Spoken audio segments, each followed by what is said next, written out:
Alrighty then, let's get the show on the road. Good morning, everyone. I am rested and ready to review. Although, I would like to catch a hunt train or something first. So, let me fix my hair. There we go. Although it's not really fixed, it's just being held back by my headset. Let's get started. Thanks. Woohoo! I'm free. It was only a day, so it's not really free, but still. Now I get to wait 4.5 months for through. Oh, man. And I've got leftover canned coffees I have to go through.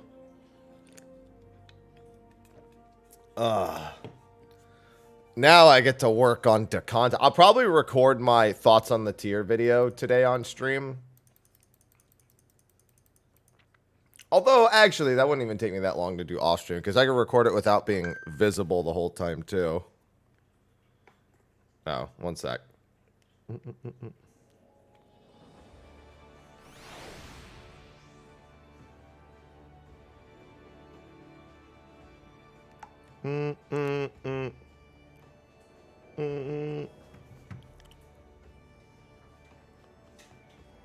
Alright, let's see. Oh, it won't be free for Ultimate. Nope. No, I won't. No, I won't. Let me just do this real quick.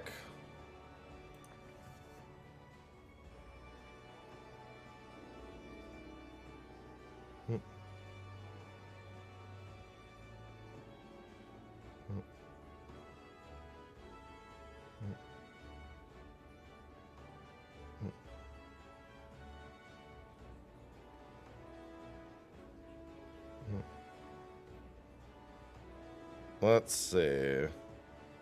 Just answering something real quick. Oh, yeah. Race was over pretty quick. All right, let me pop out chat real quick over here. There we go. No. No fishing.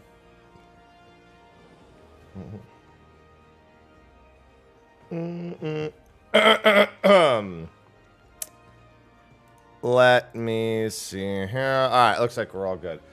Ooh, yeah. Ultimate Relativity is going to be a time. Oh, man. No, it feels about the right speed. I figured that it would be Twitter Word. I don't know what that is. We saw what Frosty announced, but unless the dev team acknowledges it, I don't think we ever have hard confirmation. It has no significance, because it's only a few hours shorter than the first tier normally is. Consider it them realizing they spent an entire expansion babying people with melee uptime and difficulty, and realizing they didn't want to overtune the DPS. Because the actual mechanics are fine, it's just the DPS checks are really easy.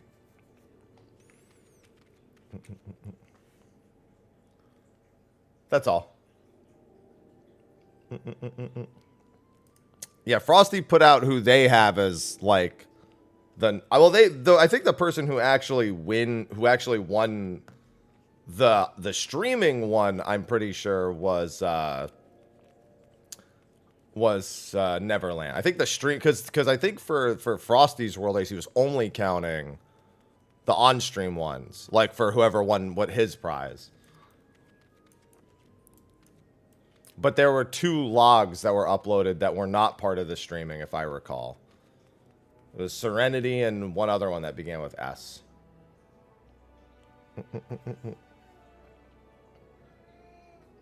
Aloha, my dude. Lucrezia was streamed first. There you go. Never mind. Aloha, my dude.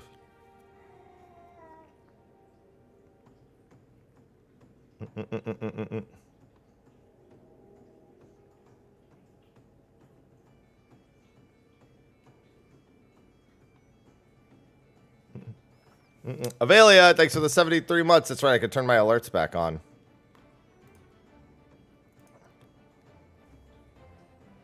Yeah, you're pretty much there, Nurio. Hey, best of luck, Renush. Thank you, Avelia, for the 73 months. No, but I think I can actually fix that reminiscent. At least I can give it the other thing.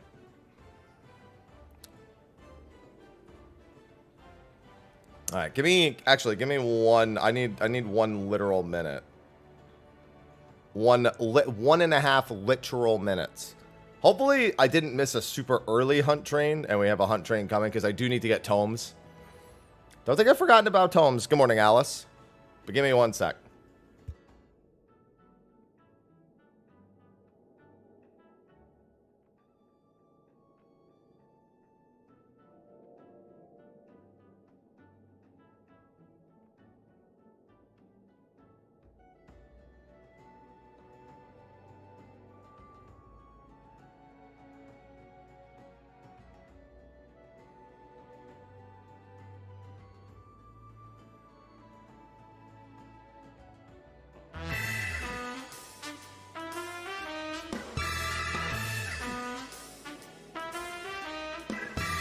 Punk Rock Gamers just subscribed.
All right. Sorry about that. I need to listen to something real quick.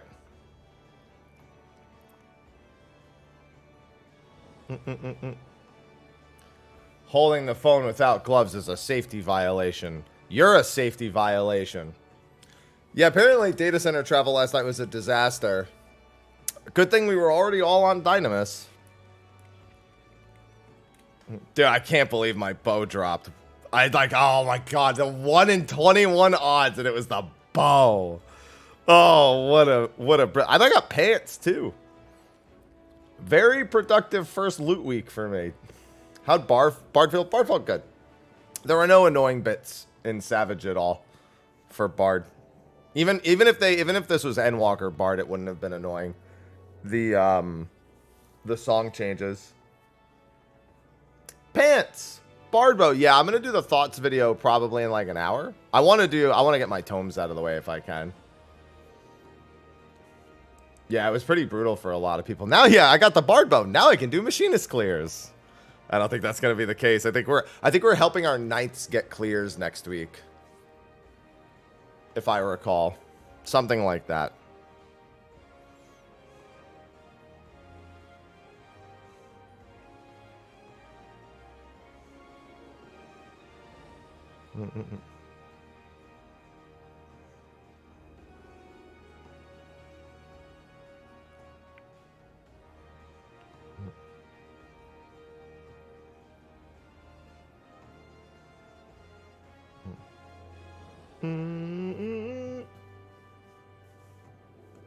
All right, let's see.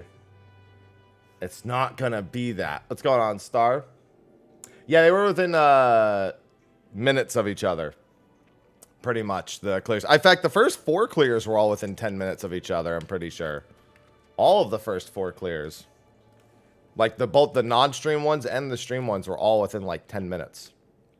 Essentially, they were all on the same pull. Like, they all pulled the boss, like, a few minutes apart and all cleared the boss on the pull that they were a few minutes apart on.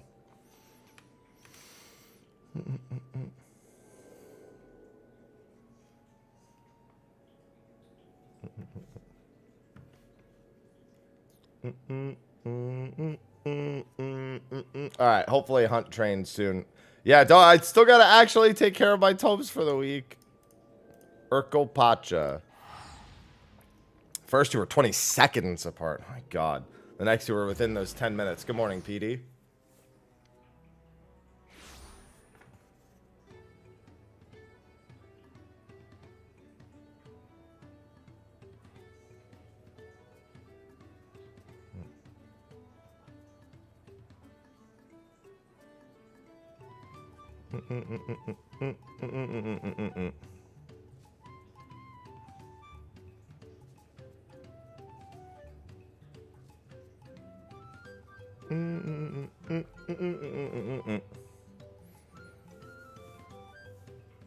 Oh, man. No, I did not win the mount. I rolled like a 37 on the mount, but I got the bow. The bow is good enough. Door boss means you have to defeat the first boss to get to the actual second boss. And every time you re-enter the instance, you have to re-beat the first boss. What instance am I in? 2? Oh, I'm cursed.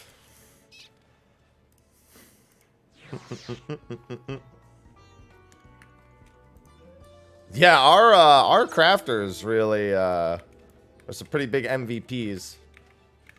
Tier in light of Endwalker's light. I think this tier is exactly what 14 needs. I don't think 14 needs a 2-3 day tier for the hardcore players right now. I don't, no. It really doesn't need that.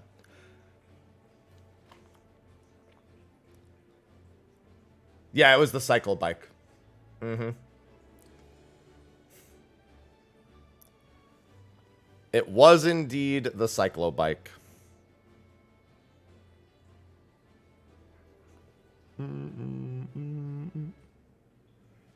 No, I'm happy, Logan. Yeah, a lot of people are going to have probably pretty sloppy first clears. Why doesn't it need one? Because honestly, Endwalker burnout was so real for so many people. Hi won them out.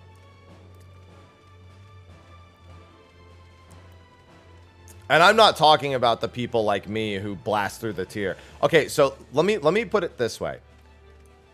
The people who blast through the tier like me, we're literally not ever long-term pleasable. You give us something like a 15-day ultimate, and like, yeah, we'll dive back into ultimates occasionally, but it's like not thrilling for most of us.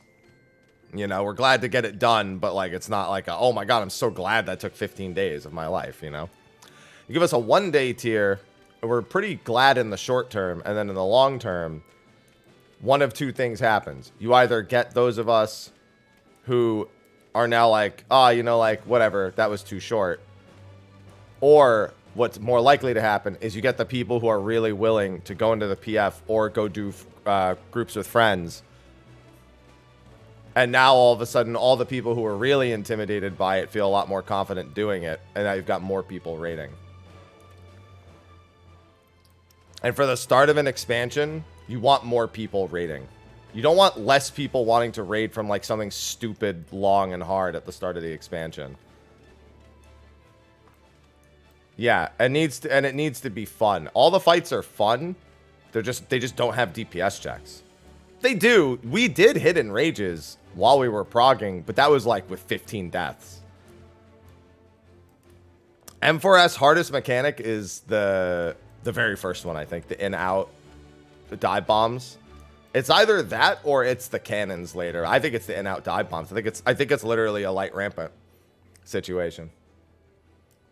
Yeah, I'd rather, yeah, because Eden's Gate was also, other than Titan, which was actually bugged, was pretty easy. But it was a very well-liked raid tier. The first fight, super easy, but really fun. The second fight, actually kind of tough. The second fight gave a lot of people headaches in PF, Voidwalker. The third fight, Leviathan, pretty well balanced overall, and also didn't really have a major DPS check as long as you weren't making a ton of mistakes. And then Titan was really front-loaded. The second parts of Titan were actually all pretty easy, but it was the week 1 DPS check. And the variance, the like 15-second variance in instances, that was frustrating. If that wasn't there, Titan probably would have died a little bit quicker. And, yeah, I mean, it just would have died a little bit quicker. What makes them hard? You have very little space to do them. And you need a decent prio system for them. We actually did Pangenesis. We did a Pangenesis prio for cannons. So that was really a past fight giving us an instant strategy idea that was instantly successful. It was just execution. No, I don't think the buffs have anything to do with it.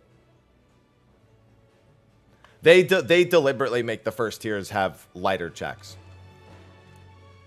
And I think this time they went extra light because they were completely changing the dynamic of the fights, if that makes sense. Like they were trying to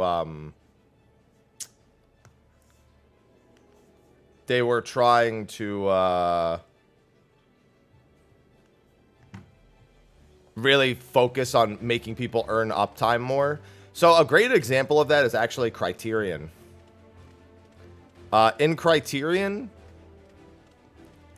they do a lot of effort to equalize damage, both with the way it's balanced, the actual buffs and like the fact that some jobs just straight up are stronger in there than they otherwise are supposed to be.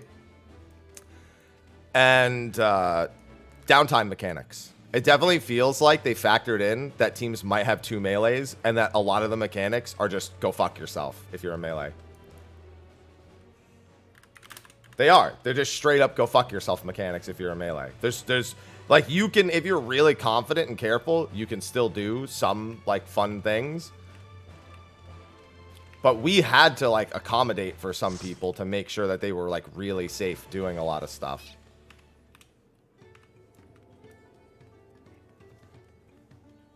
So like, yeah, you might be throwing 11 piercing talons, but you're not losing the fight because you're throwing 11 piercing talons. You know what I mean? We had a Viper, and even he was like, dude, that's not enough. He's like, Uncoiled Fury is not enough.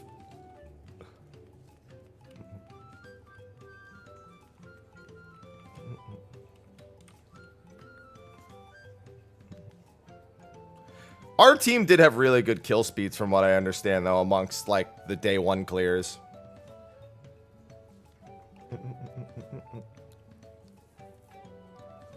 Cries and Darknet. Are the rolls for cannon debuffs random? Yeah, it just gives 4 people. I think, no, actually, I think it is a light party. I think it's 2 DPS, a tank, and a healer. But who gets which one is completely random. I don't, it wasn't like both the supports get one and both the DPS get one. It was just, that was the spread. It was 4 of them got short, 4 of them got hit. So it could be like both DPS are like opposites, or, you know, both the supports are opposites, or both the supports are the same. It was just, that was the spread of them. I'm sure if I go back and look, there's another easier way to do it, but the Pangenesis strat worked really well for us. See, I think the M4S transition's the best. That's the new best phase transition. I'm sorry, boss transition they've done, because it's an actual part of the fight. Is it a hard part? Not particularly. But I'd prefer my boss transitions be an active part of the encounter and not, like, a cutscene. Like, it's not, it doesn't ask you to do a whole lot. It's literally just 7 back-to-back dodges with a laser block.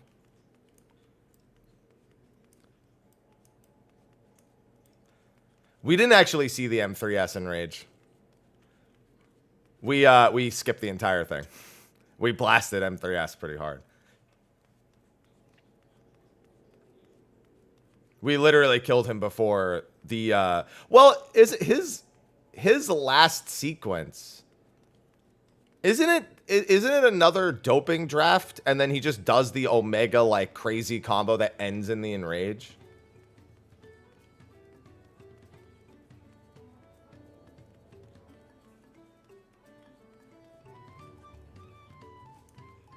He just body slams into the arena from the top rope. A huge top rope dive. That's so good. He corner jumps. Yeah, because he does the corner jump as part of the first one. It just doesn't wipe you.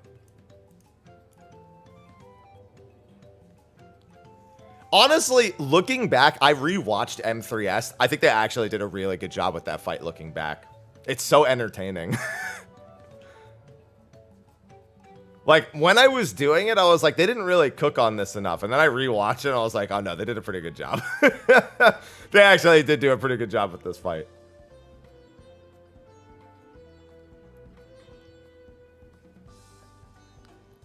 Yeah, M2S with the random, like... There's, like, random curtain calls in, like, a lot of these fights.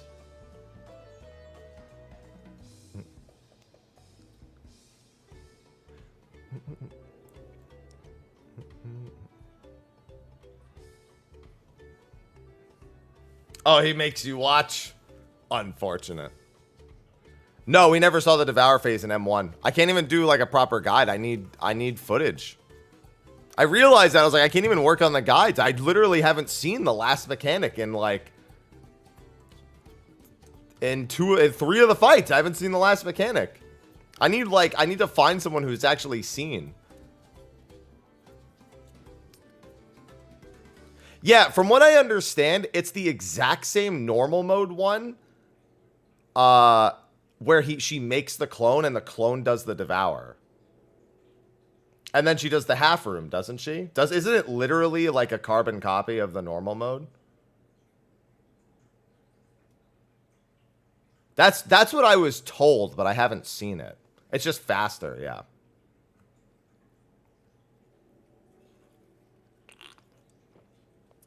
And then she breaks every platform. Yeah, I need somebody who I played with who has footage of it if I want to do the guide. Cleese, do you have footage?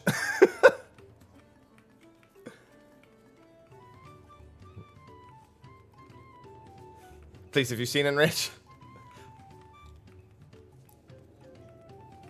Oh, do you actually? Okay. Did see it? Oh, that would be dope. I actually, even just to see it, like, that would be nice. I'm trying to decide, because, so for the week 1 guides, I normally just tell people, like, take this just to learn the fight, and then expect the PF to make better shit.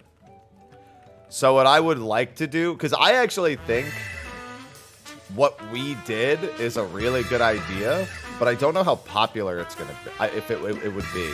Salat just subscribed. Salat, thank you for the tier 1. Hey, don't forget, if it's your first time subscribing, you get 3 months of Apple TV Plus, which you can use to watch a ton of great shows like Ted Lasso and whatever else is on Apple TV Plus, which some people have said there are some other good shows like Severance.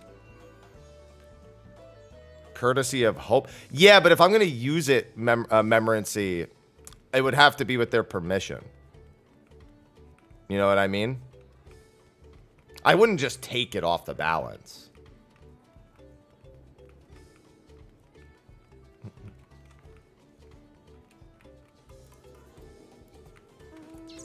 You know what I mean? True North protein baits. Oh, we did boss relative protein baits. And we actually like that a lot better. Chaos, chaos, chaos. Dream Doser, thanks for the 4 months. Chaos, chaos. We also we Doser immediately just went to subscribed boss with relative Prime. for them. Yeah. Yeah, M1S is not a fight where I think True North is a good idea. I know, I agree. I don't like True North there.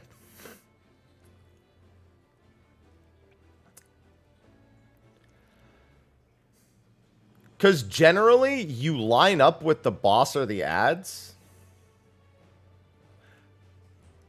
Like with the clones. And then you just walk with them to the marker. What's going on, Top J? Of course Primal's using True North. Why am I not fucking surprised? Alright, time to swap to Warrior.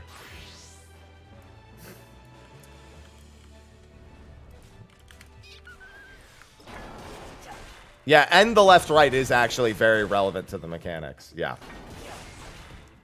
It's better for the melees. Yeah. Yeah. I know. I fully agree. My guide was going to be... We did boss relative.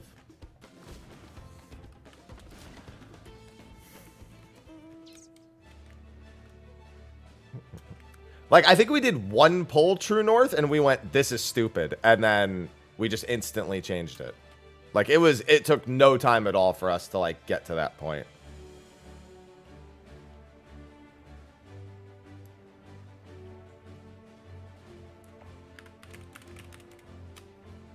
It's Farcopacha. Yeah, M2S, actually, the boss healing, I'm a big fan of it as well. I feel like instead of instantly KOing the player for getting 4 hearts, putting them in a position that might kill them and giving the boss 1% of its health back is actually a very nice touch. They get points from me for that.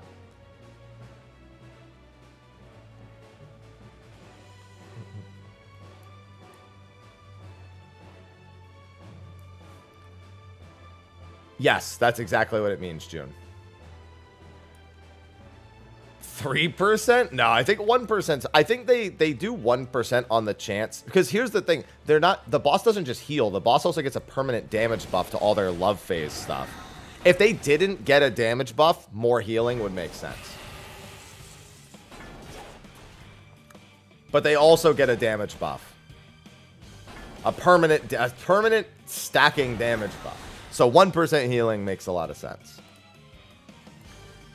I definitely wouldn't go any high. I wouldn't double stack the... Like, that would make it a triple stacked punishment, even.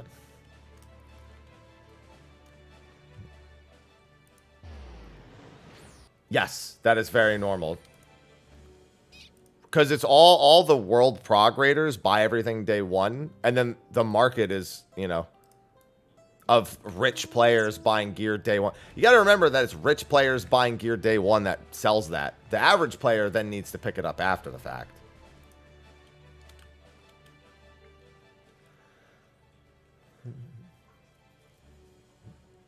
They didn't promise things to be harder in DT. They never did that. That's not what they did. They said they were going to be revising their encounter design while leaving the jobs relatively simple, which they definitely did.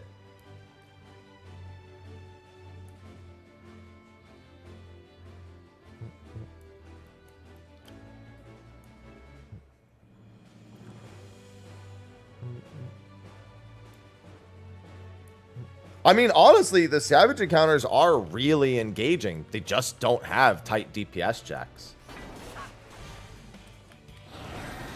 Those encounters were not unengaging.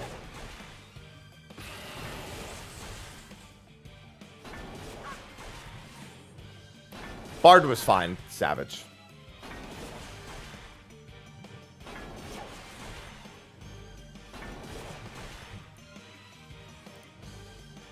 You know what this tier reminds me of? It reminds me of what they said Midas was going to be. Now, not in its actual difficulty, because Midas took 2 weeks to clear. But when Midas came out, they very specifically stated that they were going to be looking to tone down DPS checks and tone up mechanics. And at least relative to Endwalker, this was sort of that. There was a lot more emphasis on boss interactions.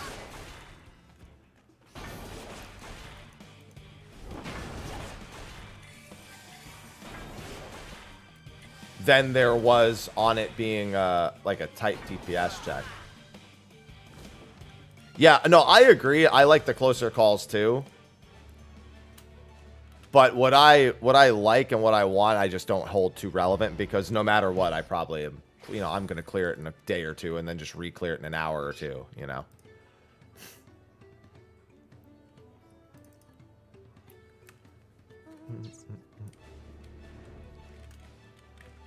I mean, there's also just straight up, like, there's a lot of different punishments for death. There's a lot of damage downs that aren't like DSR level damage downs, but still. Yeah, and then next tier will probably be tighter checks. Definitely the easiest first tier check. And again, I think that's because they realized they babied everyone with Endwalker, with like hitboxes and everything. And they were like, shit, we're going down to smaller hitboxes again, and our melees are gonna, and the melees in our game are gonna be ass. Now he's like, not only will the melees be ass, but also the good ones are gonna have to like get used to playing like this again. Oh, I don't even know. I'd have to look. Irish. Yeah, and also, I don't think any of the skipped mechanics are that important. Yeah, like you have normal mode Devour. You have the top rope mechanic, which is cool, but it's also like not... It's like one last choke check. Essentially, the mechanics that we skipped are choke checks. Which if I'm going to skip anything, at the very least, it's not something important. It's, you know what it's not like? It's not like A12, where we were trying to skip communion. Because nobody could fucking do it. Yeah, you can skip Raining Cats for M1. Which is not that surprising. M1's normally too. I remember skipping a lot of like the first fights in previous tiers also. Be like, oh, we still have like a full minute left.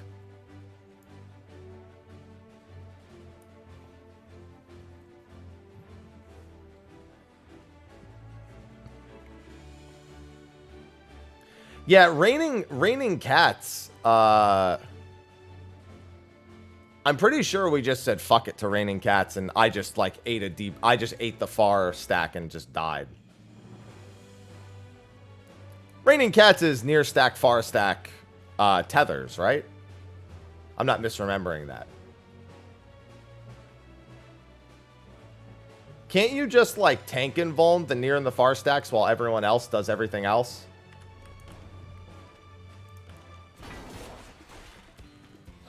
Or I'm sorry, can't the tanks just eat like two or three of the tethers? Yeah, you can invuln.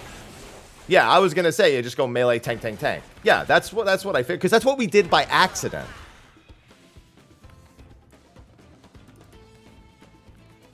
Oh yeah, the tanks can do the near and the far stacks also. That's true. They can take tethers and then invuln the near and the far stacks at the same time. Yeah. So they can eat 3 of the stacks and 3 of the tethers. Yeah, that's toxic. Yeah, that's what everyone's gonna do. Crazy Shark from just subscribed. This ain't a hawk. Thank you for the 72 months, Crazy. I gotta change instance.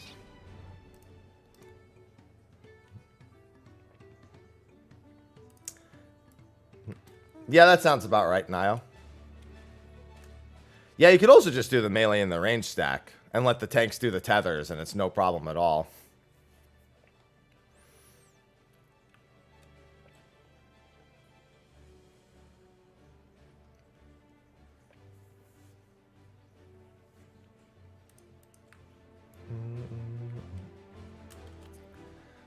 There's a lot of, like, easy ways to get around that.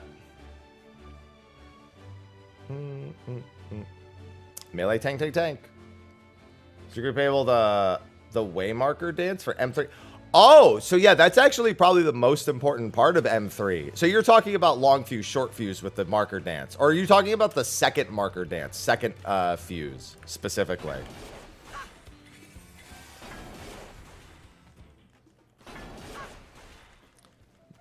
Yeah, figuring out marker pryos for that was for the spinning part.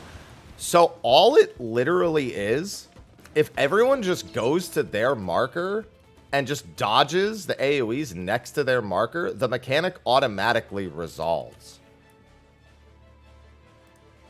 It's just like the amount of space you have just lets it like solve itself because everyone's far enough away from each other for near and far fuses. You can also use like the center of the room as a safe spot again.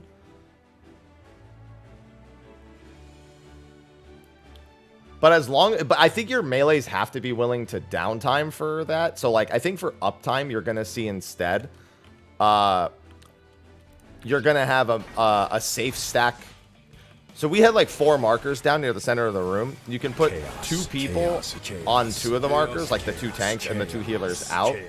And then the remaining melees and the DPS can be in range there so they can keep hitting the boss. And then the melees can keep hitting the boss when they go to their marker. So they never actually have to stop hitting the boss like that. So I think that's probably going to catch on. We literally just went to our markers and stepped in and out of AoEs. Like we just said fuck it and just did it like that because it was just... We kind of knew we were in no threat of hitting in range. We never saw the M3 in range, ever. Stack, thanks for the Prime sub.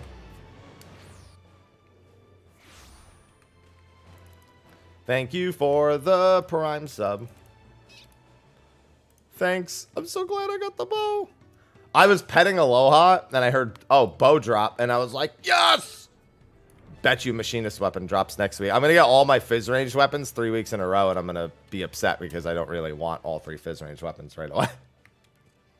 I mean, I do want them, but, like, I want the rest of our group to get some drops.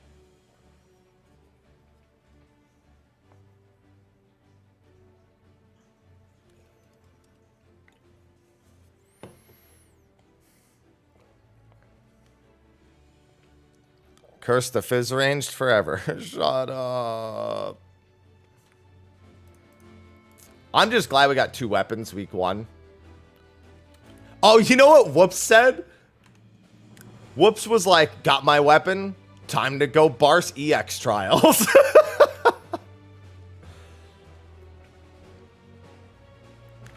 Like, abuse of power. Abuse of power.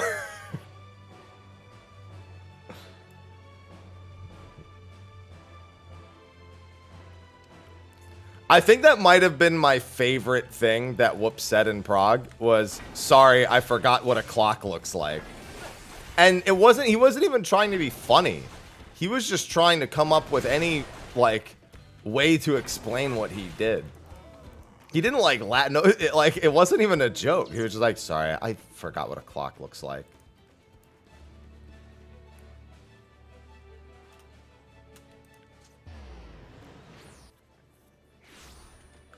Well, they require 2 different ones. I think there being a 730 and a 735 weapon's a lot less relevant this time.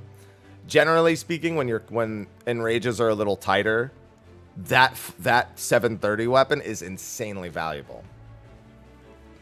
A little less so this tier. I can't understate how often people get in the habit of saying, nah, fuck the 730. I'll just get my 735 when I clear. And then they don't fucking clear because they should have had a 730 weapon. That's not to be the case this time.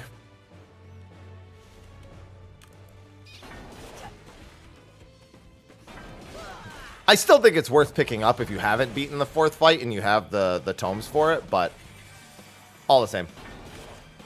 Any advantage you can get is still good. Oh yeah, they're gonna really fall over. Big time. Bro, I looked back. You know what on my clear of the final fight, Radiant Encore hit for 163,000.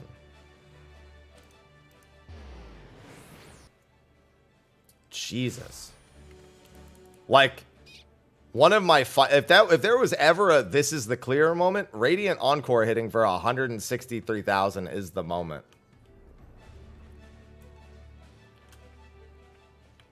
I think our Astro hit for 135,000 with Oracle. Yeah, 135,000 on Oracle. That was the number.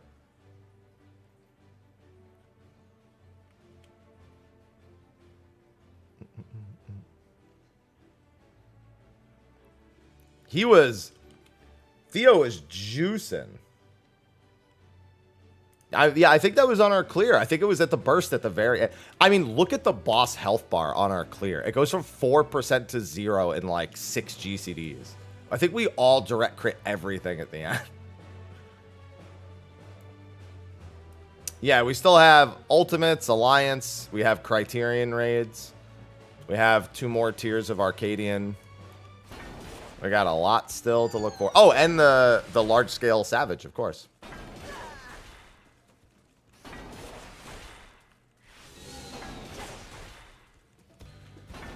Yeah, we didn't even... Oh, yeah, that's right. We skipped the last mechanic without even melee LB. We should have just tank LB'd the fucking lasers.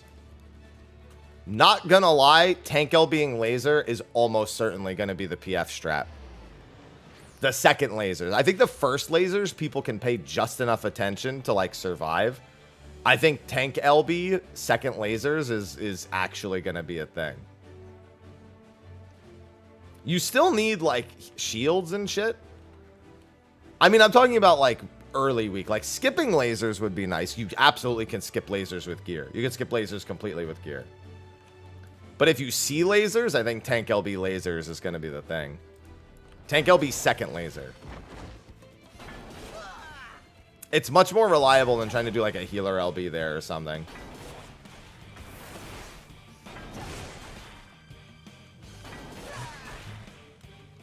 Good morning, Mello. Do you have to tank LB? I don't see how you can survive that without a tank LB. It does so much damage. Like, you'd have to essentially have used nothing at all on the previous ones. And the previous ones before that hurt. I think it hits way harder than Harrowing Hell. Like, it's like, the problem is you literally go from back to back to back, like, heavy mitt phases. Like, you literally go triple cannons, which does not hit lightly, into the transition, which isn't that bad for most of it. That lets you get all of them back. Did it without tank LB? God, I can't imagine doing that without tank LB.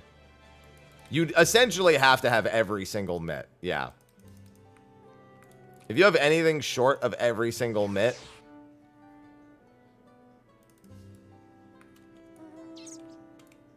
then you're dead. I mean, that's just like Harrowing Hell. You need every single mitt.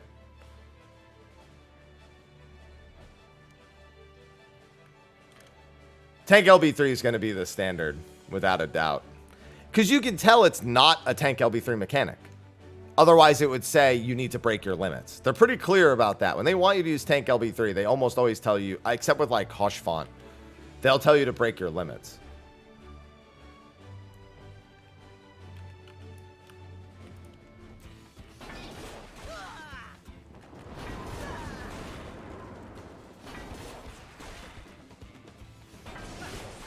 Yeah, don't throw the kitchen sink. Throw the whole kitchen.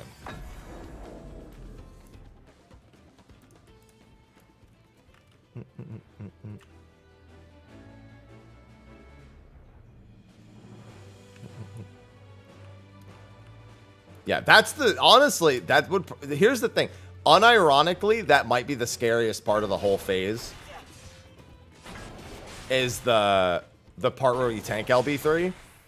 Not the X's, just the tank LB3 damage. Like, if you were to take tank LB3 away from that, you're essentially just making the very first mechanic, which is already probably the scariest thing, which is just raid damage. You're just making it an actual mechanic. Like, it doesn't have to even be a mechanic in the first place.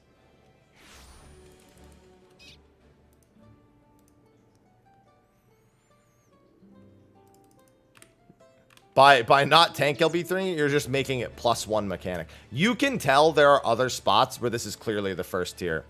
I can 100% assure you that if this was the second or third tier, there would be spreads and stacks on the tentacle slams. Where she does the fire or water, that would 100% have stacks, like light parties or pairs or something tied with it if this was the second or third tier. There's a lot of spots where you can tell they probably were like, man, we could go just one step further, but like, let's not.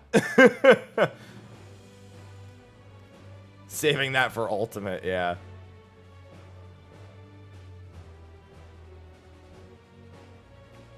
Chaos. Yeah, chaos, like E12 phase chaos, 2, exactly. Chaos, chaos, chaos, Chaos. Tractor Farm just subscribed with Prime. Thank you for the Prime sub.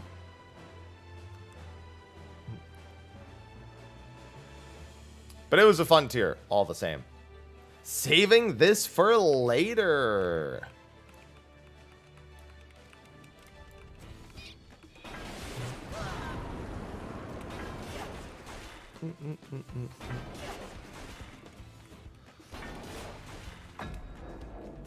Give me all. Big Baby, thank you for the 92 months with the tier 2. Big Baby 1927 just subscribed.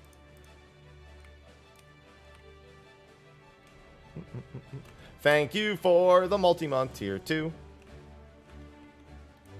I mean, I'm always excited to see what they do with new ultimates and whatnot. Listen, I thought Refbot was going to become the villain. I was ready for it. Good morning, big baby. It's going good. I get to go full content creator mode today. I was ready for Refbot. I was ready for Refbot to come back in with his own doping draft and just become the boss. I was ready for it.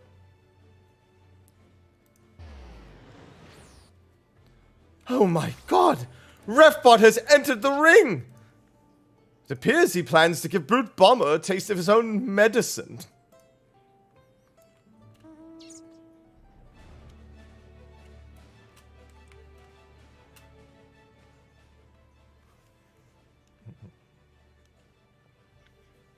I was ready for Refbot, the Refbot boss. No, so here's the unironic thing. I think when we start uncovering the shit the president is doing, he's actually gonna hack Refbot and make him a boss. Like, I swear the president's gonna do whatever he can to stop us, and he's gonna corrupt Refbot. I'm telling you. Remember this. Thank you, thanks for the 19 months. Daiki_GG just subscribed. G's to the kill last night. Thank you, Daiki. I love that we didn't have a door boss. I called it too. I said this isn't going to be a door boss. I can tell. I could tell from the way the fight was designed it wasn't a door boss. In like 2 or 3 different ways. Thank you for the 19 months, Daiki.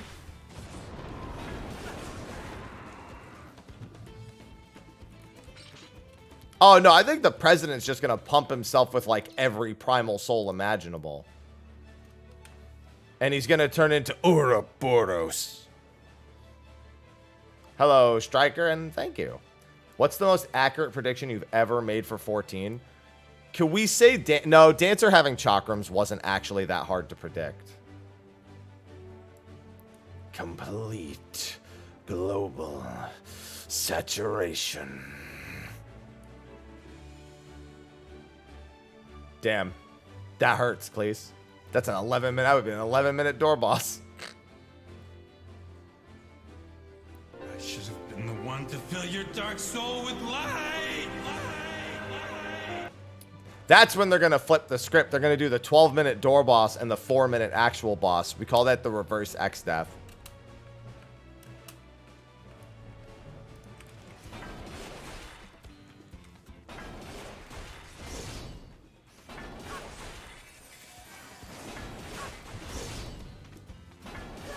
Ready for it.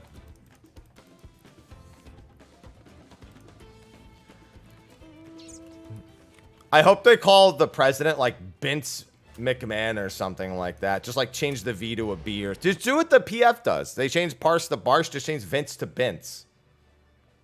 Vince McMahon.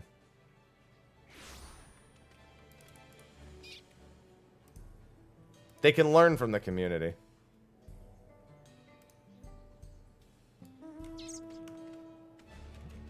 Beans McMahon.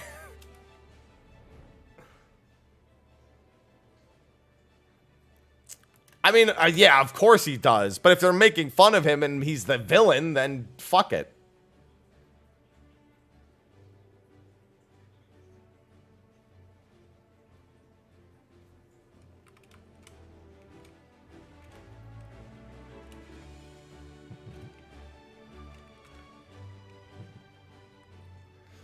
Waiting.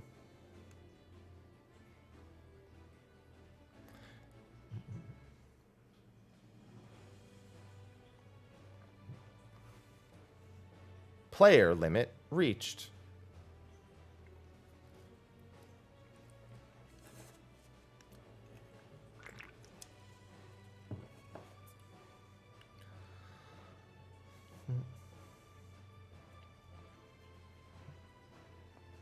Hi, Aloha.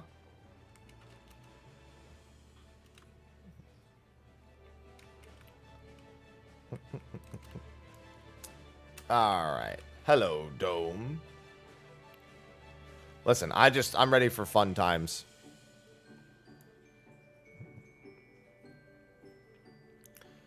Yeah, data center transfer limbo. That's why we made sure our transfers were done before the tier began. We were very much worried about that.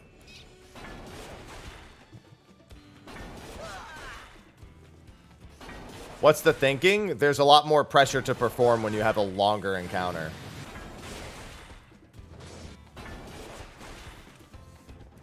It also means that we don't essentially have to fight 2 bosses for 1 piece of loot. Probably the biggest complaint is that door bosses are the same length as the second phase. So it's like 2 8-minute fights for a total of 16 minutes. But you have to essentially constantly re-kill the first boss every instance. I think if they saved you killing the door boss for the week and didn't make you re-kill it, nobody would care as much. It would also be much easier to prog. Like, it would go a lot faster. But that's honestly the most annoying thing about it, is constantly re-getting past. Like, for example, if you don't get past the door boss in 2 or 3 pulls, most people just reset the instance. Because re-killing the door boss is part of your instance timer, and every time you rezone, you're going to have to do it anyway, so you want to kill it as quickly as possible. So there's a whole lot of issues that come with door boss.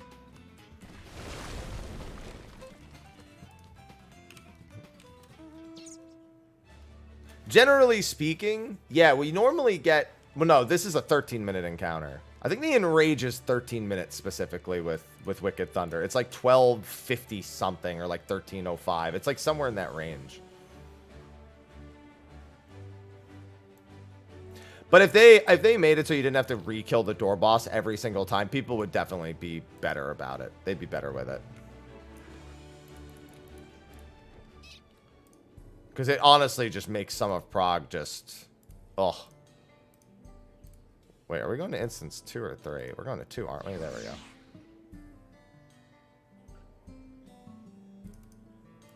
Also, if they made shorter door bosses like X-Death. Although it still comes with the same problem, technically. Good morning, Breezy.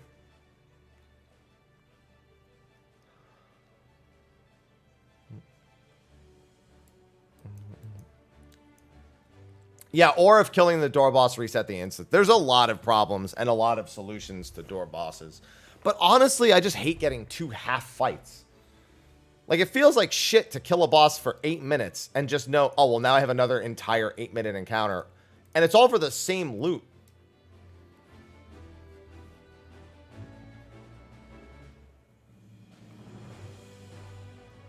Like, even if they just tucked something on behind the first boss, it'd be better.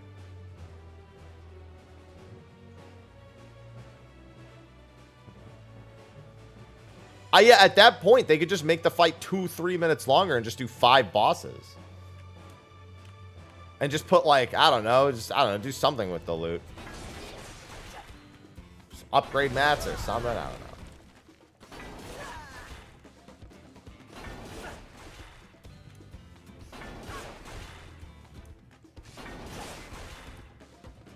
Yeah, like, put an upgrade mat behind the door boss or something.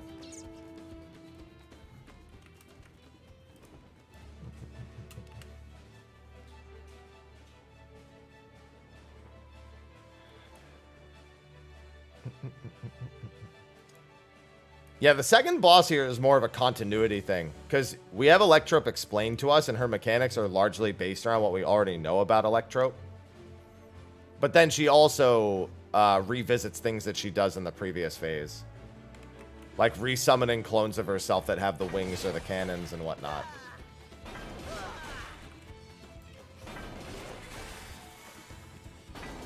Yeah, I gotta get to the Visions of Mana demo at some point. I just gotta do my content creator thing. Yeah, she just starts 3D printing clones of herself. Hello, Phantom. Thank you.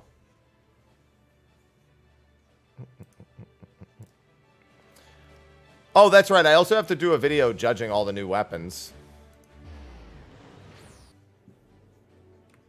We have quite a few things. I want to review the fights today. I want to go over the weapons.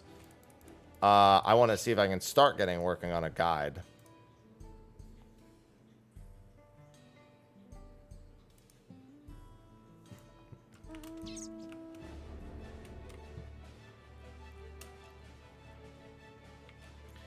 Yeah, I'll definitely be doing the use this as an opportunity to just learn how the fight works. Type of disclaimer at the beginning.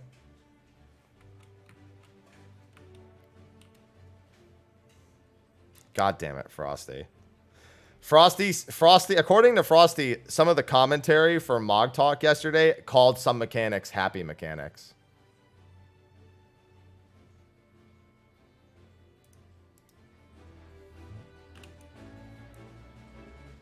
Yes, they did. Whoops called them happy lasers during the fucking thing.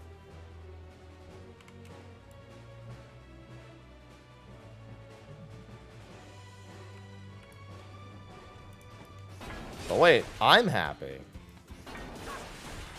That's me.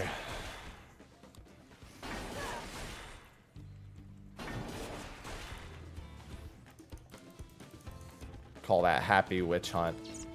Honestly, that's what it's gonna become.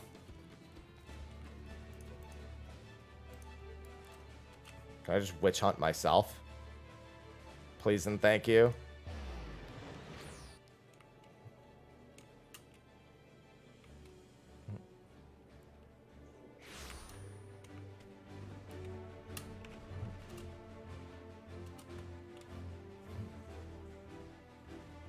I don't really know what my least favorite. I don't really know what my least favorite fight is, because they all have some pros and cons. Every fight.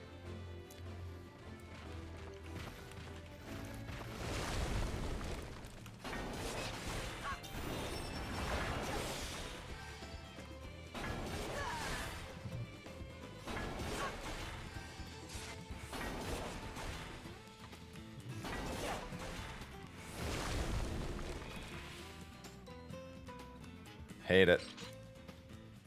Hate it.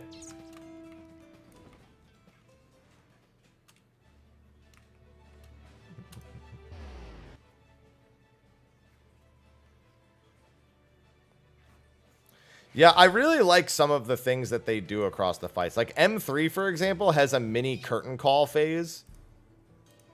It's very, very simple compared to regular curtain call.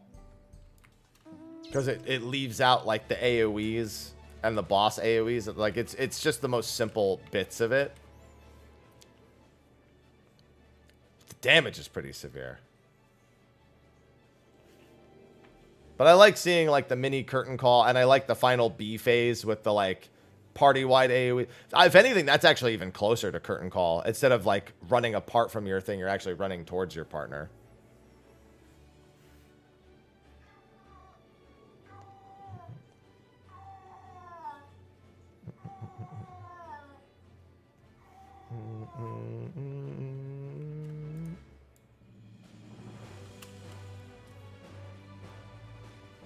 God. I don't know, dude. I PF the first 3 fights in Deltascape in like a day. So it's hard to say. I always think back to how easy Deltascape was. Like X-Depth, Neo X-Depth was a time. But even still, I always think back to that. Oh, M2S was... I like I said, M2S, honestly, so... Like, the hearts are not a problem at all. Like, yeah, you might get hit by a few of them, but if you've done normal, you're well enough prepared for the hearts. Howdy, Zach.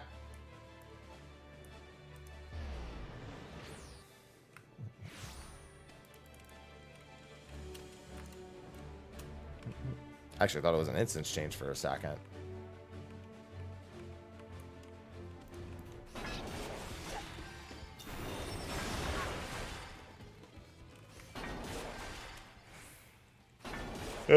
I was like heart rampant.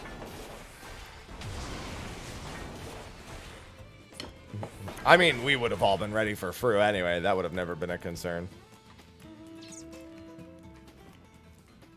Honestly, the hardest part of M2S Unironically, the part that's exactly the same as normal mode. Every group I've watched figures out the mechanics and does them perfectly fine, but those fucking group Bs, disaster. Every group I've watched on M2, after I was done yesterday, the group Bs, like, yeah, are there easy ways to do it? Sure, but that's where every group, and it's just the normal mode mechanic. They literally didn't change it. They're just like, fuck it, it's fine. Just put it in Savage. Just leave it as is and put it in Savage. No, the group Bs. The ones that are random. That just like, they just spawn in random locations and they dash at players. Yeah, it was funny. We started trying to do rotating around the room, and on the time we started trying to do rotating around the room, we got a terrible pattern.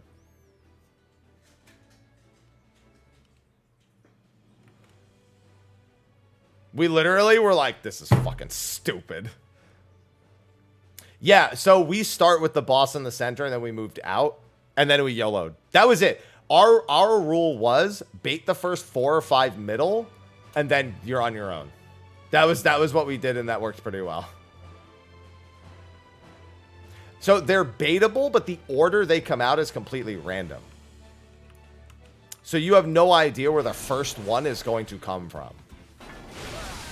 You have no idea the order any of them will happen in. So you can't, like, it's never like always the north, then the northeast, then northeast east, then east. Like, they're not like, they don't do it in like a set pattern where I'm sure there are patterns like, oh, the first B is north, so move this direction. Like, that's what people are going to figure out.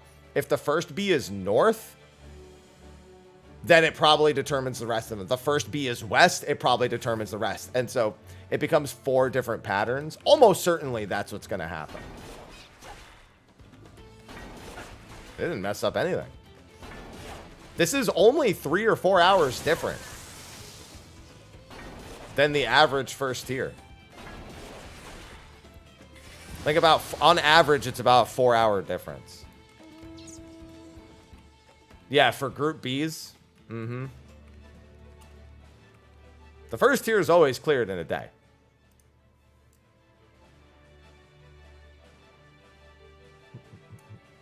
This is perfectly within expectation.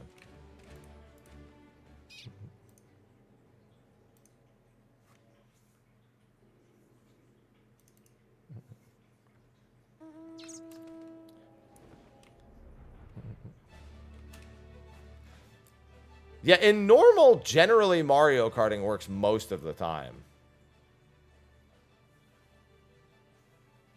But it's like you're supposed to run like opposite of the first 2 Bs or something like that. I don't remember. There's like some other like really weird way to do it. Where you have to look at where like the first 2 Bs come from, and then you have to like either run opposite of them or between. I don't remember. I remember seeing some other weird shit.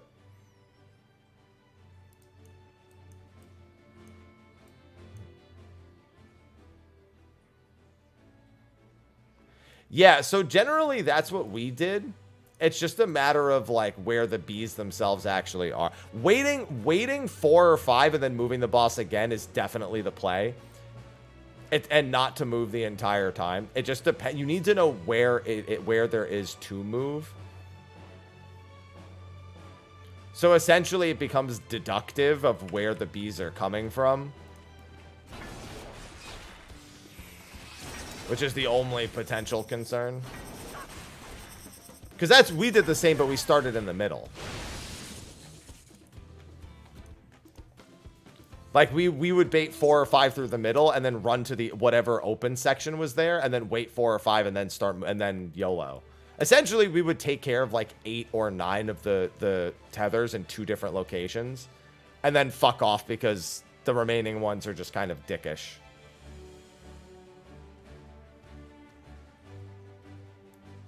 See, I would love to say you could do that, John. But with how many different B patterns there are, your tank is moving that boss at some point. Like, even if they try to keep it close to the center, that boss is probably moving at least a little bit at some point. Because they're pretty wide. If they were more narrow, I would say that there's a lot more you could do, but they're really wide. Everyone always forgets how wide the Group B dashes are, too.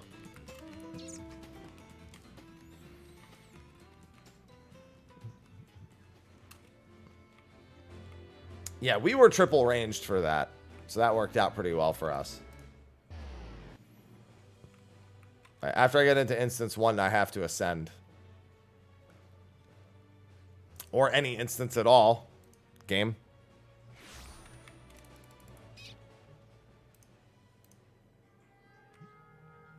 Alright, hold on. I'm ascending.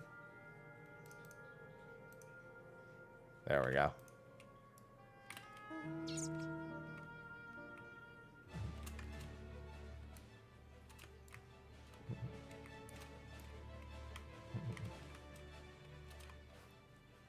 Fixed.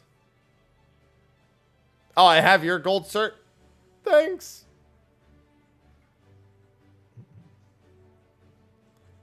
What does ascending do? I brought all the people back.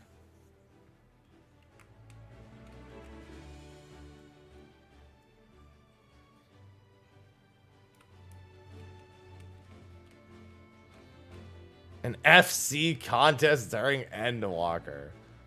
What a long-term play. On the lore imp, the story imp, they're like, oh, I feel bad. It feels like it undermines the story values. Like, bitch, I just want pretty lights.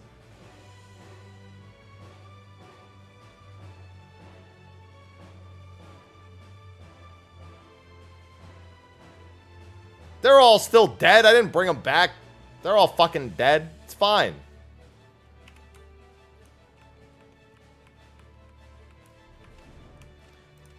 You know what Cat's Eye has to say about that?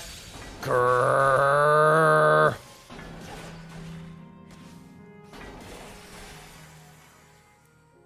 Grrr.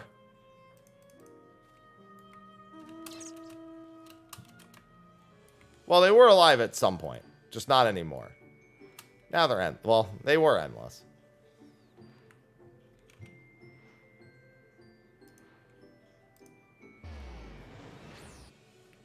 Grrr. We're big Grr fans here. After an expansion of hating Awu, I'm a big Grr fan.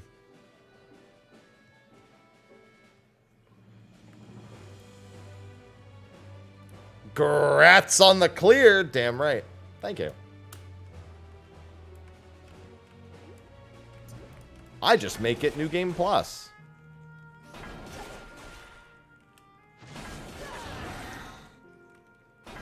Why did you hate Awu? Because it was screaming in my ear, and that's not cool, man. I get Aloha fucking howling in my ear enough as it is. I don't need the goddamn boss doing it. I have no idea. I was watching Top. God. Zeem's chat. So, okay. Xeno's chat is obviously ironically toxic / a little toxic for real at times. I don't think I've seen his chat erupt in a more toxic to the streamer manner than when Spuds cleared before him. His chat wouldn't stop saying it. Non-stop. I was just like, guys. That's Jesus Christ. Like, it was like 30 minutes straight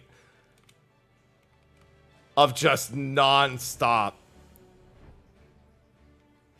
He was, yeah, but he wasn't paying attention to them that whole time. Just non-stop. Spud's clear before Xeno's like, oh my god, he doesn't. He cares more that you're being annoyed. If anything, he would care more if they were annoying about it at all. If he cared at all. Versus the actual, like, reality of that.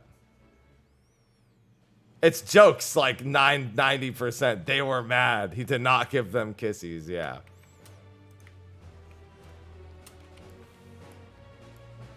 I just know that when I'm progging, I don't really care about when other people clear. But there's a lot of people with rules against that stuff in their chats.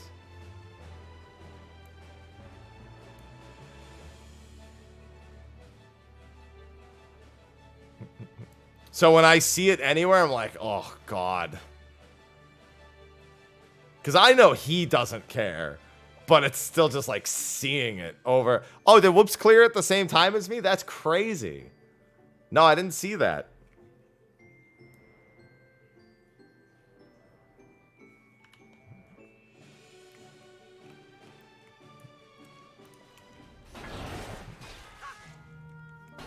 Yeah, we got like, didn't we get like the same clear time and everything? That's crazy. Like the same minute, even the same second, I think.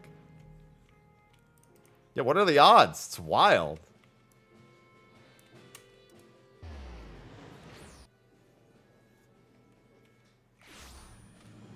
I think Echo not being first actually has that effect more.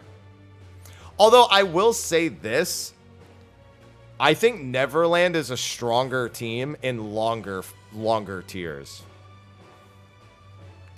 I think their players are more resilient than anything else. In a really short tier like this, it's a huge toss-up.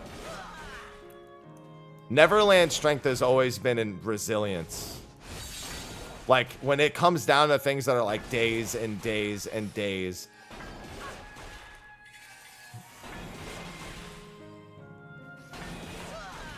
Like, that's where they've always shown to be like leagues ahead of other people. In the tiers where they've been dominant. Grr. I think like this tier was so, I mean, to be fair, it was like within 10 minutes of each other, right? This tier was to the point where, because there was no struggling against Enrage at all, it literally became who knew the mechanics first. Who knew the mechanics and who had a clean run. And that's it. That was the only two factors. And any run can be a clean run.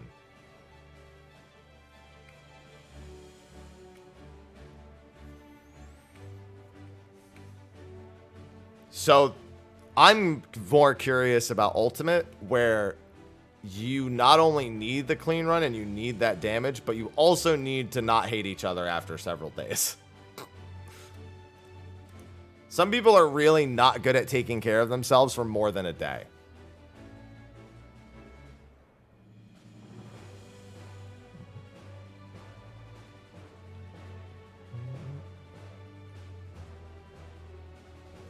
Like, you can really tell who's not ready to do hardcore raiding like that on Ultimates, because on, like, the third day, people start falling apart. Just, like, they're just not used to having to, like, be in it for, like, that long.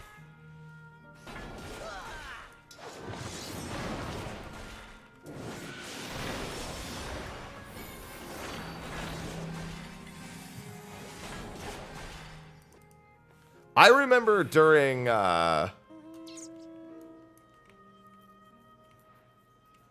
it couldn't have been top. It would have had to have been during Anabasios. Yeah. During Anabasios, we were supposed to start at like 3 a.m. and somebody said that something came up and they needed to like 5 or 6 a.m. So I just went to the gym at 3 in the morning. Just to get a quick workout. I was already awake, so I just went. It's like, listen, I already ate. I'm already awake. I might as well do this and then shower.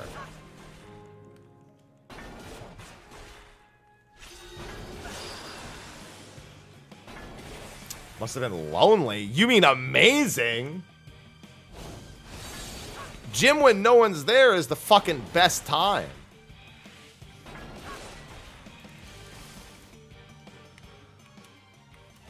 I don't go to the gym for companionship.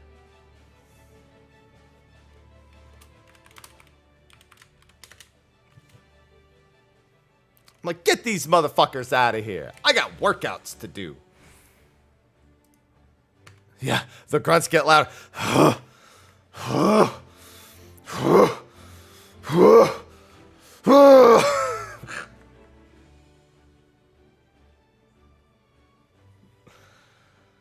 Do you think Stormblood Ultimates are easier? No. Titan still gives people a run for their money.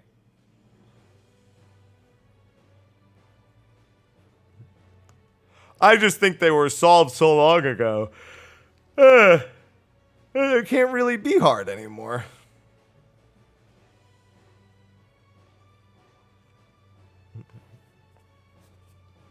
Yeah, I did 405 vouchers worth of Fates, Breezy. And then my chat gave me 95 vouchers. Though, to be fair, I farmed like another 150 to 200 vouchers since getting them out. So still. I didn't spend any gil on it at all at the end of the day.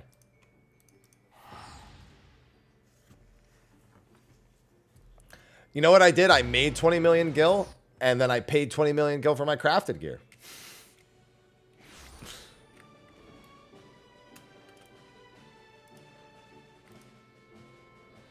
So it all worked out.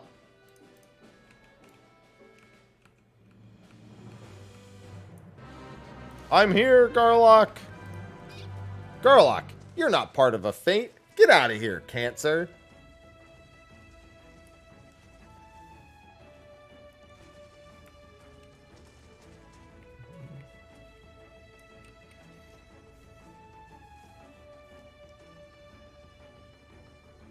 Failed. It's okay. It doesn't really matter if I join a party or not for this, to be completely honest. I just need to tap it once. Tier was fun.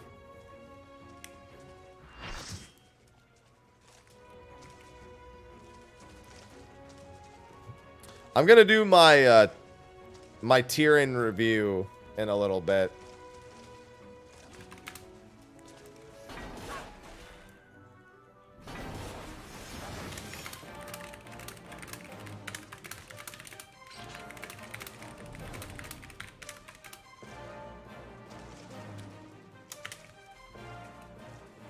And now we kill Cancer.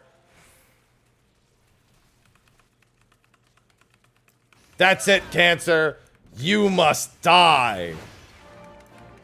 I like how the hunt train is like, let's kill Cancer. Listen, this hunt train, we have an agenda. We know what we must do. We all watch GDQ. We know we have to stop Cancer.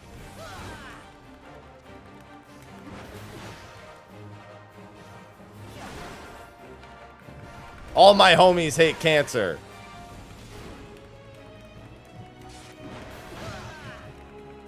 Like, literally my whole party stayed. Look at this.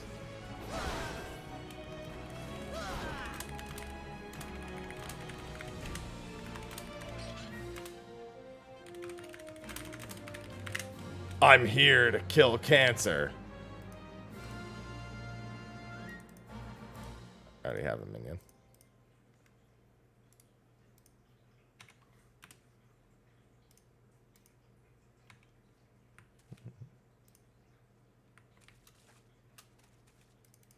That's it. We beat Cancer. No, I'm happy, Caster. Yeah, man.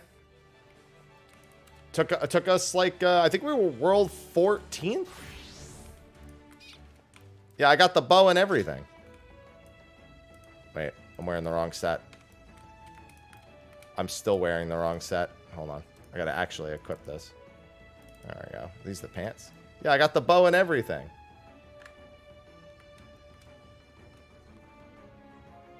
I got me the bow. I look at Black Kitten just sitting in the grass, just lunging out at me. So good to see you, by the way, boss. Got to peep the VOD. Yeah, I uploaded everything to YouTube so you don't have to watch it in Twitch quality. Don't worry. I made sure that nobody would have to suffer that for very long. Class. What everyone's secretly thinking, I guess I'll watch the VOD on Twitch. YouTube, let's go. All right. World 21st. Yes, it was hard to tell because logs weren't being updated very frequently. What's going on, Alien? Yeah, it's a nice bow. Yeah, dude, I heard the bow drop and I was so glad. I was like, I suffered Bard for it, not for nothing. Yes, the first tier normally dies in a day. That's very normal. What I think of the Viper changes, it basically takes away all buff management of the job. It plays roughly the same, but without literally any buff management at all. So, if you were looking for any form of min-maxing or interactive gameplay, it's gone. But sword go fast. Prague would have gone exactly the same on every job this time. I think Bard was still the right decision, though. I still think Bard was the right decision. Our group was fucking juicing our damage.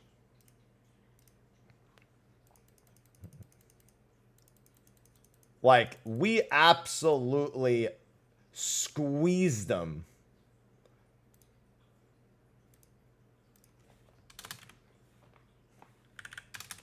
All right, let's see. Actually, I want to look at all the weapons.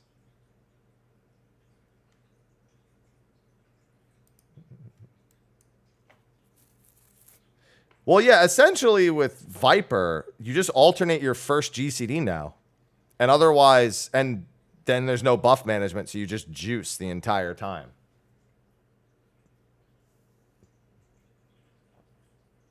Bro, our Astro did a 135k Oracle on our clear.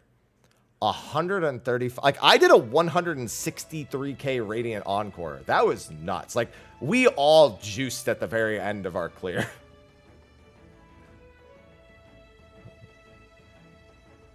Like, we genuinely blasted the last 5% of the boss. Hey, what's going on, Alti?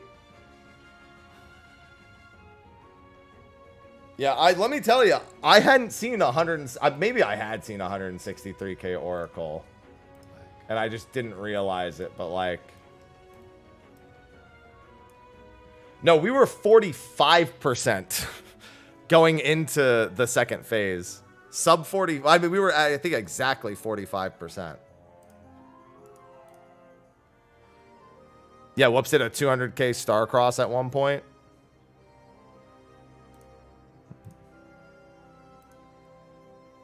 That's almost right. Hold on.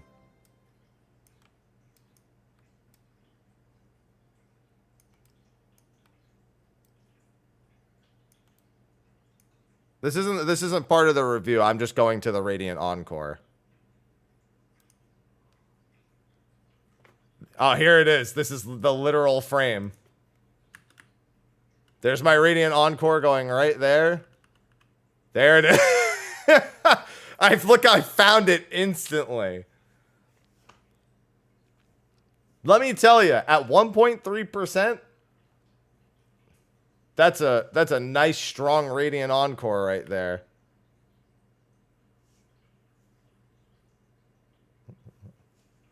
Absolutely blasted. Loading symbol. Go away.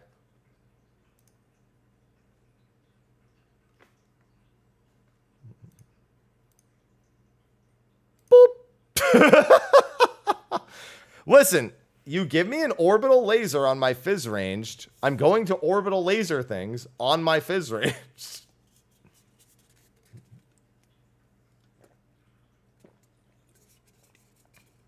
That felt good. I think there's 4 soloable Shadowbringers EX trials, and Ruby Weapon is probably just some gear from being soloed. Ruby Weapon's the same problem as O12S Phase 1 was. It's because of the ads tethering. You can get the ads pretty low, but you can't kill them in time. Orbital Strike inbound. Yeah, it should be what? Innocence, Titania, Emerald, and Diamond are soloable? Yeah, I did solo O12 already. But I'm saying, like, that's the problem O12 had. Is that you might be able to solo the second phase. But for the longest time, we couldn't kill the first phase alone. Someone did Ruby. Because you have to kill the ads in time. The Ruby Weapon one, I have to imagine. No, I know Red Mage can get to the second phase.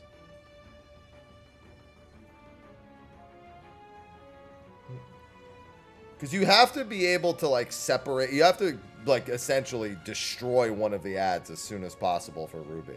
If you get past the ad, the rest is easy.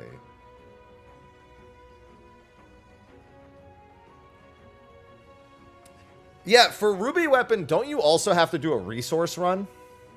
You need to get to 25% and do a resource run. So, like, you have to hold, like, resources going into the second phase. And then if you fail, you have to, like, reset the whole instance.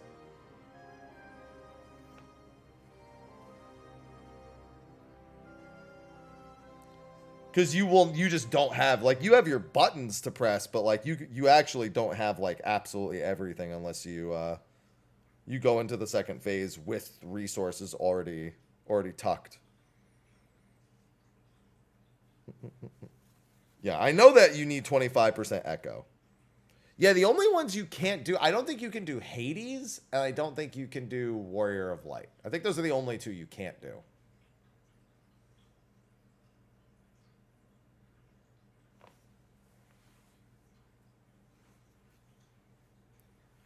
Because I think Hades kills... I think when Hades does the grab, he kills you. Actually, if you got him under 50%... But when is the jail? Is the jail his third mechanic? Because if you got him under... If you got his HP low enough, you would theoretically be able to skip the jail.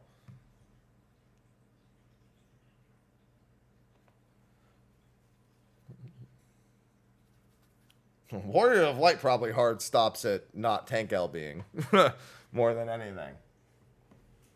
I was thinking, oh, I mean, there's also some other phases in there. Oh, it's the second mechanic? Yeah, that makes it tough. Oh, yeah, look, by the way, I just realized this wasn't on the screen. Radiant Encore.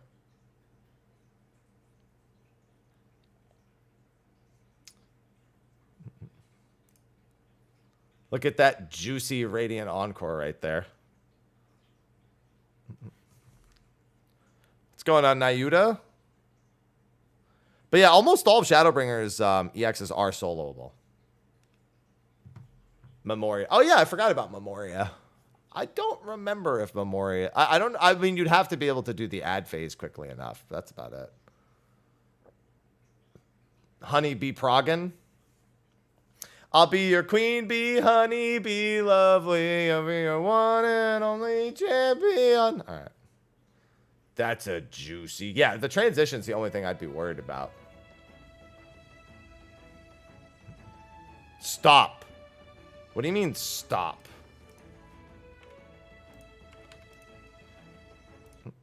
What do you mean, stop?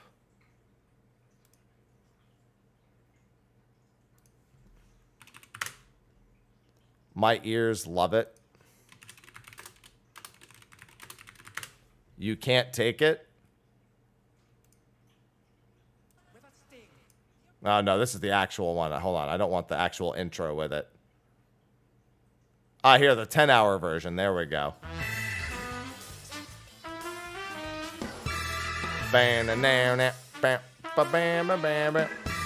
Sir Rap just subscribed. There you go. The 10-hour version. Do you want... Do you not like the 10-hour version? Chaos. Thank you, Sir Raph, for the tier 1. Hunterx2K just subscribed with Prime. Word. You know what's funny? There's a hype train emo called Danger Dance, and I actually love it. It actually works so well for this song.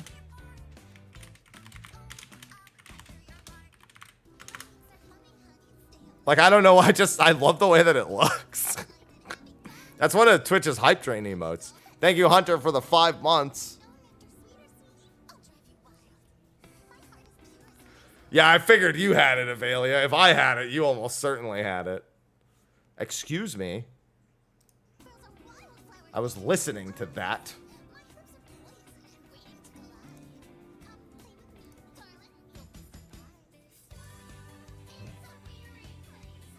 Yeah, he's dodging all the hearts. Exactly. Oh, so yeah, I have content creator stuff to do. So I actually haven't looked at all the weapons. I want to go look at all the weapons and make a video for that.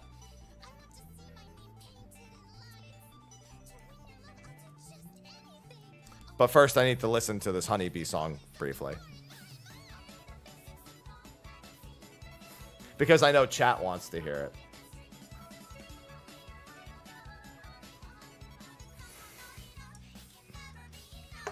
So, it's not a random Square Enix employee. It's someone on the localization team.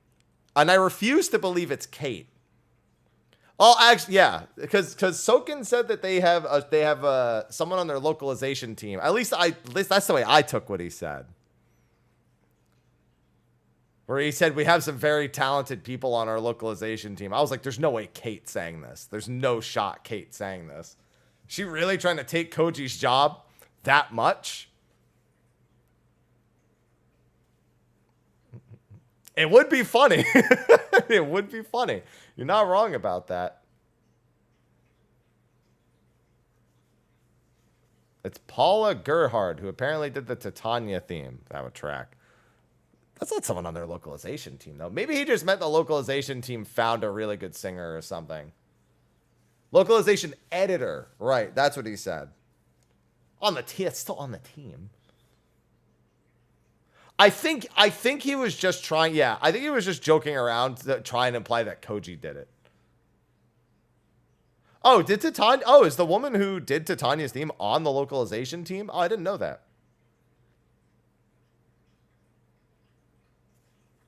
I didn't know that the woman who sang the Titania theme was on the localization. Well, I guess that's I don't know that for certain.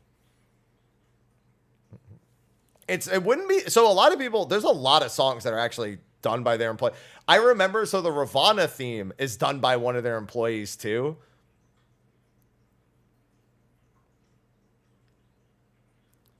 So I'm actually not that surprised.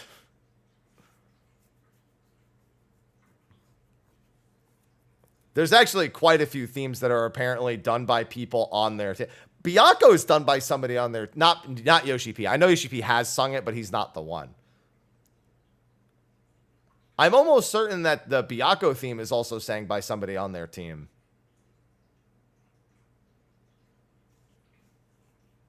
Like the original version of it, not the Yoshi P version of it. I'm almost certain of it.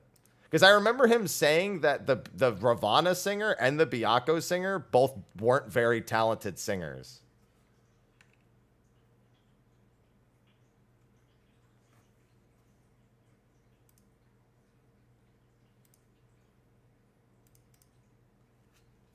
Yeah, the Ravana singer. Yeah, I'm pretty sure that's true. The Ravana singer wanted to remain uncredited. Like, we still don't know who actually sings the Ravana theme because the guy who did it didn't want us to know. Which is funny because I actually really like that song.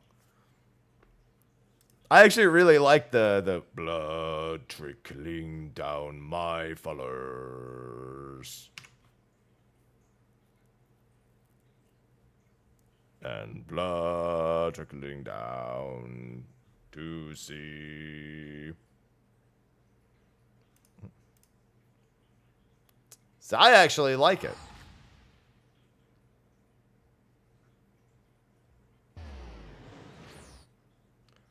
Blood Chaos, chaos, trickling chaos, down chaos, chaos, to chaos, Heidelberg. chaos, chaos. Damn Sam just subscribed with Prime. Thank you, Damn Sam, for the Prime sub.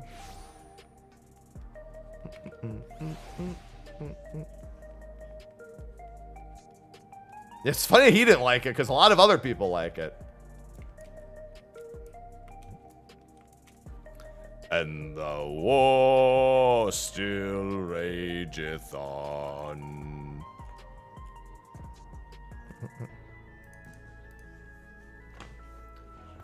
Listen, if they ever want to perform it live, just hit me up, Koji. I'll do it.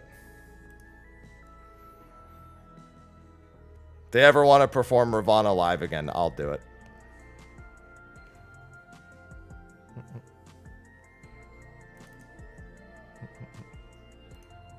I would. I was actually supposed to be one of the, not leads, I guess, when they did close in the distance. I remember being asked to be one of the leads, and then I just ended up wanting to be one of the background voices.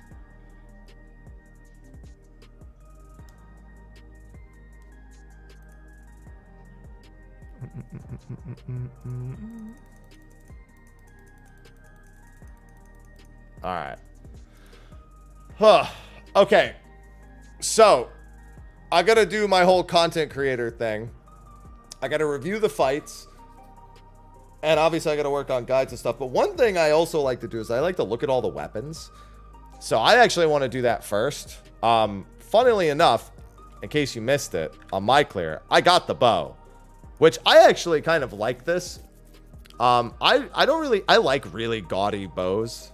Like, I think the crafted bow looks really good this patch. Black Cat, stop attacking me. I'm busy. But I actually really like... Oh, hold on. Screen's still covered. Let me do that then. Let me start over then. Completely forgot that was even still there. All right. Yeah. Hold on. Let me check something real quick. All right. Yeah, it does. Yeah, so one of the content creator things I wanted to do, as I was saying, was I wanted to show off all the weapons. I usually only do this with ultimate weapons because they're ultimate weapons, of course. But I actually really wanted to take a look at these because I remember seeing the design. Is the patch note one the crafted one? I'm pretty sure it is. I mean, I have the crafted bow. I guess I could just take a look real quick just to see. No, this one I think is even... Oh, no, maybe that's the tombstone weapon then. Although this bow is pretty good. This is the crafted one. Yeah, actually, the crafted one does look really nice. The patch notes are the tome weapon. I actually think the tome weapon might be my favorite one. But the crafted bow, too, actually looks really good. I actually quite like that. So we've got 3 pretty decent bows. At least I feel like they are.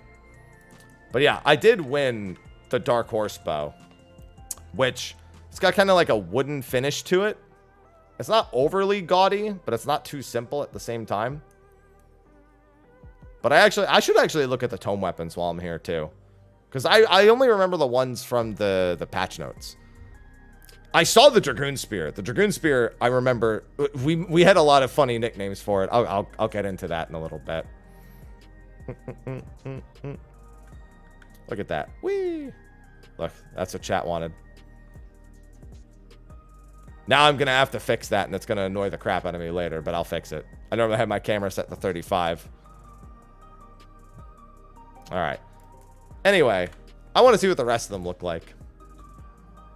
Let's see. 735. Let's start with these. The Dark Horse Champion Sword. Of course, I'm going to be the little naked Lalafell.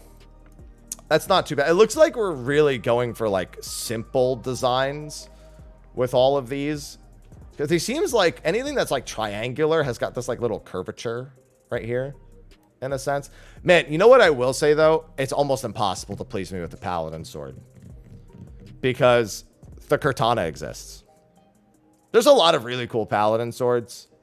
But Cortana Ultima and the Cortana. Just like all the models that use the Cortana just kind of end up naturally being the best to me. So, it's kind of hard to win.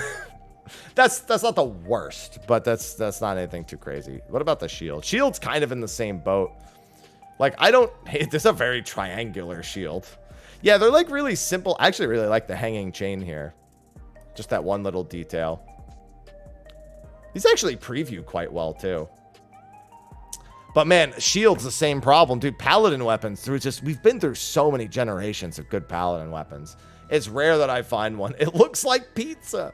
Everyone's been making comparisons to like foods and stuff with the different Dark Horse weapons. Okay, so I'll say this. I like this axe. This axe, this works for me. I actually quite like that. The handle is whatever, but the actual axe head here, tasteful is a good word for it. Again, there are so many good axes though. Like there's hammer axes, there's the Bravura. Yeah, this falls into the it's good category, but would I use it over a lot of the other ones? Probably not. Now I'm actually excited to look at the tome weapons too. Dark Knight sword. All right, hold on. Let me just look at, because it doesn't glow, I can just look at it on my back. Yeah, see, there's like the central theme to them is like, there's nothing inherently wrong with it. But again, There's so many better Dark Knight swords than this.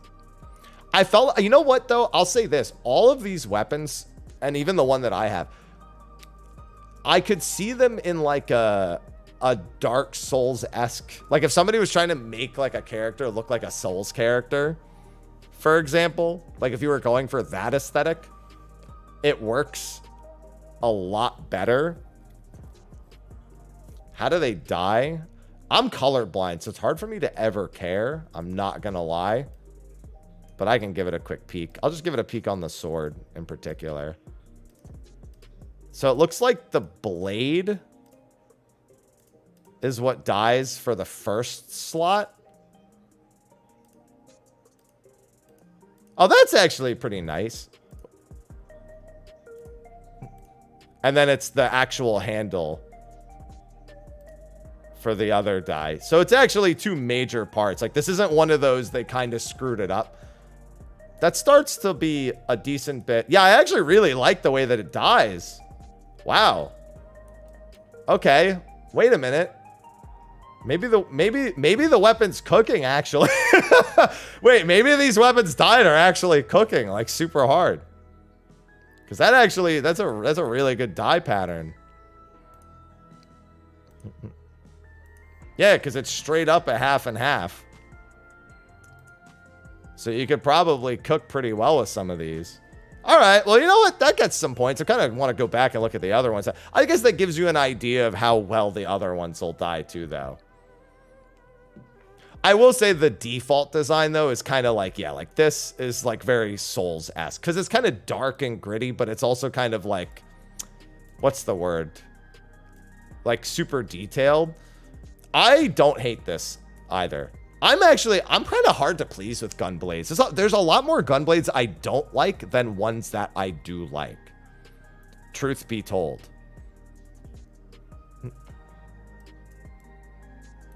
I don't know if anyone else feels the same way. There's only like a few gun blades in the whole game that I like. This I actually kind of like. I would use this over, like if I didn't have an ultimate weapon, which I don't, by the way, for Gunbreaker, I would actually probably use this, especially now after seeing how they die.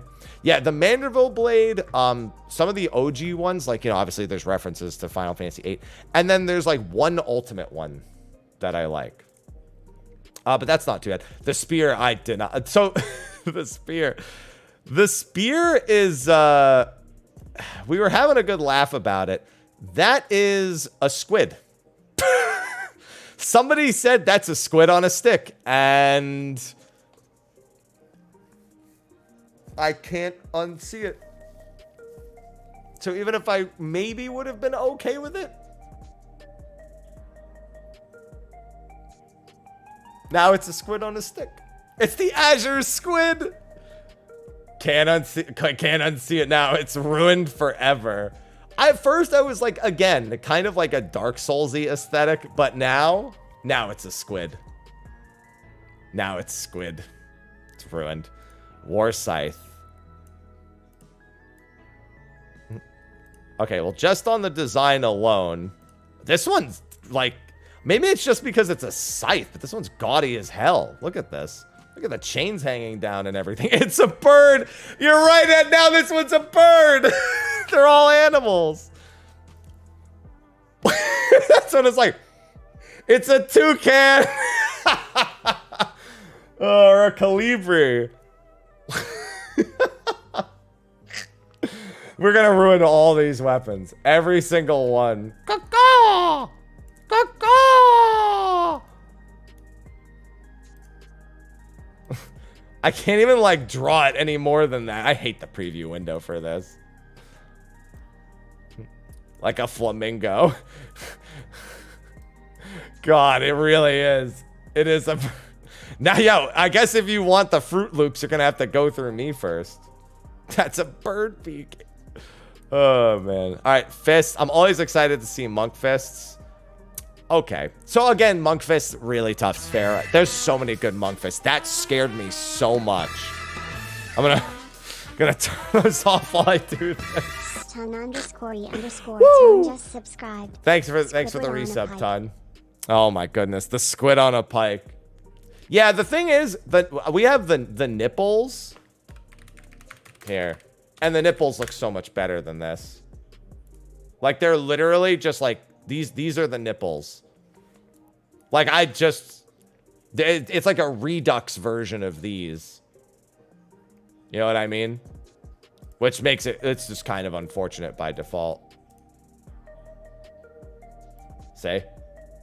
There's not that much of a difference between the two, and then these are just better. All right. Yeah, the Lux weapon is really good. So that, yeah, definitely no to the monk weapon. Okay, samurai is all about the sheath, and given we... Okay, this is actually important. Hold on.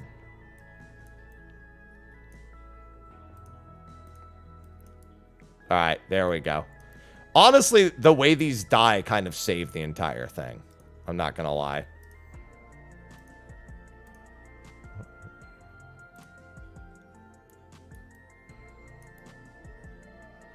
I'm not, I'm not saying that's a good color, because I'm colorblind. What the hell do I know? But I'm saying that, like... If anything can save it, it's that. And yes, the blade itself does get dyed.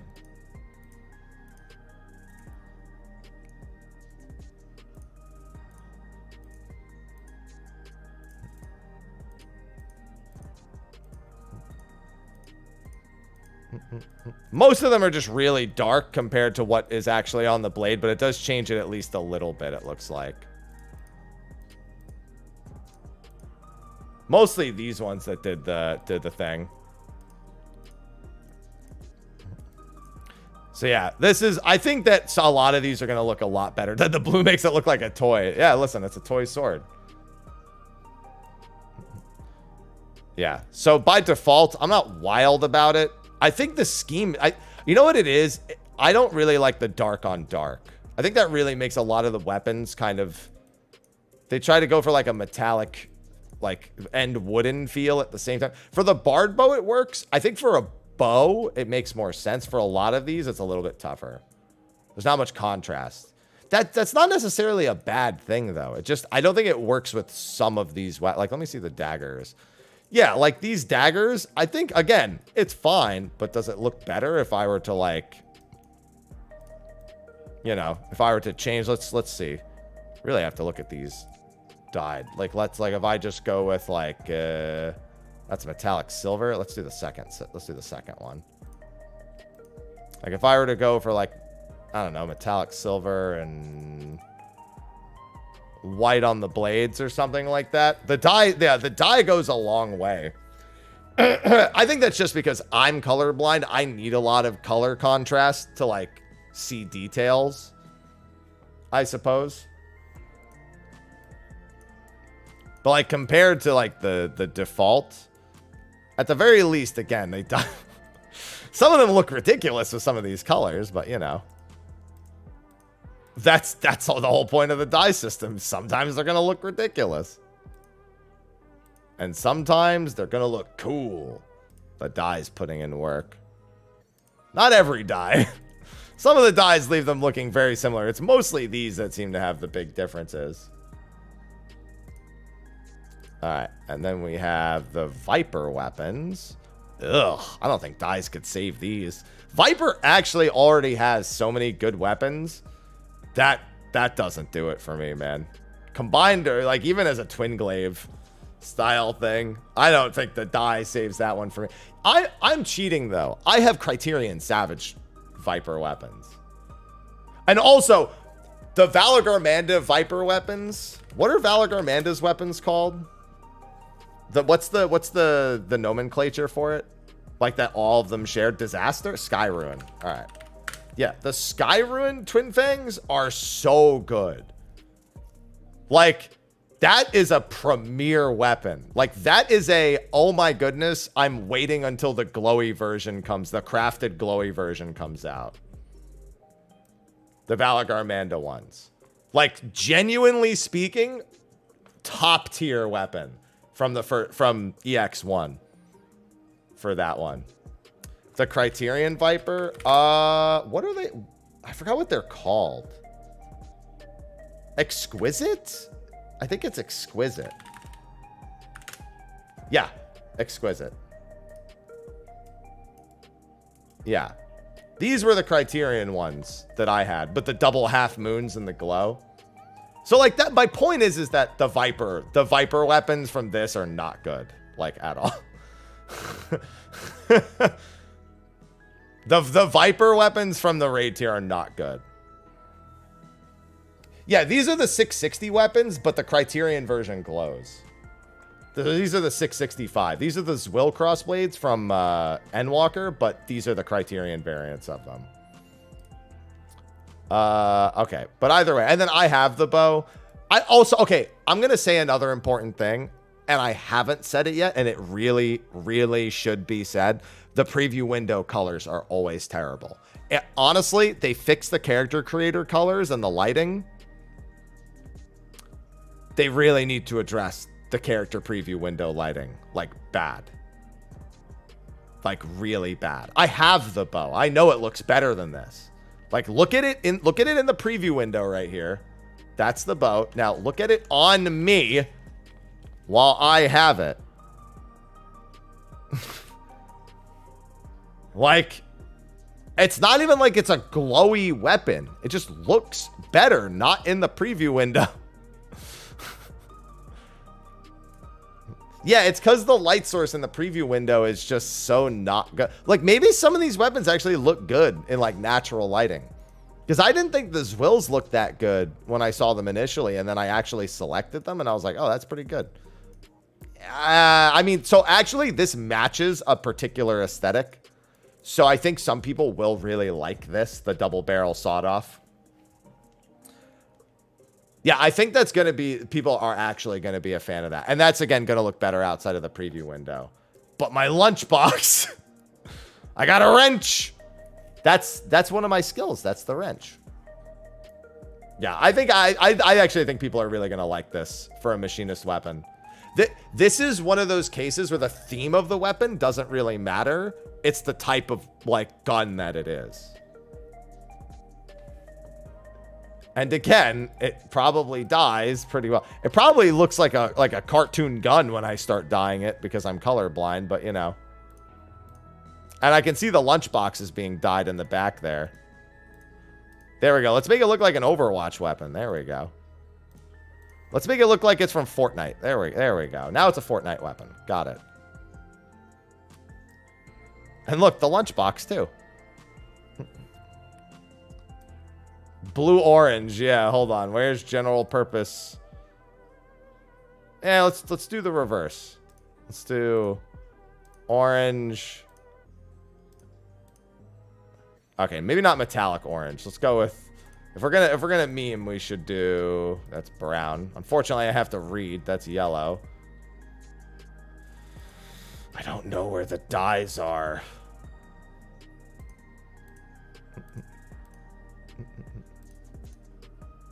There we go. The New York's Nick gun. The New York's go coral yellow. There we go. There you go. All right, but either way, no, actually pretty good gun. The Tathlums. I'm very critical of You know what though?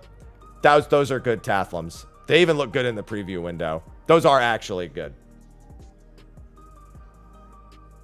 They're a little tiny, and not just because I'm a Lalafell.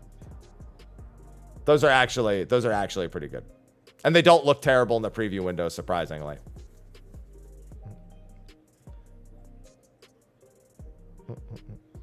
Honestly, first weapon I like. Yeah, the dancer ones are good.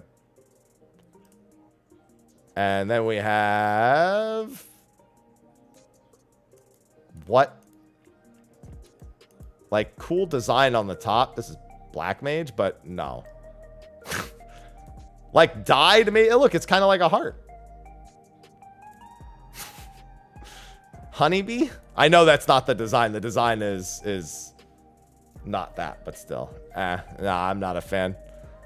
Again, dyed, sure, but eh. Oh, great. Books. Okay, not gonna lie, pretty good outward book design.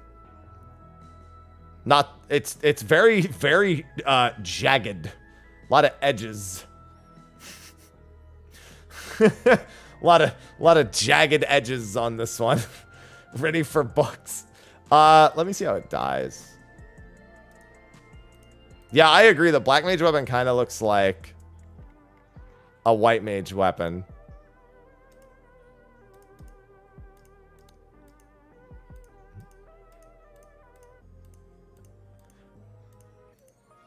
Again, at least they all die really well. Is that Spider-Man in the middle? Yes. We're going to go with that. Books. Books, books, books. Yeah.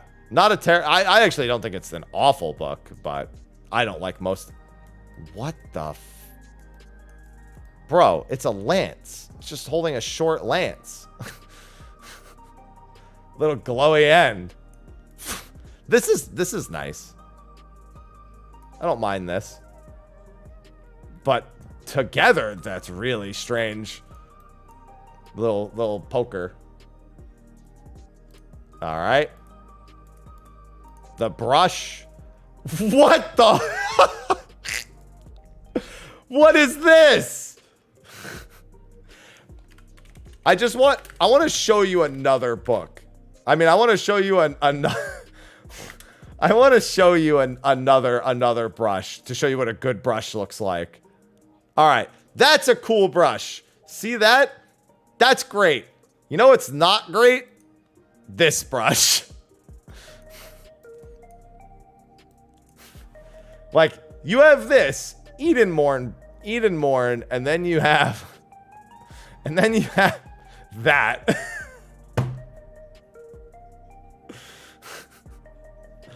Oh my god.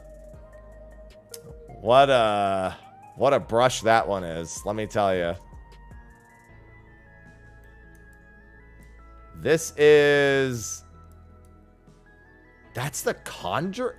That's a pretty unique conjurer staff, to say the least. I had to double check it. I was like, wait, what am I holding?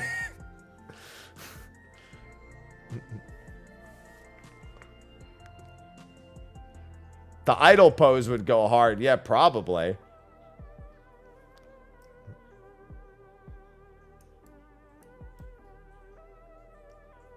Interesting.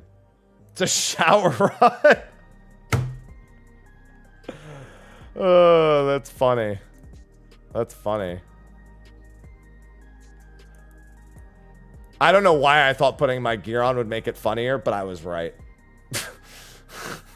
This here's my beating stick. And I don't know why I thought putting my gear on would make it funnier, but I feel like I was correct. Yeah, I'm good. No thanks. Okay, wait a minute. Hold on.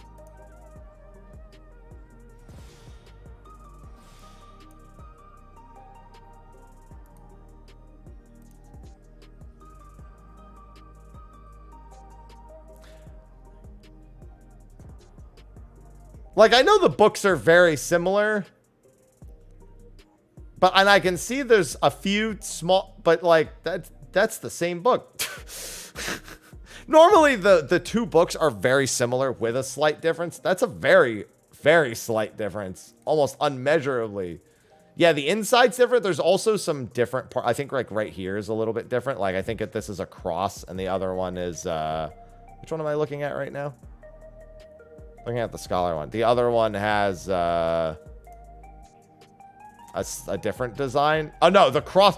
Oh no, the cross just isn't lit up. Never mind. All right. They do be books. That's not bad. Not as good as a lot of other Astroglobes, but after everything else I just looked at, it's definitely in a better spot than the rest of them were. And then the Milpreves, nah. You know what the big thing is? I can't be impressed by any sage weapon until we get the forks and the spoons. That's the truth of the matter. Once the forks and the spoons are in, we're done. That's it. The sage weapons are donezo at that point.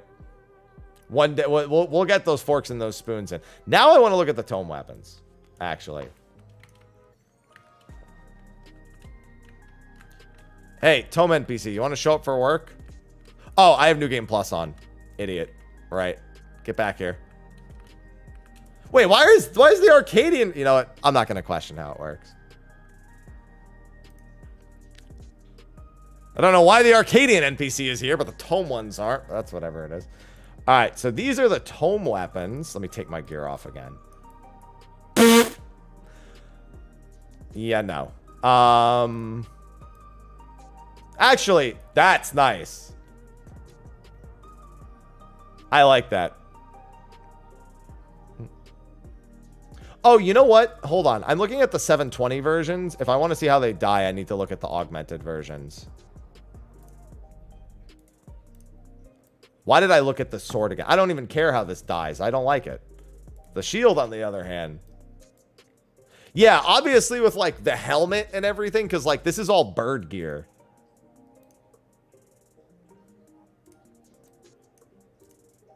How does it die?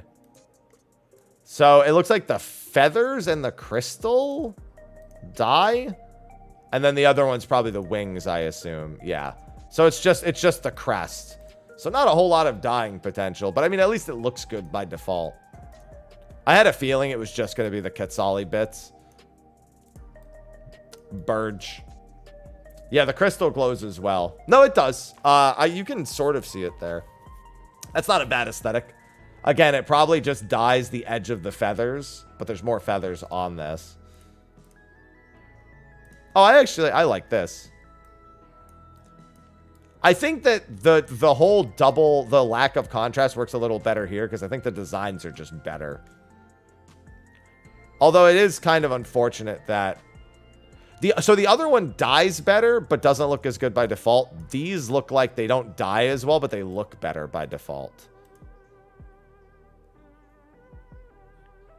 Yeah. That seems to be kind of like the running case with all of these. With these ones, because these ones just dye the feathers. So, like, that's a nice little touch you can add to it to, like, make it specific to what you're wearing. Yeah. What in the ever-loving... Remember when I said there's a lot of gun blades I don't like? Yeah, add that to the list. What is this blade at the end? This one's so weird. It's a gun toothpick, yeah. That's a needle. Yeah, I'm sure somebody likes that, but that's not for me. The Quetzali spear. I figured this would probably be pretty similar to the, yeah. Well, a similar-ish aesthetic to the axe. So that looks pretty good. Let's see. The war scythe. So, you know, it's funny. The other one looks like a bird. Oh, wait a minute. Look at that. I like the glow when it's out. I mean, we saw the glow on the shield, but the glow looks a little bit better on this one. I also think this is a better design. This one's also a bird, but this one doesn't have a giant eyeball. Yeah, the glow is dyeable. I showed it on the shield only has one crystal, like, right here in, like, the center. So it's kind of hard to see.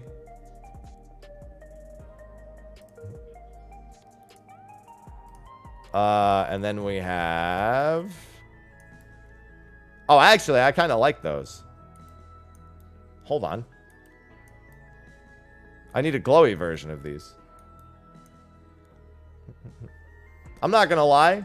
That actually works. That's nice. Stabby boys. The blade on the fist is like it's almost longer than the blade on the gun blade.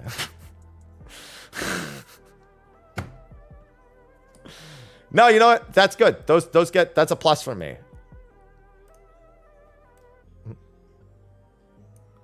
What the hell? It's so short. So this glow is dyeable, which means this sheath dyes pretty well.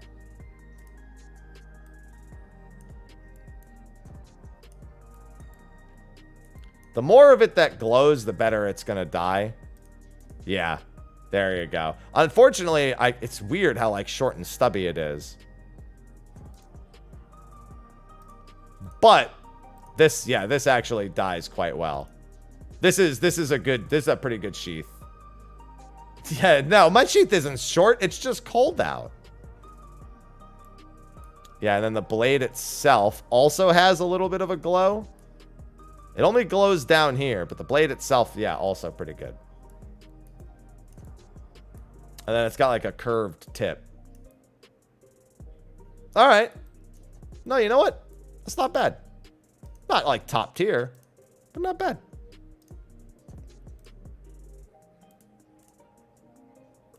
I was in the pool! I don't really like these. You can already tell they're not going to die well because there's essentially no glow. The glow is in... Look at this. This is the glow. Look at that. Come on now. Come on. That's the glow. That's good. I mean, I guess some of the handle gets dyed from the first one, but come on now. Like, really? All right, how do the Twin Fangs look? These look better than the other ones, but the Valagarmanda weapons still exist. And again, the glow seems to be largely in the back and not in the front.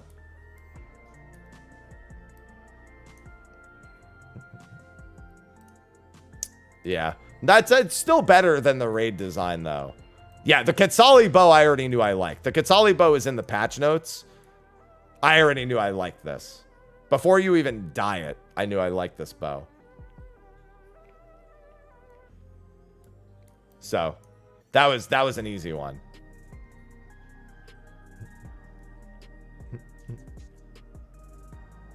See? The glow is pretty large in the center, and it still has the rest. There's a lot of wing design to dye on this, is really the big takeaway.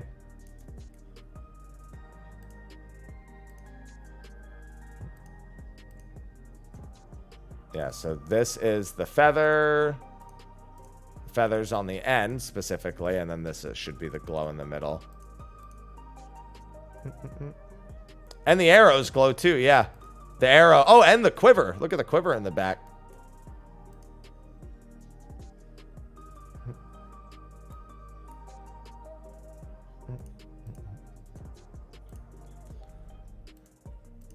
Oh, the tips of the quivers even. Look, see the top of the quiver dying?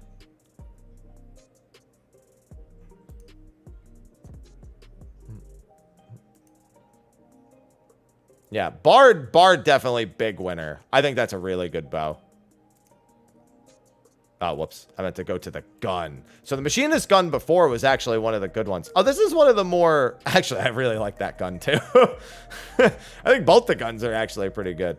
The glowy part is not super large.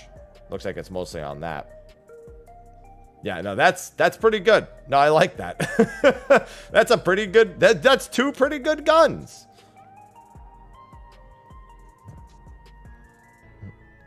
All right. That wins. That got some points.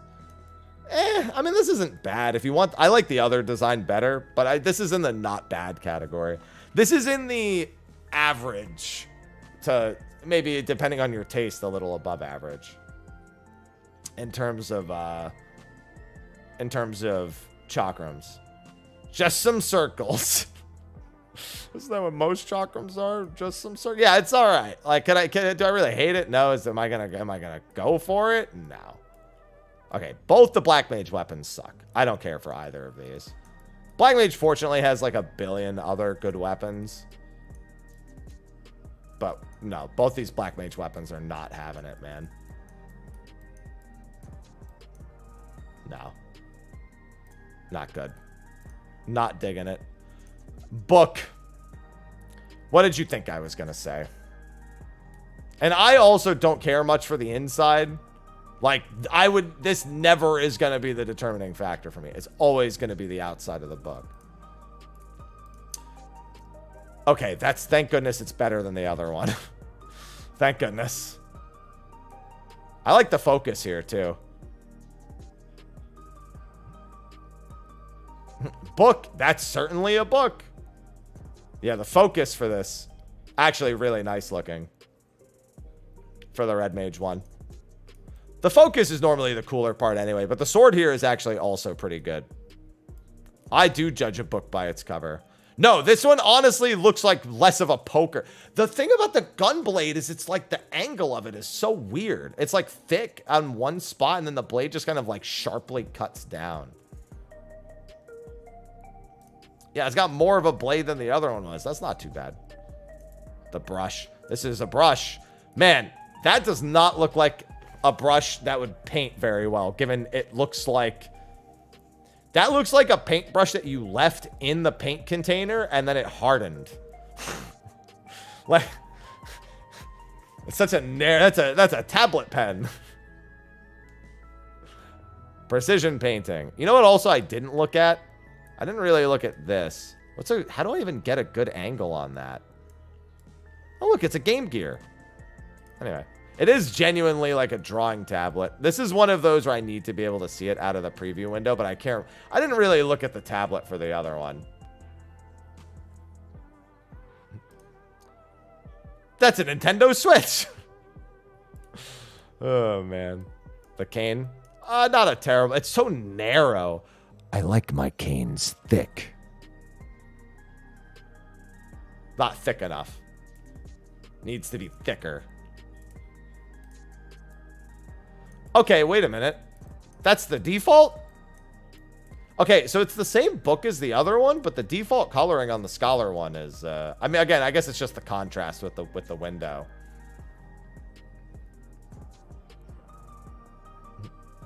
How many C's? That one was not even 1 C. That was thick. Oh, wait, hold on now. That's cooking.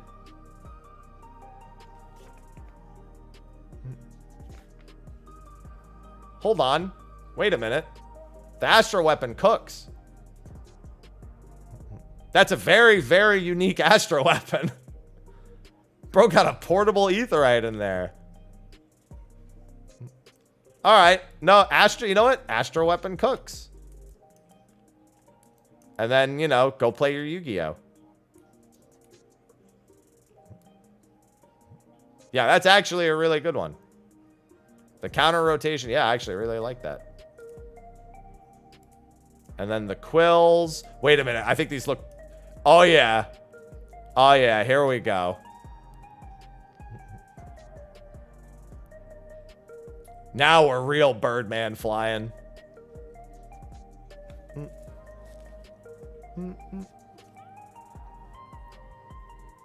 That's what I'm talking about. Feather duster on your back. I got my lawn dart. To be fair, all their weapons are lawn darts.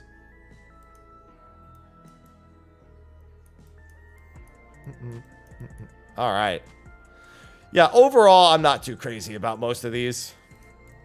I mean, to be fair, with a lot of job weapons, it's kind of tough nowadays. But, like, I can find examples of weapons that I like better. And then, yeah, again, I have the Bard Bow. Yeah, you know what, though? Like, I mean, there's a few Sage weapons I like that aren't that. Yeah, I don't... This isn't a very strong tier for the weapons, though. I think the armor for the Tombstone stuff looks really good. I really like the Birdman theme, the Quetzalcoatl theme for the Tome gear. And the Savage gear, I'm actually in the category of liking the Arcadian gear. I kind of like that we have this, like... Well, when you look at the whole set, this kind of, like, gaudy wrestling persona set that you have. But when you look at the pieces individually... I actually think they're all pretty good individually when mixed with other stuff too. So I'm a fan of, I've seen a lot of people who are not a fan of the Arcadian armor sets. I actually am a fan of the Arcadian armor sets. And now that we have the Savage versions that can be dyed, it'll probably be a decent bit better. But all the same, yeah, most of the weapons, there's only a few weapons across all of them that I like. Like, there's just barely any. Like, there's the guns on both. There's the one Astro Globe we just looked at. My Bard Bow I actually quite like.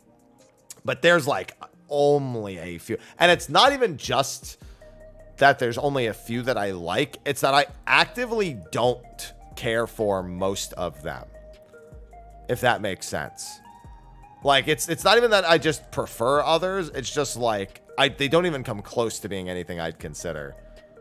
So, All I'm saying, I guess that's my review of the Savage weapons. Now I gotta actually look at the Savage fights.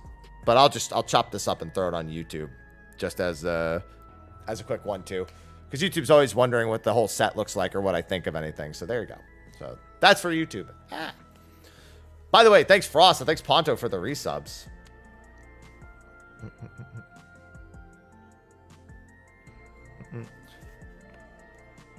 I saw both of those come in. I was just trying to be good about paying attention to this. Let me check something real quick. I'm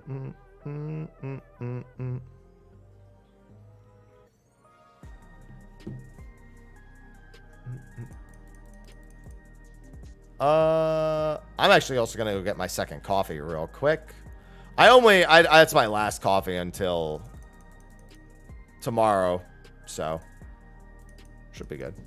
Because I bought 6 canned coffees for Prague in case we went into day 2, and then we didn't go into day 2. So let me grab that.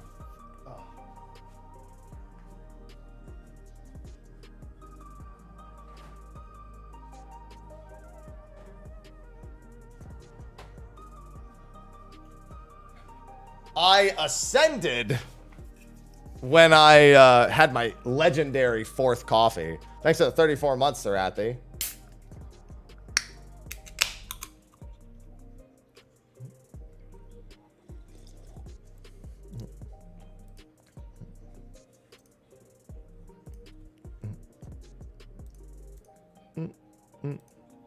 All right.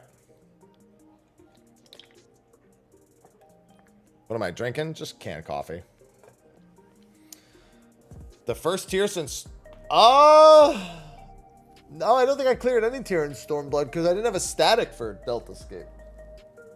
I mean, but all the first tiers have been beaten in a day. But Oversleepers wasn't like a hyper-competitive group, so we usually went into the second day on most tiers. I mean, I guess I say we weren't hyper-competitive. We were normally around like 30 to 35.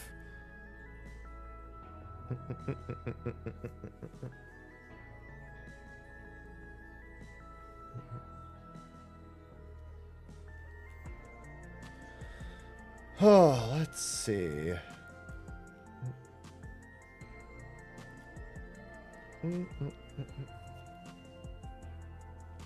Yep. We're all done with the raid. I wasn't a PF warrior. I just PF'd Delta Escape and I didn't have a group for UCOB. But 4.2? No, 4.2 I was competitive. I think my group 6th. I think we were world 6th on Kefka.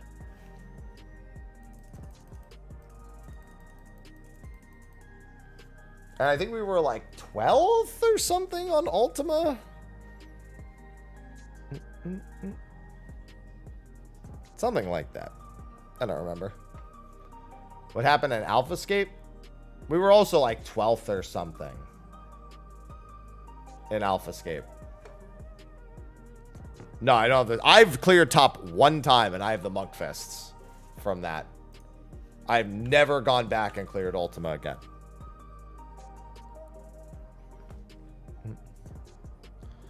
I had a lot of fun, yeah. I'm glad that on our kill, I did a 163k Radiant Encore. When you're at 5% of the boss's health and you crit your hardest hitting, well, I guess technically it's second hardest hitting. For 163k, that's a good feeling. We didn't even do a melee LB3.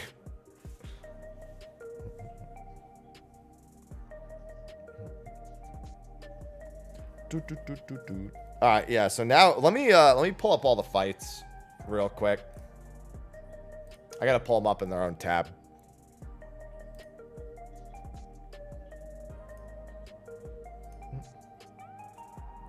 Well, I'm gonna get to that in a second.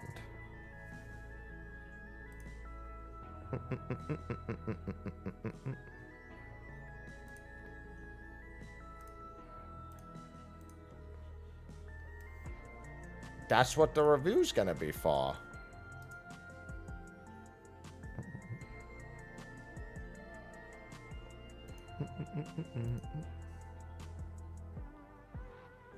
I just got to get all the videos. I should actually use the restroom real quick, too. You boys kind of got to piss. No, I haven't done Visions of Mana yet. I got to be a content creator first for all the 14 stuff.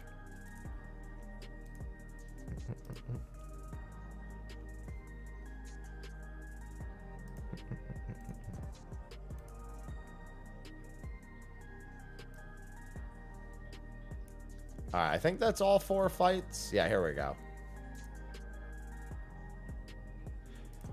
Honestly, my biggest fear is people are going to see this, and now they're going to be, like, dooming about Eden not having DPS checks, and then we're going to get there, and then they're going to eat shit and die. Repeatedly.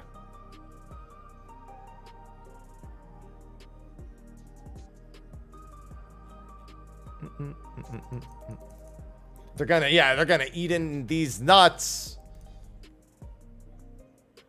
Good morning, Gwen. All right, I gotta pee real quick. Let me make sure this is cropped properly, and then I'm peeing.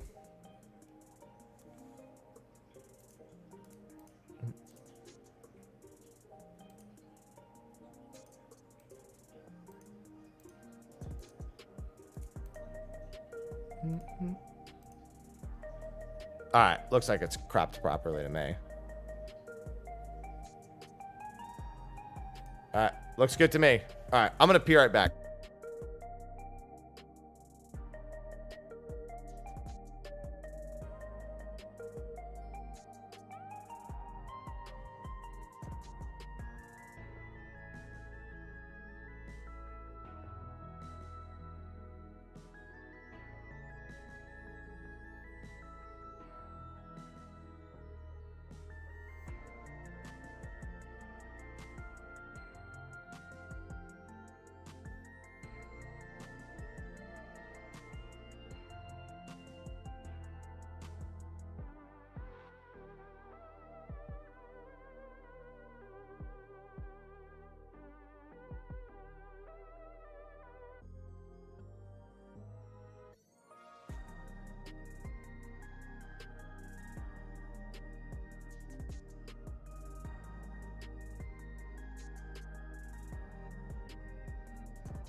All right, successful pee.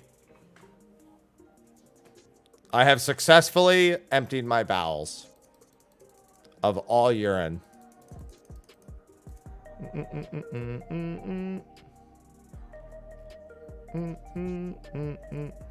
I'm gonna wait till Aloha stops throwing his fit.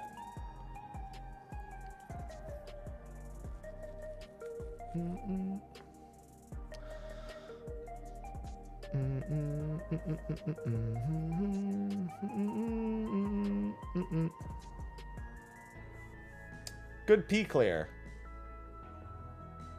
Hi, Ivy. Yeah, my cats are really, they're really all up in my business right now. Ivy's also here. Yeah, man, that's where I keep my reserves. In case I need it for later.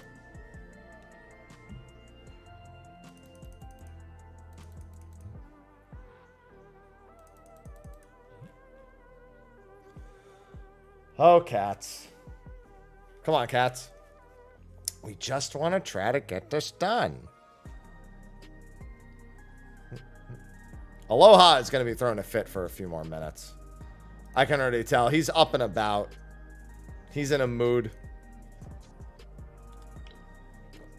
Emergency rehydration. Cats are good.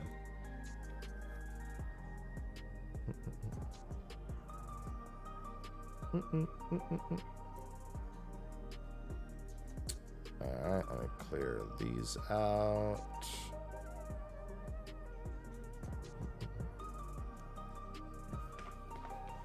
Oh, no, first tier is normally cleared in a day. This one was like a few hours faster. But it's normally dead in a day. It's normal.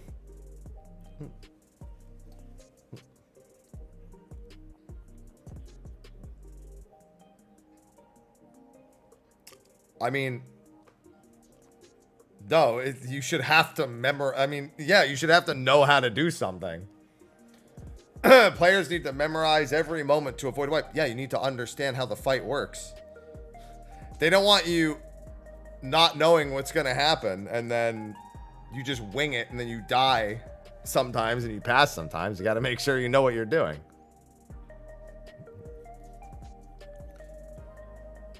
I mean, in Elden Ring, like in a Souls game, for example, a game that's normally known for its difficulty, or at least that's what people tend to talk about a lot, you have to know how to dodge every attack. You don't know what order they'll come out in that game. You still have to know how all of them work.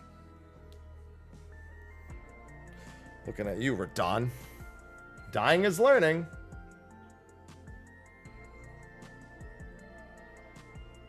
Aloha. Okay, he's not dipping his head under the fountain, but he is drinking.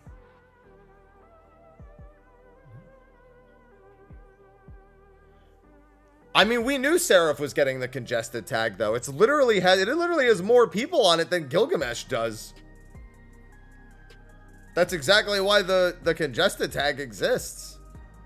The only thing that got screwed up was how everyone was literally stuck last night. Because it was peak hours.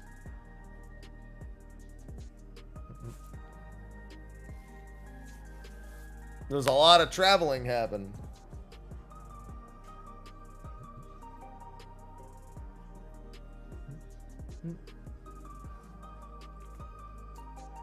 Aloha. I need to wait till he's done, or he's gonna be annoying the whole time. He's got to stop throwing his fit.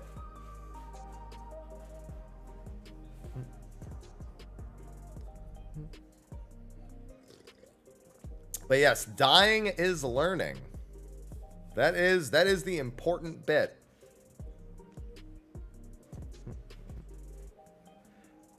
Always take a mistake. I mean, maybe not in real life.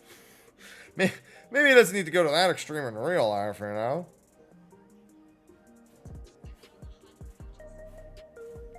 The hell?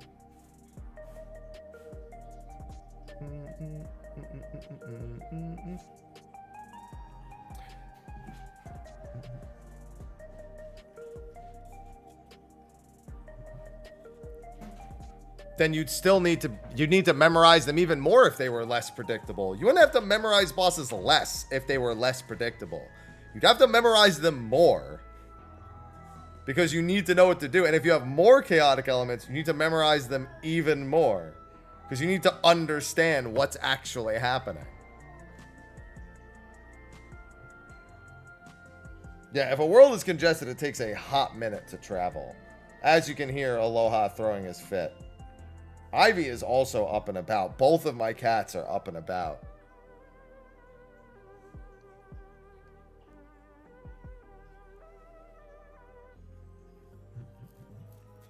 You can't make something more random and have it require less memorization. It means you need to be even faster to memorize them even more. I could just use Consort Radon. I needed to know every single attack that man did and be able to react to them in an instant without making a single misjudgment about which attack was next. If he did all of his attacks in the same order every time, that's why most speedrunners are about cycles. Because by doing a certain thing at a certain time, they can, depending on the boss, ensure that they get exactly the attack order they want so that they can counter it in the exact way that they want.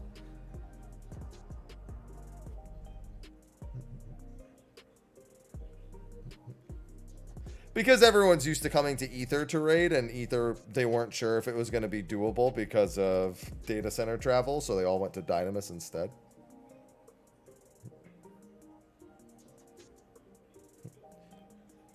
Yeah, but keep in mind that a reactive boss is not one that requires less memorization. It requires more because you need to be able to make a split-second decision without being able to plan ahead.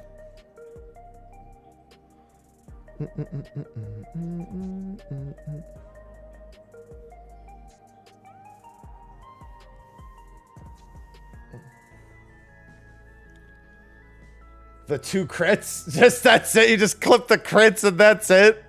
That's funny. Only the crits.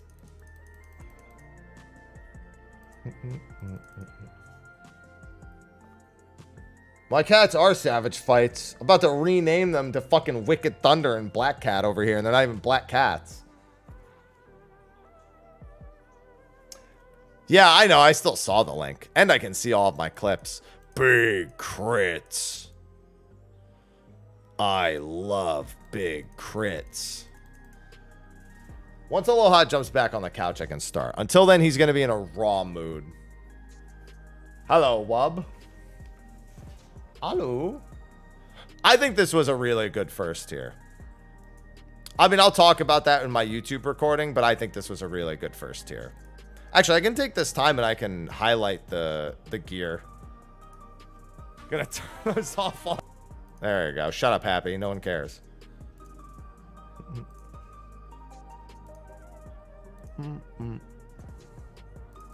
Now I need to find where that video actually ends.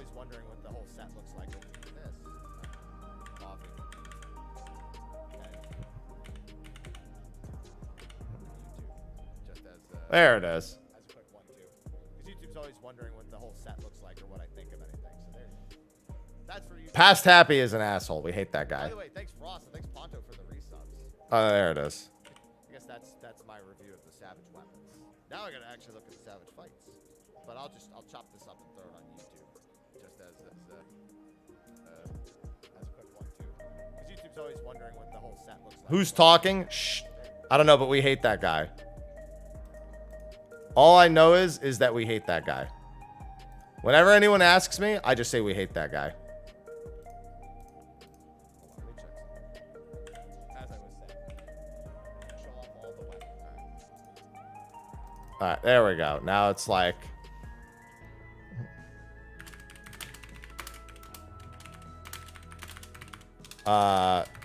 Savage heliometry weapons. There we go. So being around Zeph does to you? No, that's what being around me does to me. I get up and I'm like, I hate that guy. No, hey everyone thing was gone because it was too focused on one particular thing with the Prime subs. And quite frankly, as much as I love free Prime subs, it wasn't worth a whole command. I'd rather do all the other reminders that we have for subs now. Multi-month subs, the Apple TV promotion, all that stuff.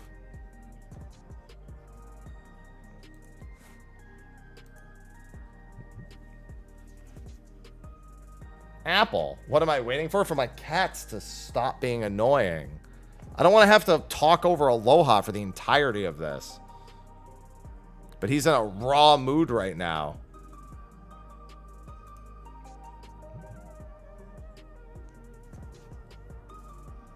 Ivy's about to chill out. Aloha is not about to chill out. Fortunately, I can just answer questions before I actually get into it anyway.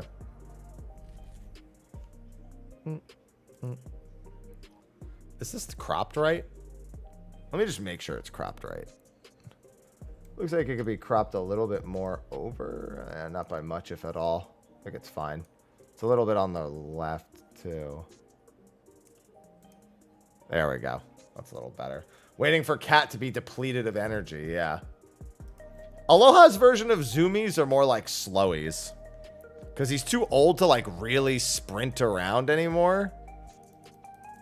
So he just walks very, very hurriedly in multiple directions. Tank invuln copycat? You mean, yeah, raining cat? Oh, yeah. 100% tank invuln raining cat's going to be the standard.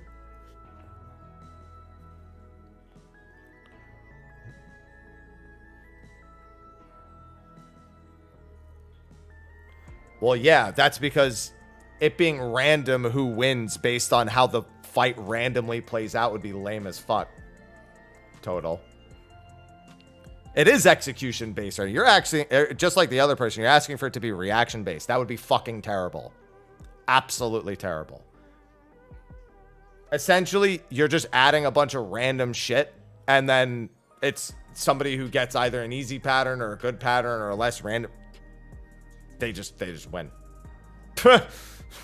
It's literally, it doesn't even become a matter of skill. It becomes a matter of luck.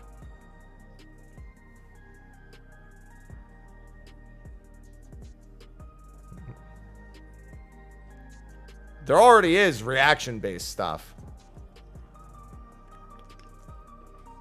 Yeah, that happens here too, Total. People still have to learn, get muscle memory, worry about variants of the attacks. That all happens here too.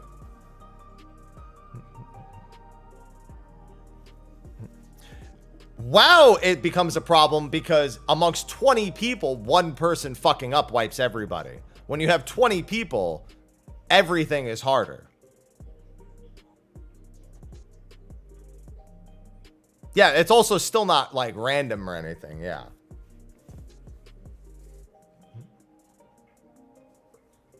Yeah, that's just because they're really good and there's not 20. If you put all of these mechanics in with 20 people, it would just take longer.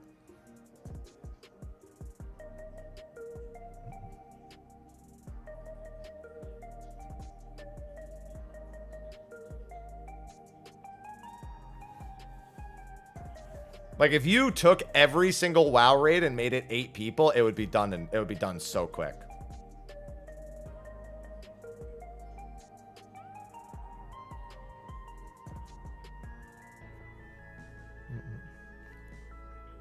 Yeah, that's a big thing. Like if 3 random people can be selected amongst 8 people, that's not that big a deal in terms of learning variants. If 3 people out of 20 can be selected, then you might go 15 runs with one person never being selected for a mechanic. They've never done it. They have to fuck it up once probably.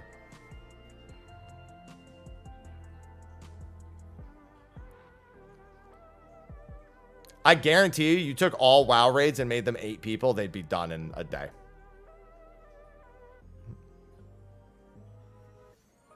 Yeah, also if... Oh my god, yeah, also if the fucking gear requirements week 1 were gone, they'd be done in a day too, yeah. Not with the 20 people. Actually... Arguably with the 20 people?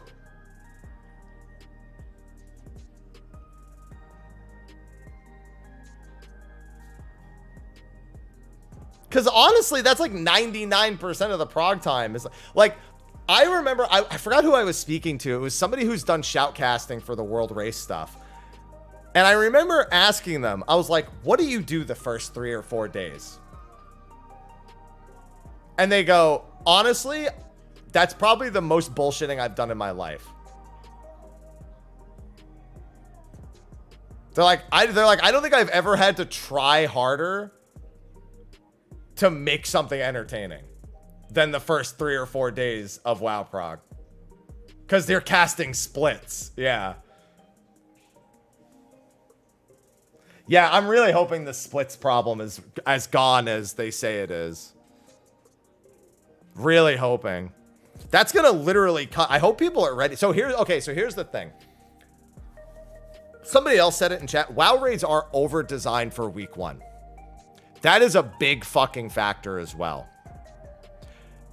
Look at a fight week 1 of it being out, and look at that fight 20 weeks later in WoW.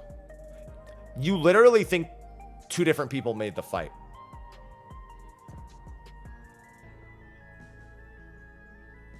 It's actually, I'm willing to say, I think WoW's fight designers, no, okay, the fight designers are really good. The people who come up with like how the mechanics interact with each other, they're really good. Whoever does the numbers on everything, you know what? I hate to say it. I think WoW's numbers are tuned by AI.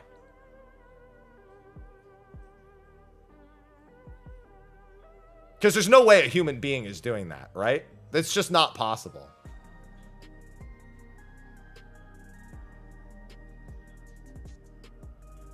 Right? There's no fucking shot okay, I'll give you 2 examples. There's no fucking shot that a human being overtuned and adds HP by 50 fucking percent.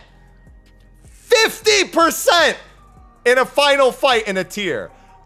How can you even, there's no way a human being looked at that number and overtuned it by 50%.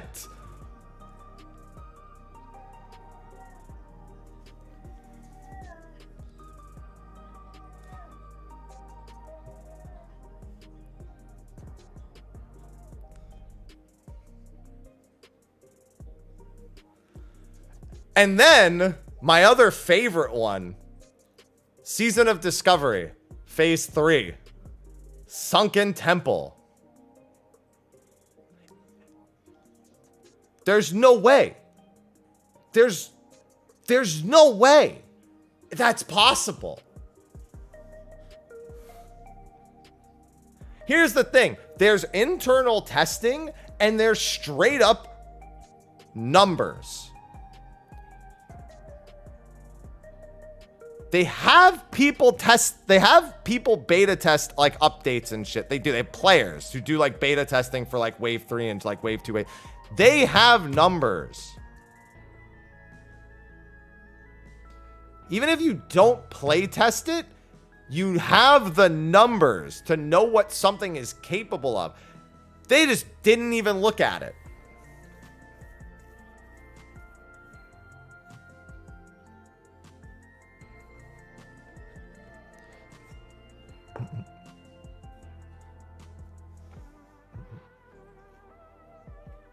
Splits up across people. Dude, there's got to be, it's either AI or like some of the worst internal communication or project management imaginable. And honestly, I feel bad because I'm willing to bet the people who are in charge of that shit are abused to high fucking heaven. And not in the traditional Blizzard way. Maybe also in the traditional Blizzard way. But at the very least, in terms of their work, in terms of the amount of time they're given for things.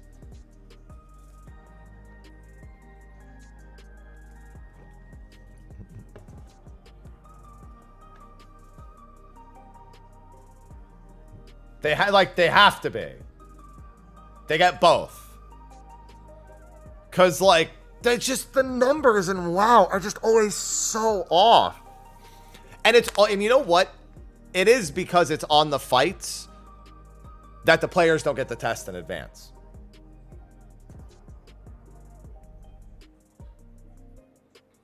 Like that's where the problems are. Every time it's like all the fights the players test, what happens? They die in a day. Like as soon as the gear splits are done, it's like, oh, there's 10 fights in this tier, 7 are dead. And those are the 7 that they like got to play in the PTR and like the numbers are tuned and they like know how the mechanics work. And like, even if they've done some changes since then, you know? And then the last 3 that were not beta tested are either like slow burns or get nerfed. Like mid play. Like, as entertaining as the world race is, the thought of a fucking fight being massively, not like a little bit, massively nerfed in the middle of the prog is like beyond me.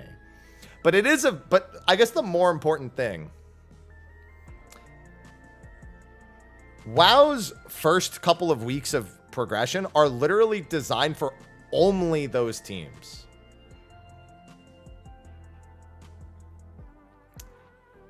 Final Fantasy XIV's raids are designed for the entirety of the community at the get-go.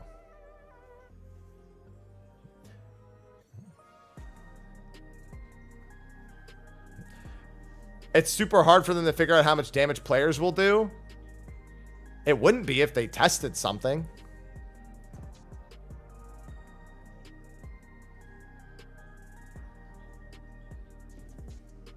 It wouldn't be if their team actually played the fucking game. SE didn't test top properly. They beat it. They can beat it internally.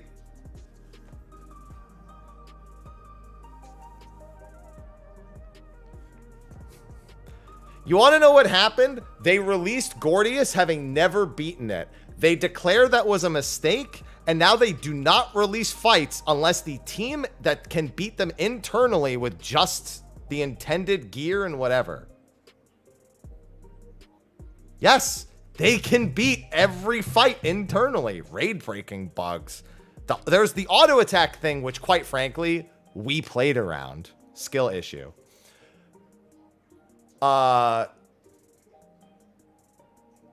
And then what was the one other one that they did fix? No, they fixed the, and then there was the auto attack at the start of phase 3, which was super annoying.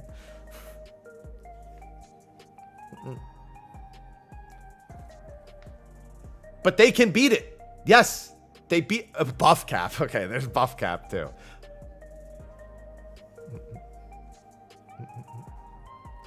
Buff cap's been a thing for a long time. They know about buff cap.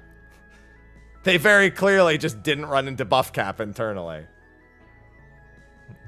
But yes, they beat every fight internally before we get it. They specifically note that after Gordius, they have a rule where they have to be able to beat it without God mode enabled. Because they said that was the biggest problem with it.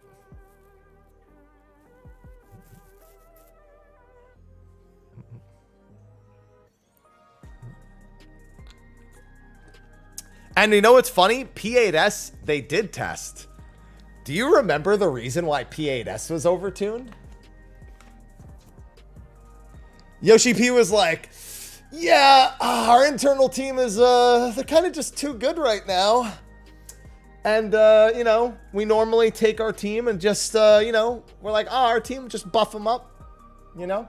So, I don't know. I think you guys just might need to try harder. All right.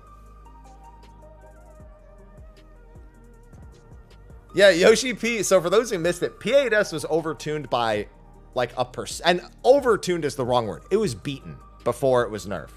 Significantly. It was beaten by a lot of people.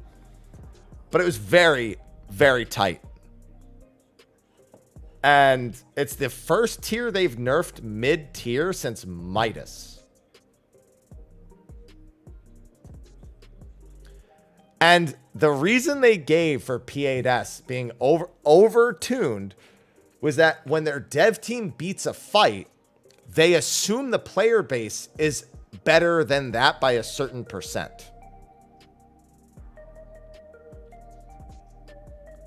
So they take whatever their team beats it on and adds some percent.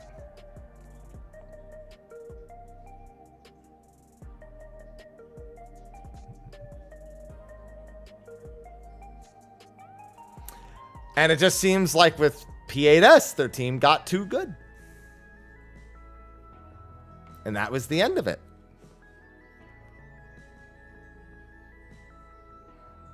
And keep in mind, they were still kind of right. Because teams beat it week 1.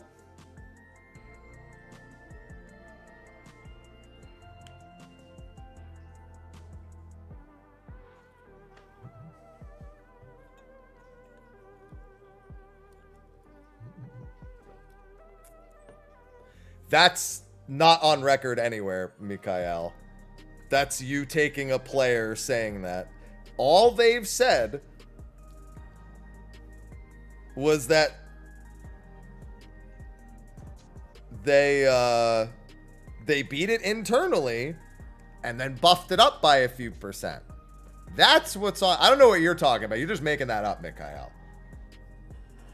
They're only on record saying, and we have the full post, that their dev team beat it, and then they add some percentage of health. So in other words, if they had left it at the percentage health that they beat it at, it would have been perfectly fine.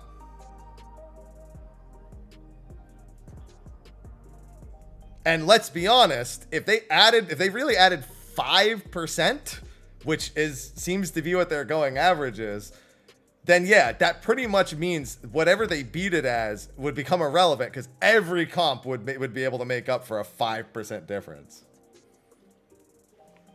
Aloha is calm now, by the way. Yeah, I don't know what you're making up in your head, Mikhail, but...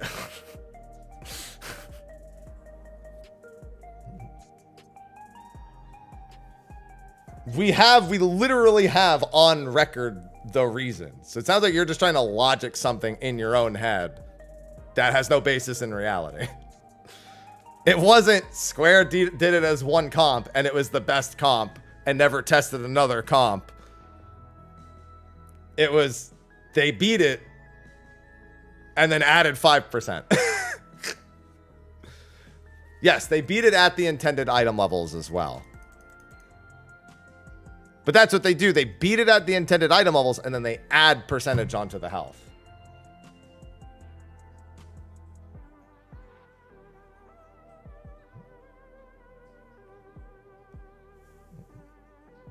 Yeah, the comp thing was a running community joke. There was no basis in reality in any of that. The only fact is they beat it and then add 5%. I had a lot of fun with this tier. And actually, we can get into that now because Aloha's calm.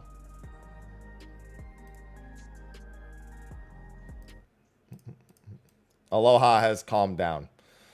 I just need generic background music.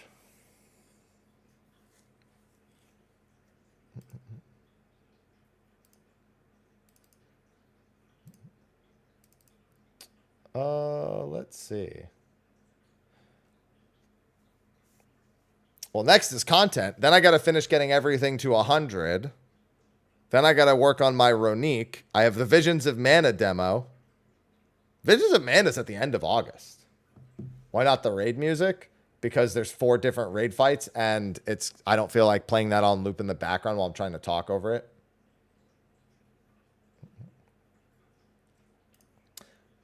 Let's see. The zoomies are concluded. Yes.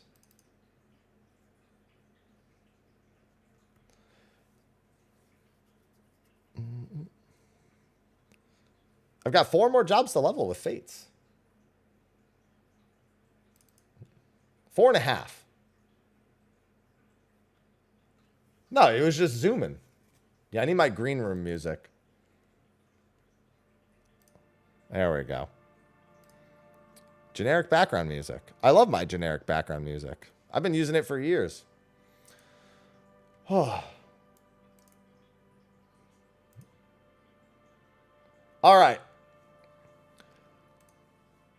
Let me just make sure everything's set over here. We're all good. Let me crop the bottom a little bit too. It's off a little bit, I think. That looks fine. Okay. All right, so it's time to do a Savage review, Savage thoughts. This tier went really quick, so I've been getting a lot of the same questions about the different fights. Is it fun? Is it too easy? Yada, yada. Everyone's been asking the exact same questions, and I'm sure you'll see that plenty in the chat while I'm doing this. Before I actually review all the fights, the way I feel is almost irrelevant in a sense, because I'm speaking from like the most top end, like, you know, people who go to clear day 1, day 2, you know, whatever, versus judging how the tier will actually be as a whole. So I kind of have to judge it 2 different ways. I actually like when the Savage tiers are done relatively quickly. 2 days is ideal, 3 at the most. And that's usually saved for like the 2nd or 3rd tier. Because I already know the slugfest of Ultimate that I'm going to get into later in this year. And I want to save as much of my mental tolerance for this game as I can. Endwalker proved that lots and lots of long progs back to back to back to back to back, tier after tier, even if they're months apart, is just, there was a lot of burnout. I know a lot of people who quit rating an Endwalker. I know a lot of people who needed something refreshing.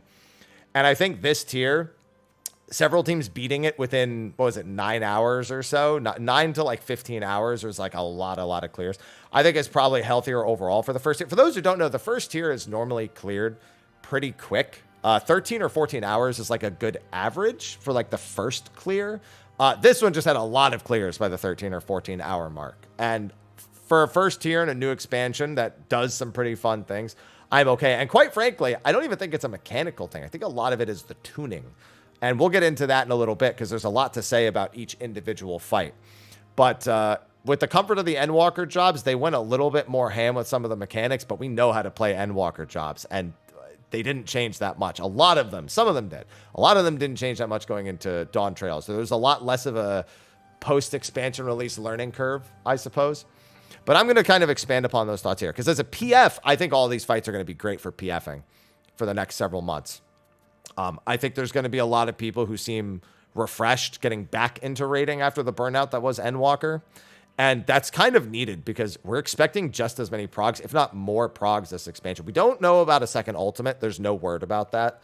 But we know we at least have a large-scale Savage coming back. We know we have one ultimate coming in a few months. We probably have 2 or 3 Criterion Savage progs again, which, while smaller, still can burn out. They're usually about the same length as this first tier is.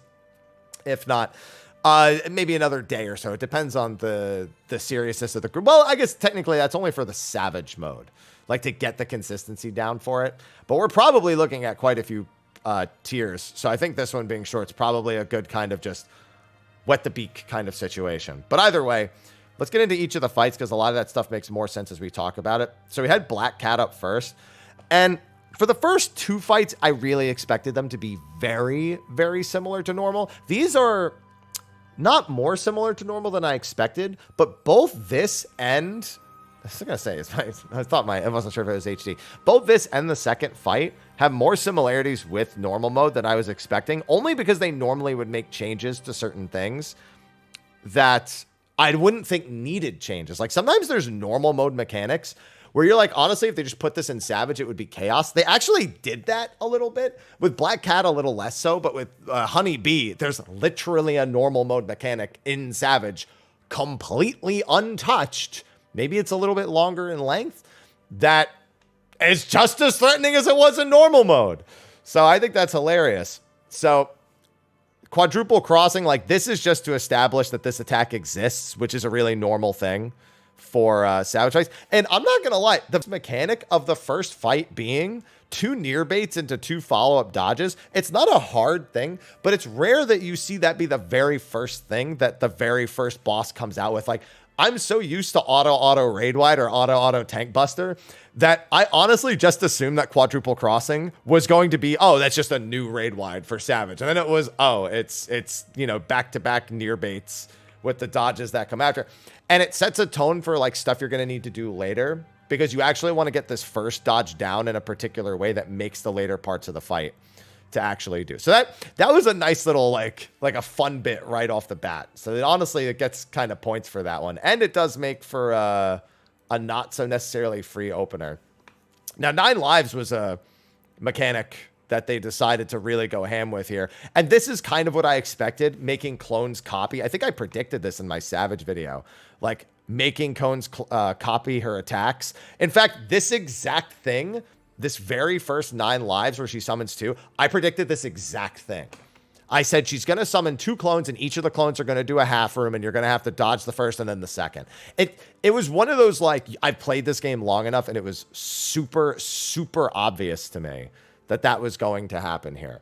And then following up with not only either a light party stack or pair stacks, but copying that to remember it for, there's a lot of remembering that for later, double swipe being the light parties. And again, not like that's terribly difficult, but the pacing of the fight right from the get-go is, I think, a vast improvement over, let's say, Eric Toney, from last expansion. Eric Tony is a very slow-paced first fight, and that's kind of what I've come to expect. I look back at Alt-Roit and Stormblood. I look back at Eden Prime.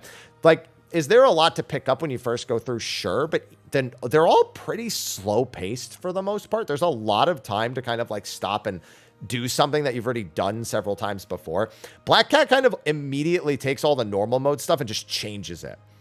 And that's good. It's only a little faster paced, I think, than Eden Prime, who is also a very well-liked first boss. Even Eric Tony was pretty well-liked.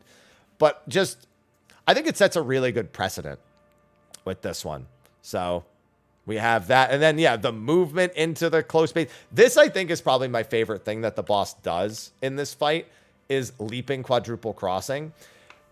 Because a lot of people have a hard enough time remembering to do certain things. Like, close far baits are another one of those, like, stack spread memes where people, it's like a really simple thing. Like, you know it, you know what to do. But people just don't think about it in, like, the boss has moved and I need to do it over there. So it's one of those really simple things you can do to kind of put the players, to kind of let the players know what the pace is going to be for the rest of the fight. And then also having to remember the jump order is also really good here. And like, we even have a death there and we managed to fix it. Oh, okay. Another huge point. People are not a big fan of body checks. And while there are some body checks across the entire Savage tier, we really understood. This is kind of a follow-up to what happens in Valor Garmanda. So this is healer stacks right here on the double swipe. A healer is dead. Instead of instantly KOing everybody because you got like a random second target that was on the group, only the other healer gets it. In Valor Garmanda, it was kind of the same with the fire debuffs on the healers. Like if a healer died or like just they were dead before, they died from the fire stacks didn't just retarget to someone and murder a group. So I think there are places for body checks where you are punished for that. But here, I kind of like that. Essentially, we just had to do our stack correctly. And we even only 3-stacked it. We didn't even 4-stack on our side. And the other group, we didn't have to pray the other group got one, for example. So that gets a little bit of extra points on that as well. So a lot of good design things from especially a first tier standpoint, where your players are not like, they don't hate as soon as like one person dies and the whole thing falls apart. And there was a lot of that in Anabasios, and I know that burned a lot of people out. That's a final tier, so it is normally a bit more body checky, a little bit more like, you know, skill diff situation. But there's a lot of fixing wipes. There's a lot of strength and recovery. So if you're a team that has really confident like rezzers or people who are really good in recovery situations, you can drag these fights out and get clears a lot more easily. And it's just, it feels like it's been a while since having a team that's good in recovery means a clear and not just seeing more of the fight. It could just mean that, but it's nice to at least have that kind of skill option. Mouser here went largely as I suspected. This has like either 1 movement or 2 movement patterns, but they're both like, this was a 2 movement pattern where we had to make sure we ended up on the left one. And that's fine. And then summons 4 platforms. This was less complicated than I thought, but I say less complicated. Again, I always know that it's not going to be, because it's the first fight. It's always going to be easier than I really expect it to be. You know what I mean? But I did like this little variant. So we have either slam or we have knock up when it comes to this one. And I don't know why I didn't predict that. Or at least I don't think I did. Where she can either do like an overhand and just slams on the platform you're on, or the knock up, which, let's be honest, we were all hoping we got the slam. If you're a DPS and you're getting selected, you're like, please give me the slam.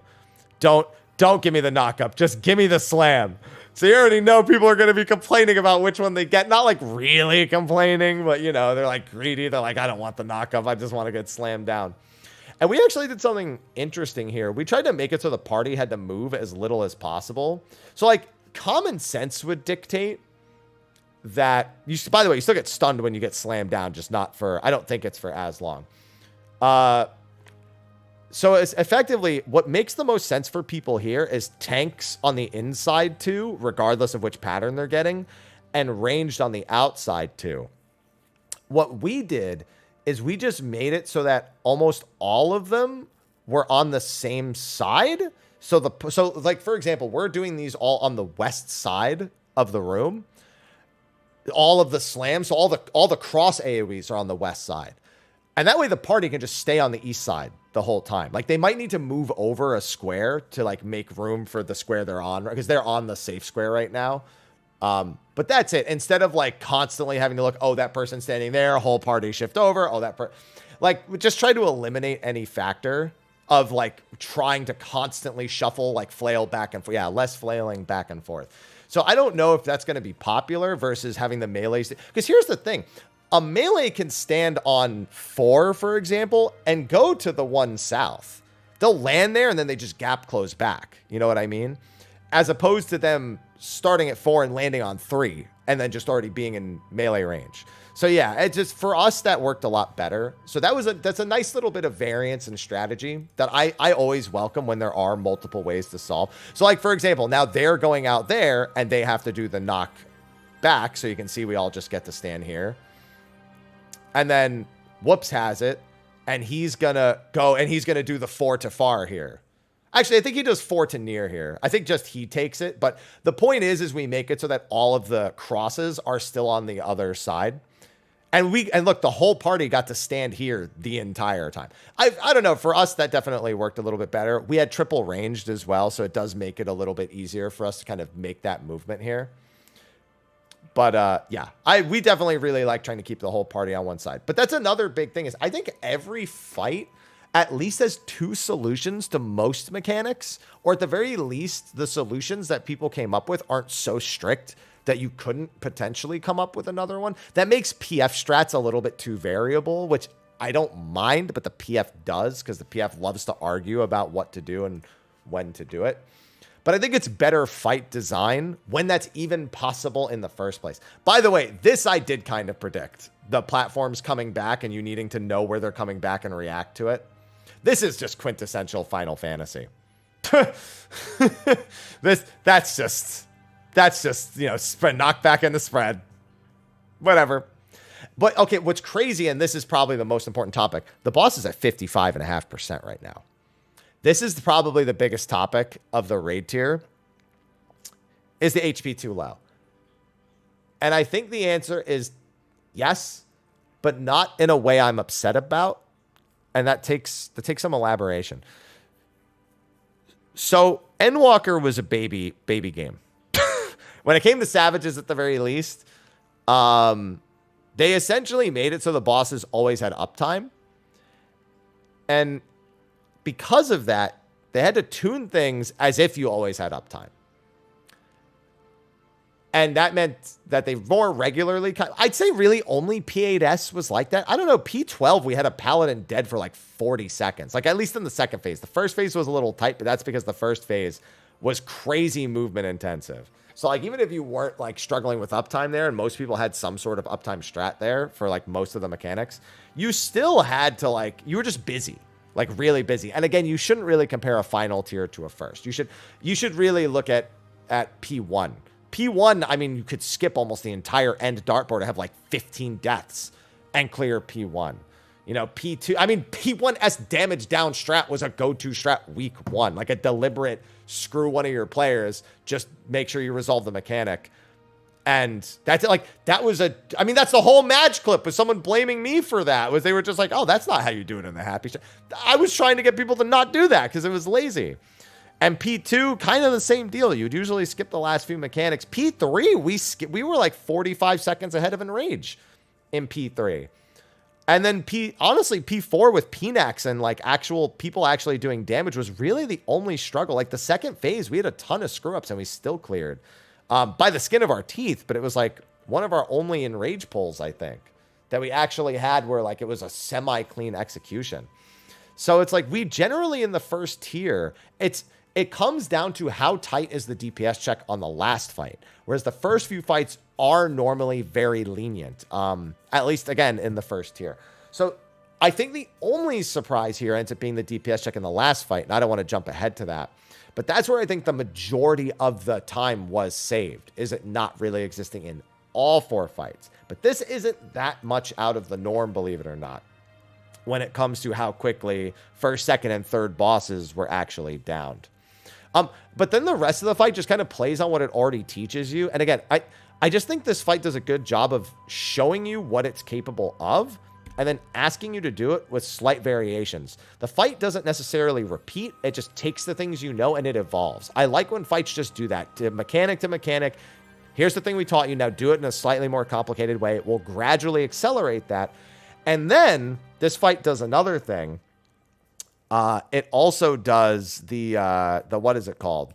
It does a normal mode choke check at the end. After its last major mechanic, it does a normal mode mechanic that is straight up a choke check. Like it's literally no different than normal. It's just the makes a clone, does the dashes, and then does a half room.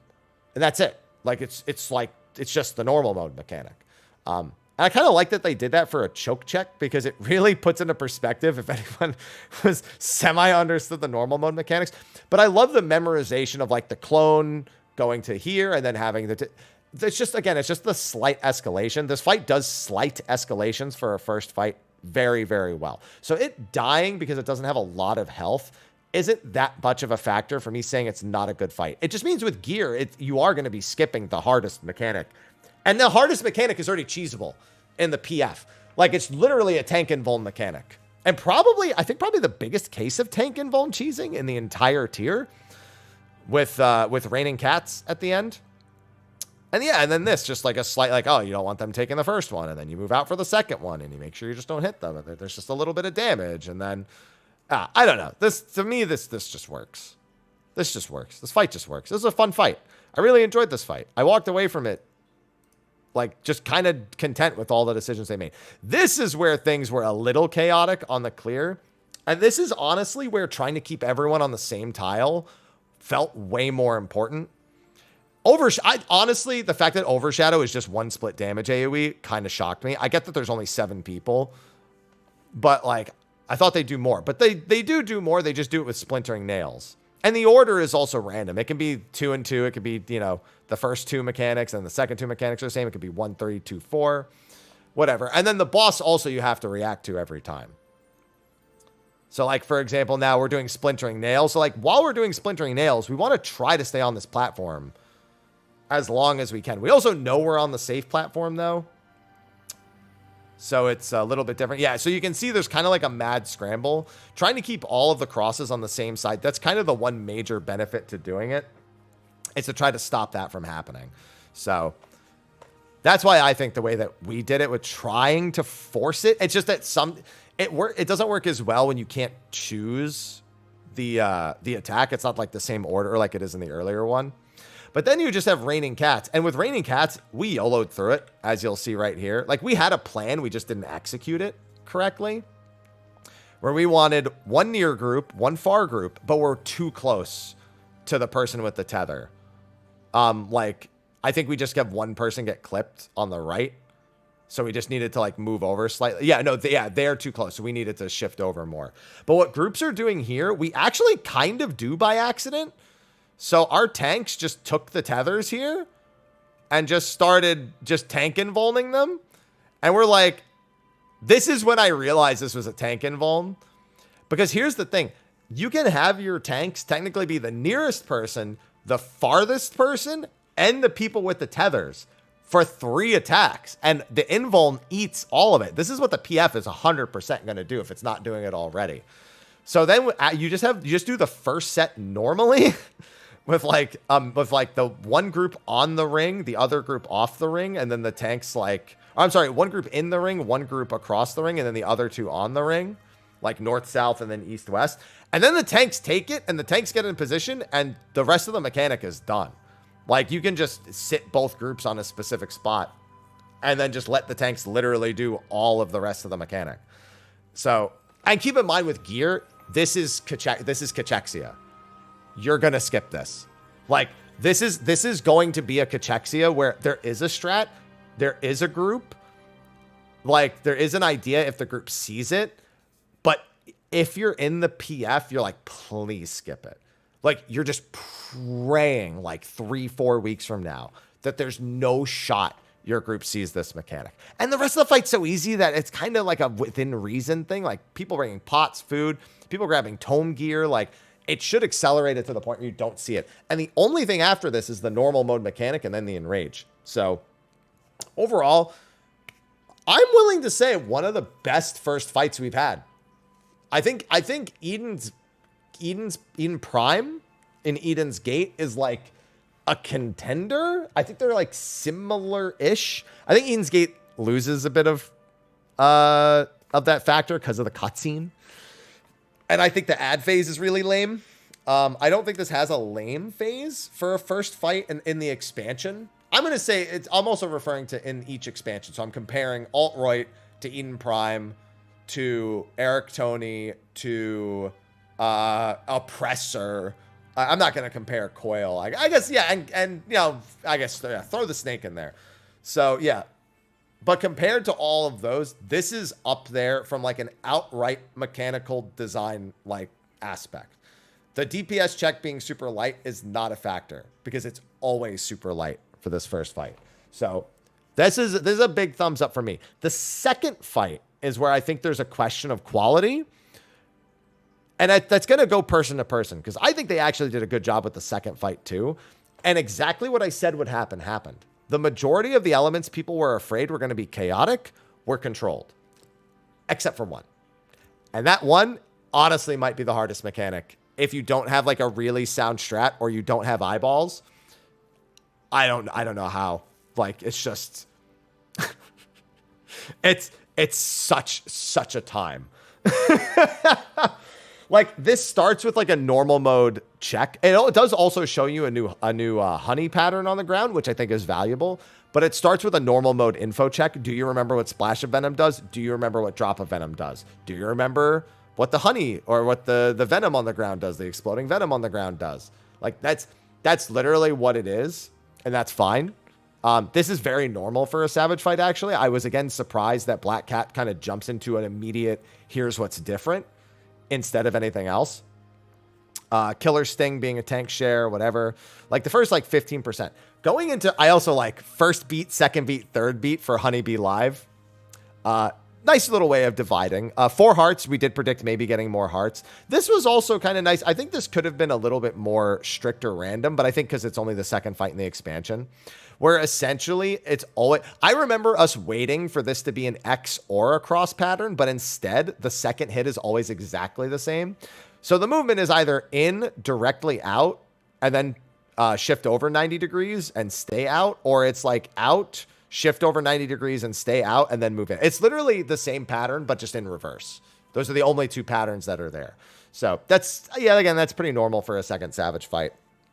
But that's fine. It's a quick, like, it's a quick movement check. It's a quick greed check for your melees. Oh, the melees and the tanks getting extra hearts there. This part's weird.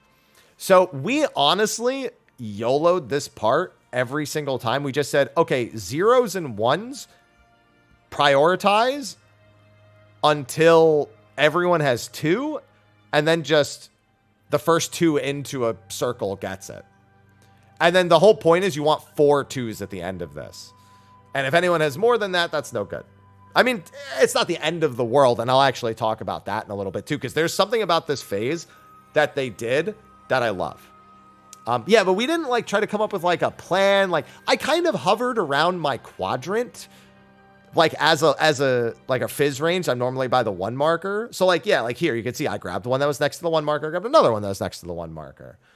And then that was just how it is. Yeah. And then this is just me being dumb. I just stopped using my brain there. So ignore me being dumb there. I was just dumb. There's nothing more to it than don't step into that. I was just, of all the polls that we killed on, I was dumb in this one. Because yeah, then you generally want 4 people with 2 here, but it's not even the end of the world if that's not what happens. And then I didn't even see, somebody had actually already gotten 4 hearts. And then they split the hearts over there. And now they have like a 3, a 1, a blah. Like this is like a very normal mode, but slightly escalated mechanic. But controlling the hearts is pretty easy if you just kind of rotate along the inside.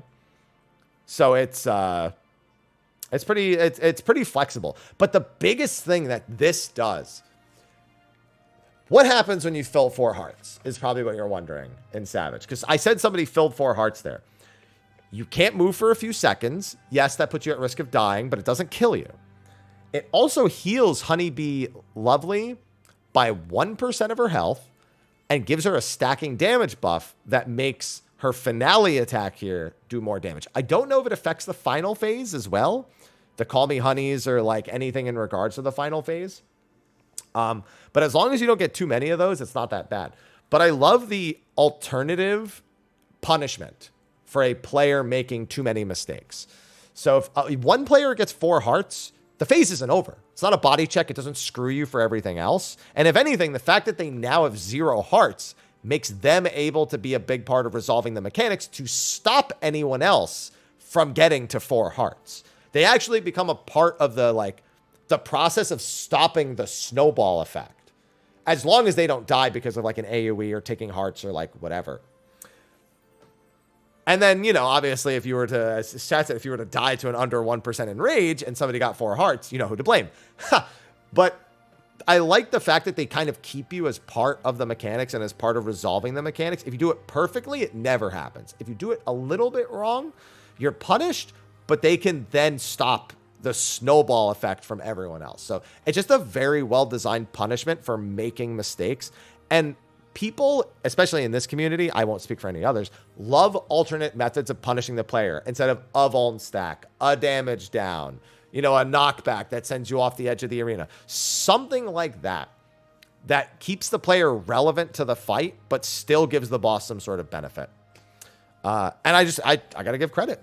It's just something that works a lot better. And chat brings it up. I was going to say A7 had something similar. A7 punished you for technically for disconnects or death. But if a player died, the boss got a stacking damage buff. Now, when the game first released A7S, it was a permanent damage buff. Nowadays, I think it's like a minute. But, you know, not very many people do A7S nowadays. So it's not really that important of a thing. But I got to give them credit. I just think it's good when they come up with methods of punishment that aren't so one note. It gives the fight more personality. And as you've probably heard me say with Viper, talking about job identity versus gameplay identity, I value identity when it comes to design in the game. It shouldn't just feel like you could slap the skin of something, the skin of anything on something you're fighting, and it would make the same amount of sense. I prefer when it feels like it's more unique and more tailored to the specific encounter that you're doing. So thematics are a big deal. And that works. She wants people to praise her. She doesn't want to kill you. You're doing exactly what she wants. So she gets a little stronger from that. So, you know, it just makes sense thematically. So remember when I said there's a normal mode mechanic and they realized they didn't need to change anything for Savage? It's this. There are a lot of very good ways to do this mechanic. We actually do a stack mid and bait the first 4 and then start moving. But generally moving from point to point, baiting a few in each spot and then moving afterwards seems to be way better than constantly running around. If you Mario Kart, sometimes the patterns are just bad. Sometimes you have to double back. Sometimes you have to go through the middle of the room. But you need to be able to see that you're doing that. No matter what you do, I think this is eyeballs. Your tank needs to know how to move the boss if you want to actually keep hitting the boss. And your players need to accept that if they can't hit the boss, don't get hit. Like, they're more important than anything. Don't get hit. So you can see, like, I just piss off in the other direction at this point. And I think I actually take a hit in our clear here. No, oh, there's Nuber? No, all right, there we go. And then I'm just piecing, like, see how they kind of, like, moved the boss, like, kind of succinctly over there into the corner? And then Zeph just moved it back mid. Like, they actually did. I think Whoops and Zeph actually kept uptime the entire time. Yeah, they did. Like, the movement that he did, he went to that corner, and then they just stayed there and baited them, and then just moved slightly, and then baited them again. Like, look, they're all just, I think, oh, does Keo? Nope, Keo avoids it. They're just all hugged against the wall over there. Like, they actually, and then brought it back mid after most of them were done. They made it seem like it's easy. It does not always go that way, and they had barely any safe spot. But yeah, sometimes Mario Kart works. Keo took one at the end there. He just forgot. Sometimes it works. Sometimes it doesn't. Looks like Whoops took one too as they were coming in because they were trying to follow behind Zeph. So, but the idea was to say, oh, it's because he went out instead of following right in. Did he arm's length? Wait a minute. Did he? Oh no, he just didn't get sent all the way into the wall. Because I was like, wait, he takes the hit there.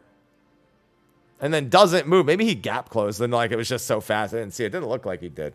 Keo got sent into the wall. Oh yeah, he did. He did gap close, right? Oh yeah, he did. He worms glided. That's right. Yeah, he does worms glide right there. I see it very briefly. Yeah, dude, that's a Giga Chad play right there. If only Keo was on White Mage. But the point is, like, that is a very simple movement to that fight. But this is literally the normal mode mechanic. Like, sometimes, Square, you don't need to cook that hard. You sometimes already did the work. This goes back to E6S. There's the rotating mechanic in normal mode that is not present in Savage. It's completely replaced with a different way of doing the same thing. And it's way easier. Like, the normal mode rotation plus, like, AoEs that you need to avoid, like you need to end up in a certain square during the rotation, is more engaging than what they replaced it with in Savage. Sometimes you just leave it as is. They took out the group Bs that were predictable, the ones that rotate automatically, and the ones that just do the cleaves through the middle. And they just went with what works. That's it. Right into second beat. Just sometimes they cook. And that's it. And then second beat is not much different than first beat. I'm glad they bring back the baited AoEs. This one's very easy to assign like responsibilities to. It's not nearly as like the towers in the first one feeling like super random and how we're just like, zeros do this, ones do this, random, whatever. This one was like, okay, zeros do something very specific. The ones have one of two responsibilities. It's more structured a lot. I also like her having the splash and drop mechanic, but now it's of love and it gives everyone hearts. I just like them taking the thing you already know and just like giving it the thematic of this phase with the love drops like that. I like it. I think it's a fun way of doing things. And then it just goes right into Honeybee. Now I actually forgot how quick this phase is. It's like second beat is like a 30-second mechanic. The first beat is a lot longer. The third beat's also a great deal longer than the second one. It's just like a quick mechanic check to get back to everything else. And then, you know, saving this for later. This is also a nice little taste of coordination. I really like kind of like two players react at a time mechanics with like a slight variation of the mechanic happening every time. So you can see like we didn't really have a plan for this. We just said, everyone look at your like clock spot approximately. Like I looked at one and then just try to go to something in that direction. If nothing's available, then just go someplace else. Like it's quick to coordinate. It's quick to figure out. It's just a matter of making the movements quickly, recognizing that you're targeted, and then just not over or under moving to make sure you don't get hit by the actual group Bs here. And then it's what, a DPS stack and a support stack, I'm pretty sure, that we had here. And that's it. Yeah, you just have to make sure you don't get clipped while you're on the inside. And then just, yeah, killer B. Like, there's a lot of ways you could solve that, but we just did, we literally said that once, and we never screw that mechanic up again, pretty much. And there's a lot of that. We took a lot of knowledge from old fights and made it work, even if there's better solutions, just for the sake of week one prog. And that's always good. That's a nice team building exercise that any group will be glad that they practiced in advance. Third beat, not the easiest of the beats. I think second beat's the easiest. Third beat has a lot of like choke checks with the outer stage and center stage combos. Because like if anyone makes a mistake on these, it can be really bad for later. But not the end of the world. The defamations as well. I mean, fortunately, this is just go to your clock spot. It doesn't even matter. And then everyone just needs to know their towers. I've seen a lot of people screw up the movement into their towers and go too slow, though. But this is a nice little, like, mechanic dance that's towards the end of the fight. That's not, like, too difficult. But, I mean, it literally never stops. From the second she starts doing the first mechanic here with outer stage, it literally goes outer stage, 5 seconds on defamation, towers, center stage, or whichever, wasn't the first one they used. And then other group, and then it's do the same thing. It's the same dance twice in a row, but the pace of it is very, very, very, very fast. And so I quite like it for that alone. And then I just go out to my section, and then it comes back in. And then also a quick memory game in there, because she either has Splash of Love or Drop of Love. So really well paced. This is one of the best paced phases that we have in like all of the Savage, to be honest. It's very similar to something that happens in Wicked Thunder pacing wise. And then you just have quick tank buster into a whole new phase. I didn't expect a whole new phase, although honestly with her, it makes a lot of sense. Yeah, this is just a lot of like timed AoEs. It's not too unlike a curtain call style phase from P4. You have a lot more control over it, and the damage frequency is much, much lower. We have something that's a lot more curtain call like later. This really becomes a knowledge mit heal. It's a mild check of like a bunch of different things. So enough is enough. Get off my stage. Also, new voice lines.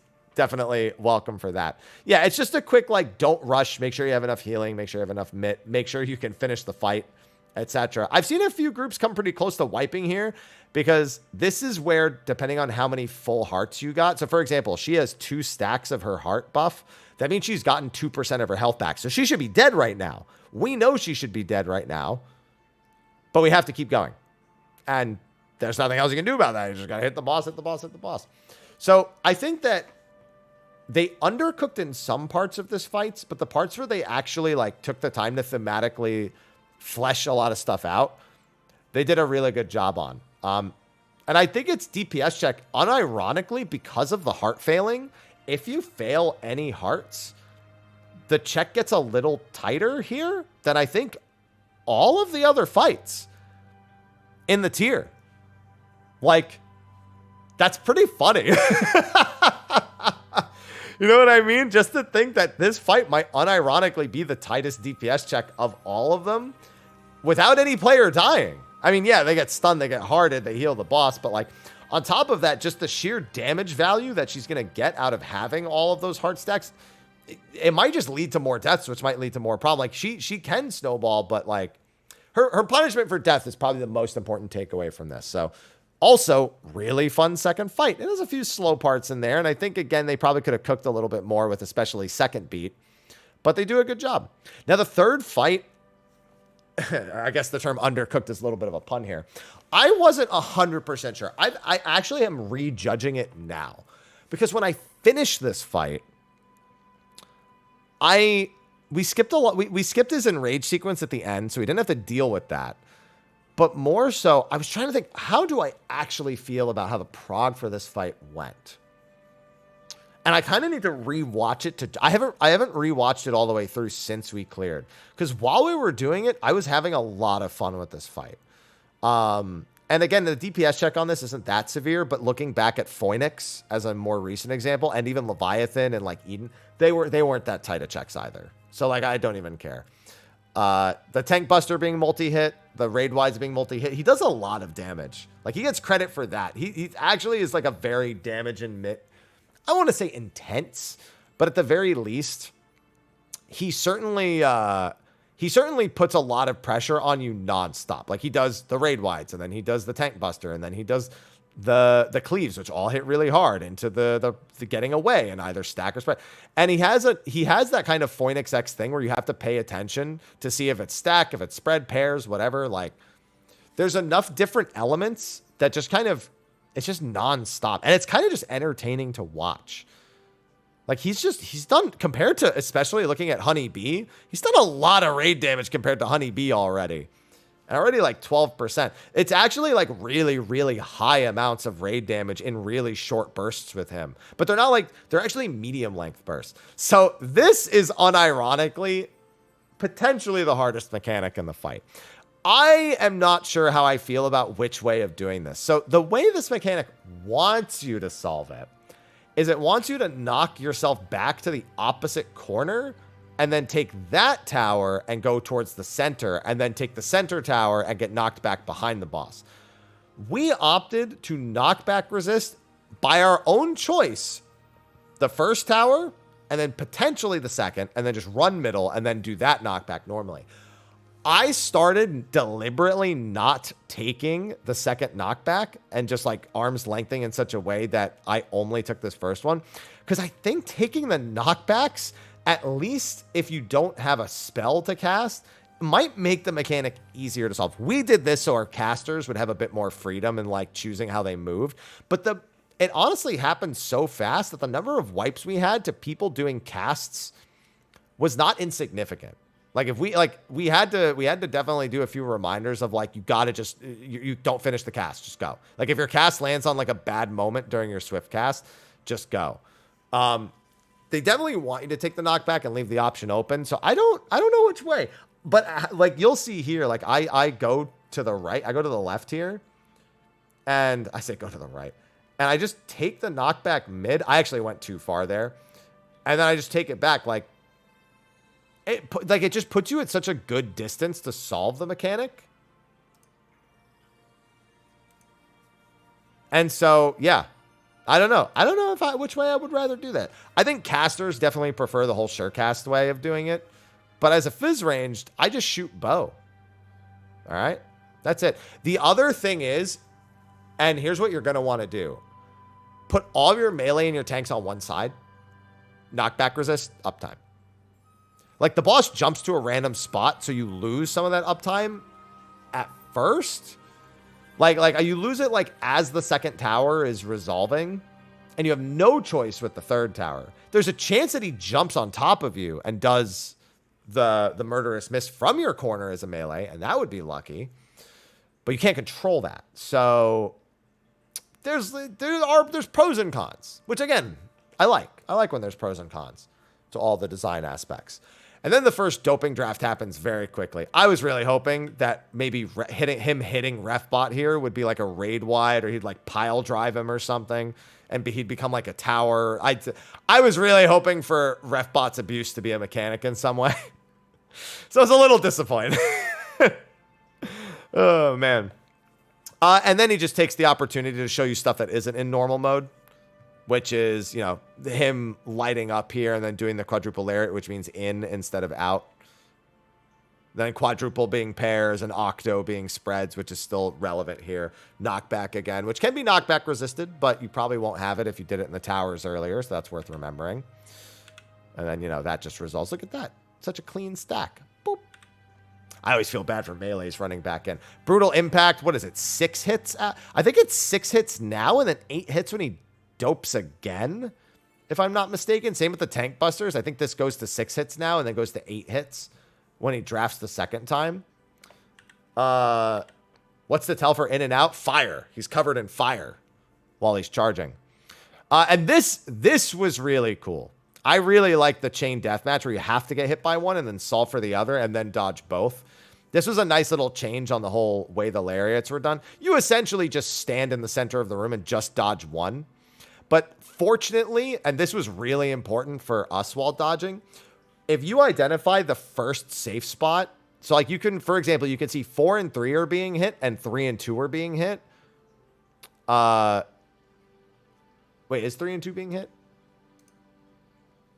Yeah, so that means 1 is safe and the opposite's always safe the second time. On this one, I was surprised they didn't random this. Like, in normal mode, they only start randoming them, I think, on the 4th lariat. Oh, no, I'm sorry, on the 3rd second phase lariat in normal mode, I think is when they start randoming it. I think the first one's always opposite and the second one's always stay on the same side. Here, this one's always opposite, which makes solving it much easier. So we see 1 is safe, we know 3 is safe. We don't even have to look at them for the second set.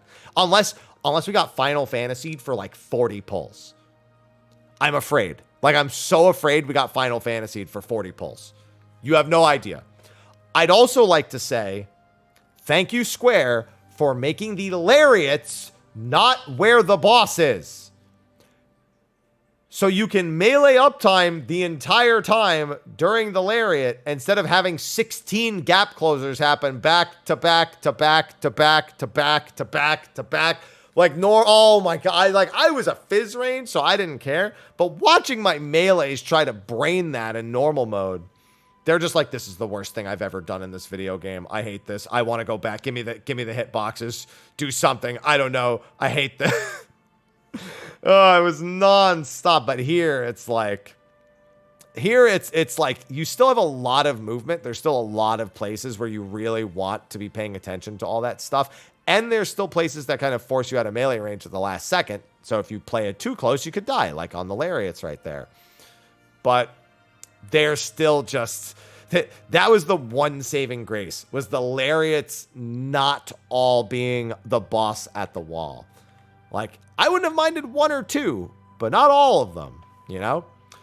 This was also really nice too. So I was correct. I predicted sticky bombs. They give you all wicks on top of your head. This actually took me a while to notice we all had wicks on our head, short wicks and long wicks. So I had to separate to really see it on my small Lalafell. This just took a really quick priority system. We just made this. We treated this like P5S Carbuncle, where the ranged essentially used a priority for like the corners, and the melees used a priority for the cardinals. So like, for example, our, I don't know what the melee priority was, but I think it was like the tanks were like A clockwise and the melee DPS were like D counter. Oh, no. We didn't do it. We did group 1. That's right. We did group 1 and group 2 because like it was group. Oh, yeah, because it alternates like that. Yeah, that's right. Okay, that makes sense.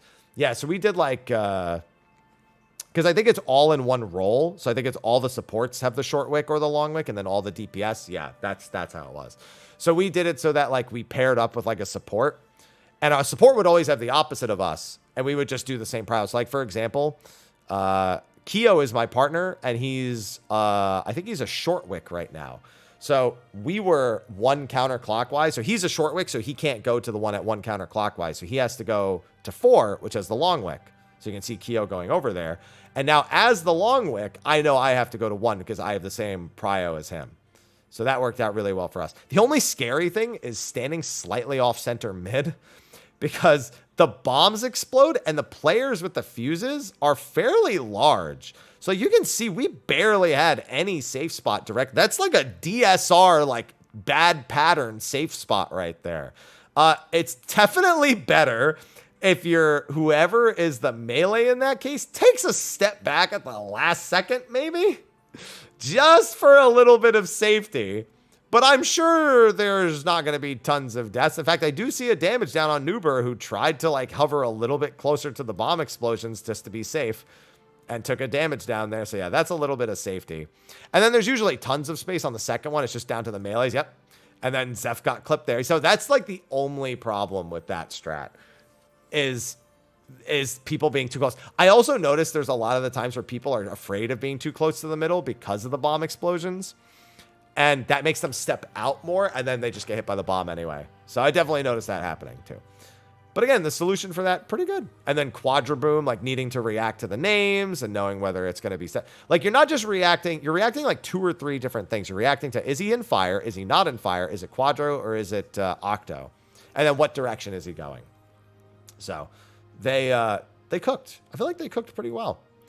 And Fuse Field is, again, it's like Curtain Call light. This one, okay. This mechanic infuriated me. So there's 4 short fuses and 4 long fuses. And then the rolls, there's just either like all the DPS have short fuses or long fuses, and the other roll has the same thing. We YOLO'd this a little bit. We didn't really want to come up with a priority because you have so long to resolve the fuses that it's not that big a deal. But basically, a player touches a fuse and disarms it and then does a big raid wide. So you have 8 back-to-back raid wides here. That are all just going to go off sequentially, and you just need to resolve it all before they all reach the middle. But the fuses, there's probably a set number of patterns to them, but we literally would just all go to our clock spot, and if our fuse didn't match, we would just rotate like clockwise until we found a fuse that matched. And that wasn't claimed. So like, for example, if my fuse was long here, the next closest short fuse is over by our caster, but they're already going to claim that one. So I'd have to keep going around, or I'd have to recognize that I can go the other way and get to it a little faster. So like that was the only thing that really made sense for us at the very least. So you can see some people doing some last move. I mean, you saw Keo do the movement there. Look at Keo on the short fuse on D. Look, starts running around and looks for an unclaimed one. Finds it literally opposite of me. So it worked. It wasn't that hard. And then we just did D1 through 4, MT. Actually, did we do the healers first or did we do the tanks first?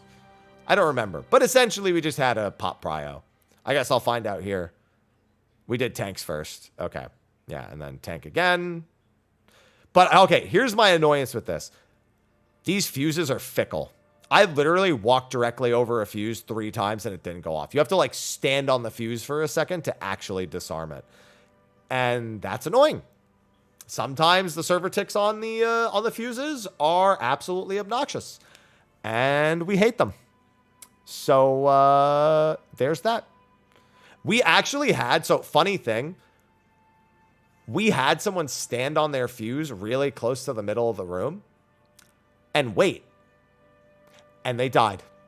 Because the fuse actually takes another 5 seconds or so to hit the middle of the room after your debuff would have worn off. So the debuff killed them, and then 5 seconds later, the thing they were waiting to disarm hit the middle of the room, and then we all died. So if you are going to stand still and just let it resolve for just yourself, which would only really work for like the very last person and have it be safe, don't.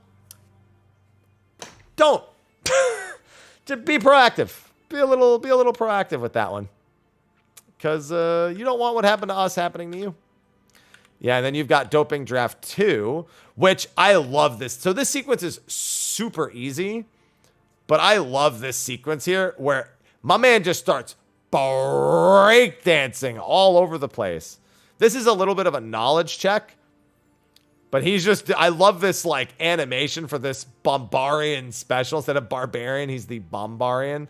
So this is, again, pay attention to the name. It's always out than in, which actually really surprised me. Followed by the top rope jump. It's so funny. Yeah, he still has a hitbox here during the top rope jump. Bam!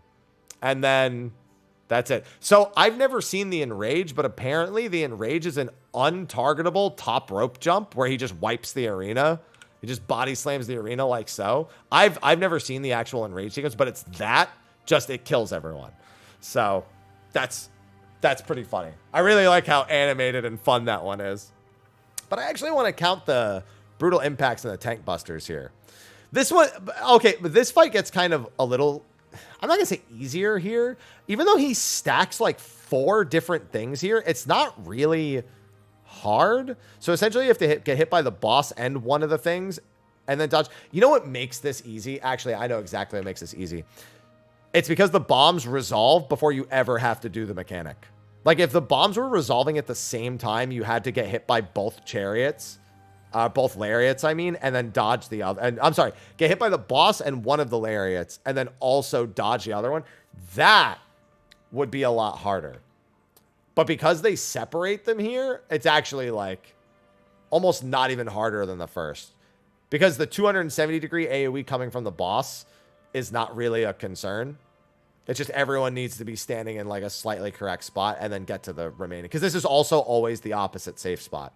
So, and then this is an animation and knowledge check. So a little bit of a choke check.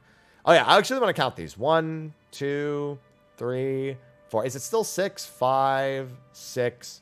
It is 8. Okay. That's what I thought because I remember our tanks being surprised at how many times Knuckle Sandwich hit. Because now Knuckle Sandwich also hits 8 times.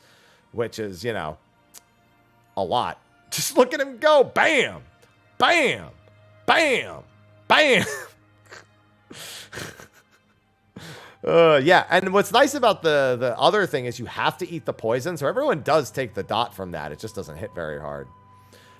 So this is probably the spot that's going to give most people the struggle. We did what we call the marker dance for this. Now, some of you may think, oh, that's what I do every time I join the party finder to find out where my spot is. Yeah, that's kind of what it's inspired by. So essentially, we were trying to come up with all different strats for this, and we opted for what was basically a prog strat, where everyone just goes to your markers and either steps in or out of a safe spot. And that's it. And it like resolved everything pretty much. So like we do this rotation, like completely ignoring much of anything other than just being safe. That's like the only prio. And then as soon as that's done, we all have fuses on our head. So we just step out. Like, so for example, I have a short fuse right here. So I step out and everyone's just in their clock spot, taking their fuse just as far away from every other player as possible. And then when the second one goes off, everyone just steps into the next nearest safe spot and does the same thing. So like if where you're standing isn't safe, you like step forward to get into a safe spot. And then it's the same thing again. And that just, instead of like trying to be like, oh, you know, supports are here and DPS are here and blah, blah, blah. That made it way easier. I don't know how that works for the melees. I don't think the melees even lose uptime doing that. Like, I think it genuinely ends up working out exactly the same for them. Because, I mean, I look at Nuber and Whoops. I'm pretty sure they were just doing their own thing there. I know Zeph is just doing his own thing right there, but I'm pretty sure they just chilled and just kept hitting the boss the whole time, so it just worked out anyway. And then just a quick knowledge and animation check, followed by Brutal Impact, followed by, I think, not even a knuckle sandwich. Barbarous Barrage. What is this? Oh, and then this is just the towers again. The only difference with this one is you have to do a half room. He does a lariat at the end. This is the only spot where he's toxic about lariats. And so, you know, it is what it is. You know, you just see him doing it right here. So you have to go into a corner. Definitely a big people going into the wall moment, or getting knocked the wrong way potentially. And then just an animation check. I think this is an animation check every time. I don't think this one is always the same side of the room. But that's one of the only, like, 2 times we saw it. So I would assume it's an animation check and not anything else. And at this point, you're basically at enrage. I think he does this knuckle sandwich. And then he takes this draft, and this draft is the enrage. So he does another one of those, like super big things where he does, like, all the spins and punches and kicks and the out and the in into the, like, whatever. And then I think he body slams the arena right after that. He just leaves the arena, goes to the top rope, and just ends the fight. So this is still probably like 30 something seconds out, which is a little bit closer than even our Phoenix kill was back in Asphodelos. But you know, after rewatching it, I still don't know.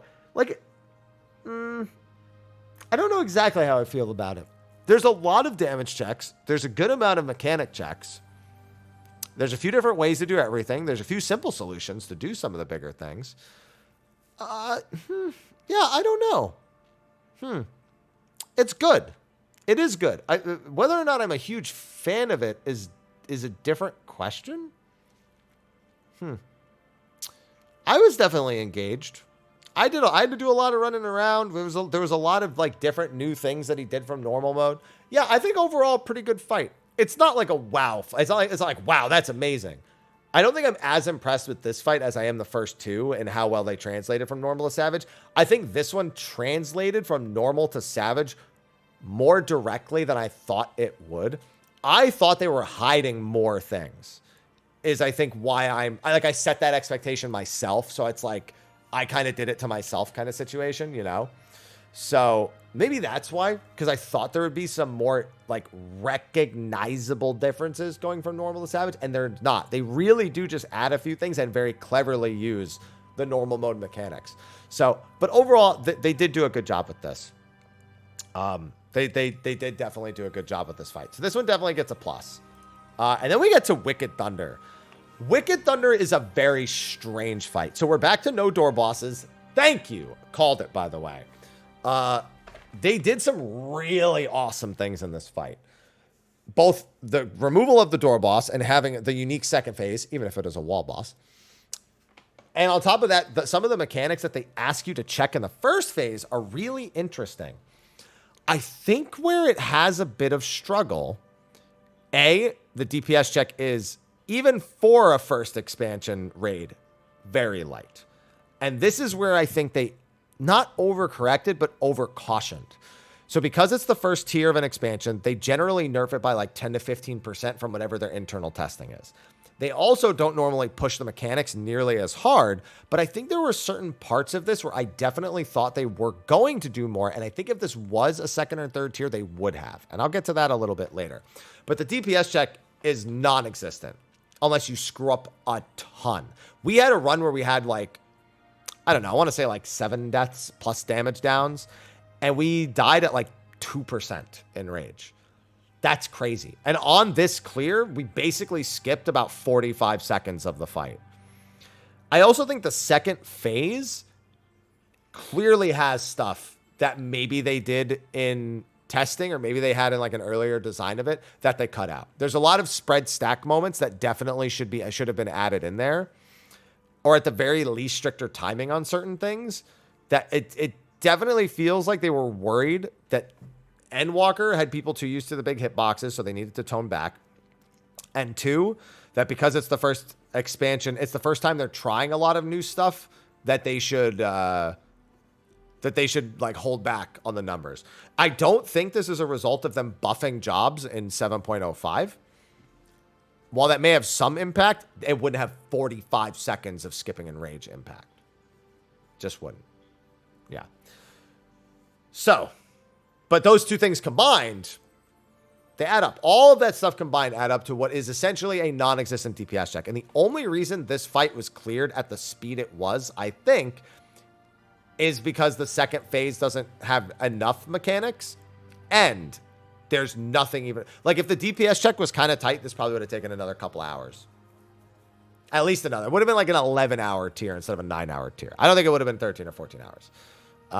But the fight itself has a lot of very, very cool designs. We cleared it in like 13-ish hours, 14-ish hours, I want to say. And the Wrath of Zeus is one of the scariest things, honestly. The raid-wide, just generic raid-wide Wrath of Zeus. A lot of very particular movements to get used to. I was really bad at reading how wide these were, man. I didn't get hit very often, but man, they always made me nervous. Paying attention to the electropes on the outer side of the arena was something that definitely got people a lot, because they always come from the same spot, but I definitely noticed that there was like a handful of taking hits there that probably shouldn't have been taken. A lot of reacting, especially this first part is one of the hardest parts in the whole fight. There's not a whole lot of safe spots. Melees have to take severe downtime severe downtime moments, or take major risks otherwise. And there's just enough variable to the size of safe spots to where you need to go that it adds up. But that's not the part. It's this. It's Witch Hunt right here, where we had to come up with a really good system, because the safest way to do it is a little bit, just a teensy bit out of melee range. And so our melees had to kind of take risks here to make sure they didn't have to, well, piercing talon nonstop. But yeah, so essentially the way this works is there's narrowing Witch Hunt and widening Witch Hunt. Narrowing Witch Hunt, I believe, is a donut AoE. Yeah, narrowing Witch Hunt is a donut AoE first, and widening is a point blank first. And then it alternates every time. So it would be donut, then donut chariot, donut point blank. And then the other one would be point blank, donut, point blank, donut. And then you have to do the baits, which are also in opposite order. So it's either the nearest player needs to bait the witch hunts that you just learned before, or the farthest players. So if you're like in plus farthest bait, that means that the players baiting need to be as far out of the donut as possible while the rest of the party is in. But then when you do the reverse, the players need to be really far out. And then the players that are baiting need to be closest in, because it's alternating the baits from furthest to closest. So because of that, learning it and coming up with a good communication method for it were among the most essential things that we had to do in all of our M4S prog. We eventually came up with a system we called also a marker dance, either party on or party off. If we called party on the marker, it meant all four of the baits, the safe spot would be basically right on the edge of the donut and the chariot. If we did party off the marker, it meant that it was either really close to the boss or really far away from the boss for the entire party. You could call that in the opposite way. But yeah, essentially party off, party on was what we did for it. So for example, with this pattern, it's narrowing and it's nearest bait first. So we have to be in the donut, and the closest players are going to be baiting the witch hunts. So the marker is the furthest point we can get from the donut. So you'll see this is what a party on dance looks like. So all of us here at the second, party on, and then the next two people go, and then the next two people go, and then the last two people go. And that's what it looks like when it's executed really soundly with that particular pattern. But you can see that while we're doing that, we're all just resting. We also decided to do a full rotation and move the party all the way to the A marker. So there was no chance. Like, we just didn't want the party doubling back. There's really no harm in the party doubling back. That was just what we decided to do. But there are definitely ways to essentially move the party in and out. The big thing is that those witch hunts are really large. So we wanted to just do all of us go to our marker spots and just know when we had to do our mechanic, but we were hitting people next to us. You could also split the party into like two different groups and then have them alternate. Like there's a lot of like small adjustments, but the idea is still the same. You know what I mean? So I think this is going to be like a big prog point that people need to get over to get to the rest of the fight. Oh, and in case you're wondering, it goes through tank and vuln. That was the first thing we tried was, why don't we just, listen, it worked in M1. Why don't we just try having the tanks take 3 or 4 of them? No. Square's tired. Square was like, no. We let that work for one fight. We're not letting that work for 2 fights this tier. All right. They very clearly did not want you doing that for Witch Hunt. So that means it almost feels like they deliberately let it work for the first fight. They're like, yeah, whatever. It's the first fight. Just let it work for Raining Cats. That's perfectly fine. So yeah, that was funny. That was real funny.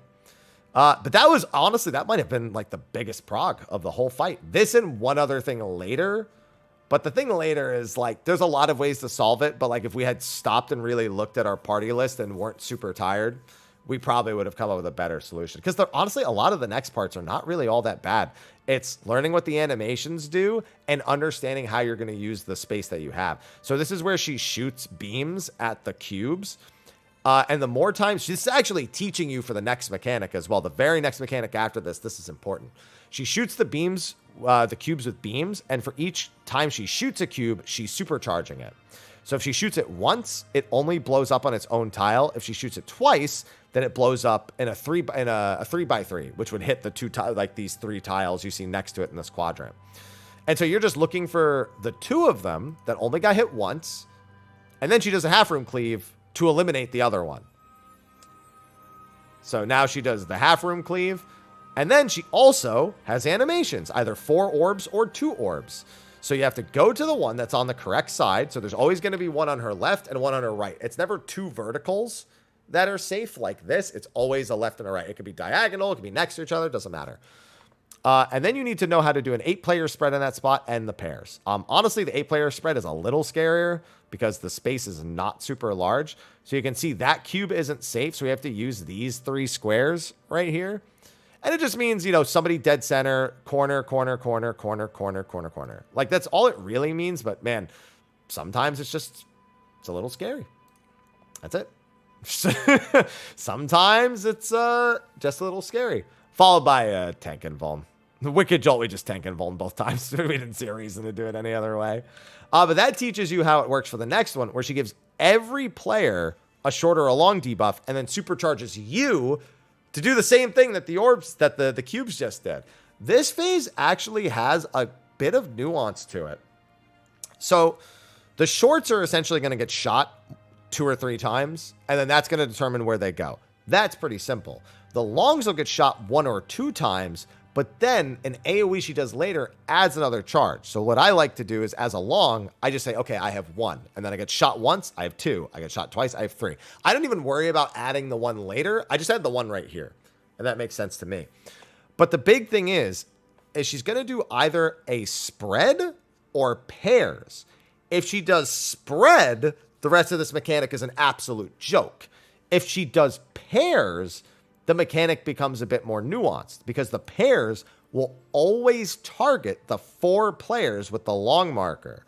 So what we had to do is we made partners by default. And then if we couldn't, let's say I'm with Keo. Keo's the scholar. If we were both short duration debuffs, then we can't pair later. So then I need to find a new partner.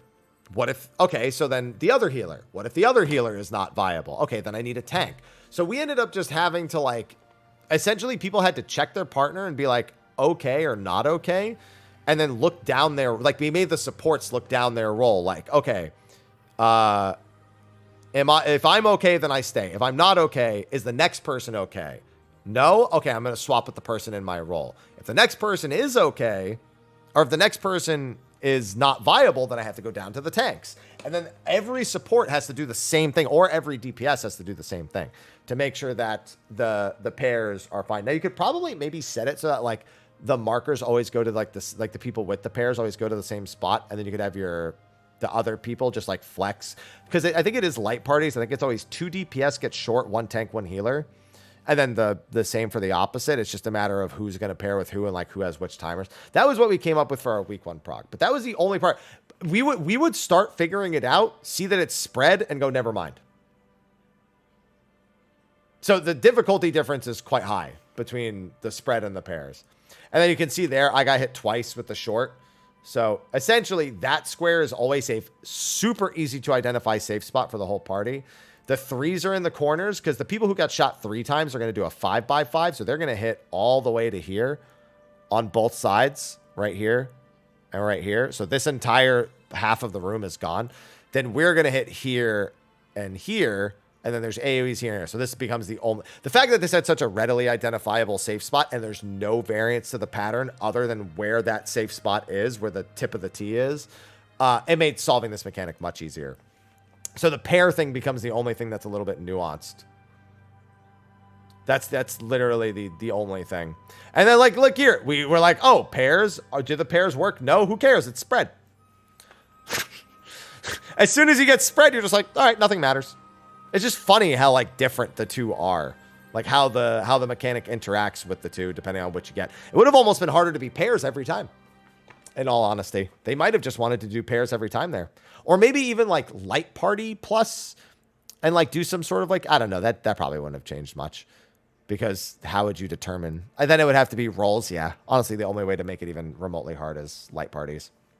Then we get to the cannon phase. Cannon phase is probably the second hardest part of the first part. Arguably, it's actually really easy, but getting used to the spacing is a little bit strange. And it's a lot of MIT. It's a lot of damage. It's a lot of healing. Because it's 3 back-to-back. No more of the counting. This is just debuff related, which somebody did call would happen. I don't think it was me, but somebody did take note of the sigils in normal mode and said, like, those sigils will probably do something else. Not quite here, but it is just like there are 2 different functions to 2 different halves of the cannon, which is the relevant factor. So essentially, you have to get hit by the opposite color every time. And it's a wild charge, so the tank has to be in front, or I should say closest to the boss. And then as soon as you get shot, everybody gets a debuff. And there's 2 patterns. There's what we call dynamo pattern, and there's what we call the in pattern and out pattern. So there's going to be either 4 players with a dynamo or 4 players with a spread marker, 2 players with a near shot debuff or a far shot debuff, and 2 players with basically a time bomb. And the only way to disarm the time bomb is for them to be hit by a different attack. And they have to get hit by the players with the... for example, I have the far marker here. This means I'm going to shoot the furthest player with a conal AoE. They have to be hit by this. So we have to position it in such a way that we can always make sure. We essentially created nearly, not static positions, but the dynamos either all go dead center or the spreads all spread around the middle of the room. We did like DPS closest to the middle, like towards the D marker or the B marker. And then the supports would be like closer to the dead center as long as they're not overlapping. And we always stuck the tethers right where you're seeing us right now, regardless of near or far. And then it was either the players who need to be shot would either go out to the edge of the first square on both sides or just right next to us. And that worked perfectly fine.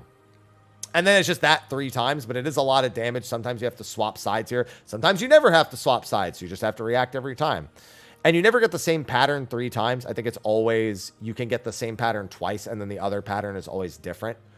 I mean, it works. There's only 2 patterns, so yeah, if you can't get, that's literally the only other way it can work. But even those can be in any order. It could be like near, far, near. It could be near, near, far, far, far, near. You know, you just don't know.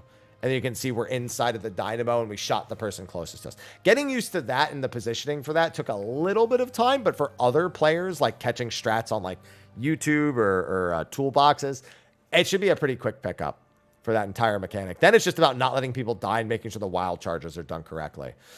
Then we come to the fun part. So that's like what most people would consider the door boss, but we don't have an actual door boss for this boss. It is all one long encounter. I think it's about 13 minutes long. And while this next section is not terribly difficult, it is actually really cool because we get to play through the boss transition. It's a very simple phase. You just dodge 7 of these conals. You dodge the first one, and then you always dodge back into the safe spot from before. So you see us just go back and forth like this. And then there's on the 5th shot, one of the 2, like either all 4 DPS or all 4 supports are going to get shot, and they get a magic vuln, and then somebody needs to stand in front of an AoE and block for them. So like, boop. So you can see like I got shot right before that, and now my tank is standing in front of me taking the shot. And then we still need to dodge. With this, honestly, the hardest part of this fight, not that dodge. Remembering to dodge the 7th cone right here. Because this is AoE number 6, and then you just got to step back into AoE number 7. Another really important bit, if you're inside the hitbox here, you're dead. These AoEs that are being blocked, they are wide enough to kill you if you're in the hitbox. Like, you'll get hit by more than one. So that is another important bit. So don't get too close to the boss. You can, however, still get full melee uptime if your ranged are quick enough. So you can see how big the AoE is when I get shot by it. So we can't be super close to each other here, because look how big it is. Like, there's like a few steps leeway here. You can see, like, even over here, there's like a few steps leeway. But you can't be like super close and then like block for the other. So it can be quite a run for the range. Like, for example, you see that like they have to step in. For safety's sake, we have the other person step out. But it is possible to make it in. It is also possible for the melees to get to be safe literally every time, and maybe just the healers need to move. But it's just a fun little factor. Like, technically, the tank I'm with, if I have to block for him, he never has to actually leave melee range. As long as I'm close enough, I'm quick enough to get in front of him, and he's not overly close to the boss, so I don't have to go in the hitbox. That's about the only thing. So, and then you just repeat that twice, but the boss is just doing its transition the entire time. So we actually play in DPS through the transition. Stuff like this would be way more important if the DPS check was tight. Like, actually doing well during this section and making sure not to lose uptime. If the DPS check was tight, you would look at this phase a lot to try and make sure that everybody is like taking kind of the easy phase and optimizing on it well. And then this is where your 2 minutes are. Your 2 minutes like happen as the mechanic's ending. And with the length of this fight, I think you can technically hold, but we just decided to send them here and just basically get almost our entire 2s. I think we lose one GCD of our 2s there at the end. And I guess if we even did like speed 2s at the start, maybe we wouldn't even lose that. But that goes into the second phase, and we have the boss at 45% already. Like, that was like 14% of the boss's hit health points. So again, it just went really quick. This is a lot. So cross-tail switch is harrowing hell without the tank needing to block the damage. It's literally just like 9 back-to-back ridiculously hard-hitting hits. And your choices are literally save every single mitt and stack everything you could possibly put on this while also spam healing, or put a little bit of mitt on it to cover some of the hits and tank LB. And you tank LB, you can't tank LB every single hit, but you can tank LB almost all the hits. Now, in case you're wondering, this has been done without the tank LB. It is not intended to be a tank LB mechanic. However, the DPS check is light enough. Just tank LB it.